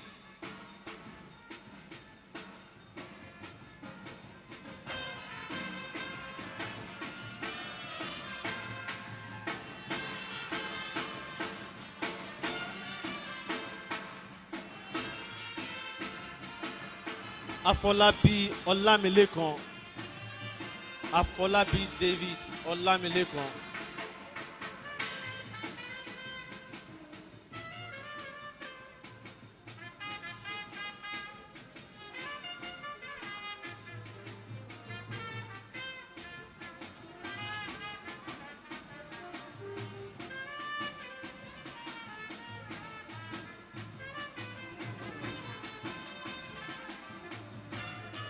Obaloluwa Bankole. Obaloluwa Bankole.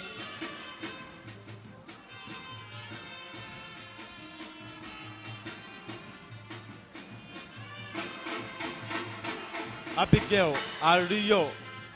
Abigail Ayo Ariyo.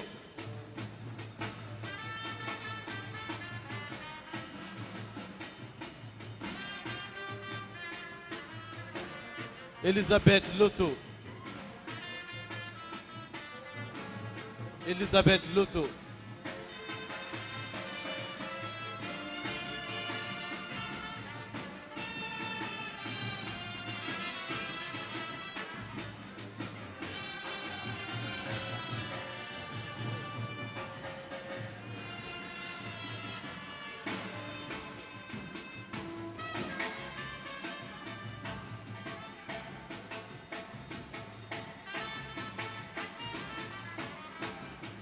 Joy Idaosa. Joy Idaosa.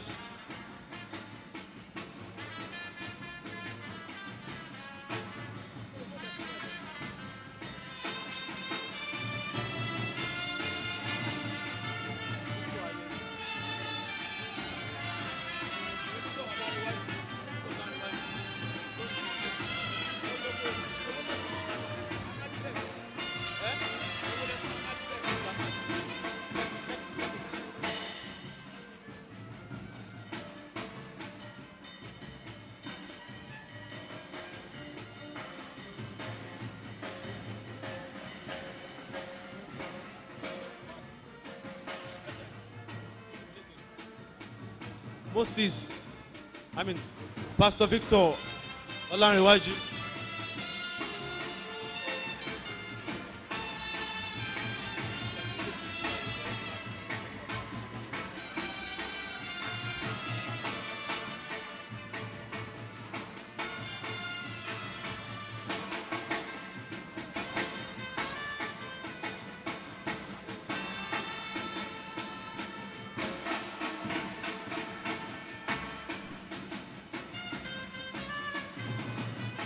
Please, where's Elizabeth?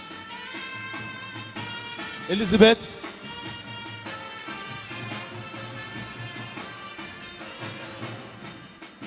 Thank you very much. God bless you, man.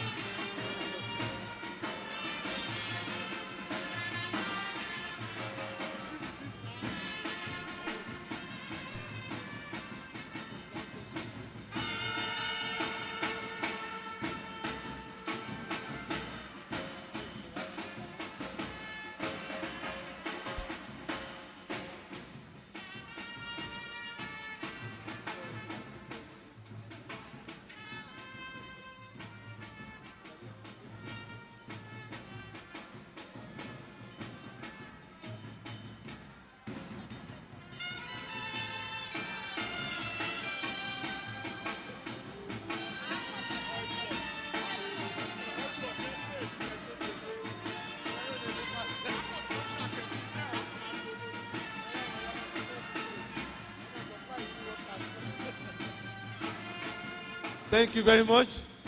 All right, we are getting to the end of the event now. Professor Atidola, please, let's have a vote of thanks.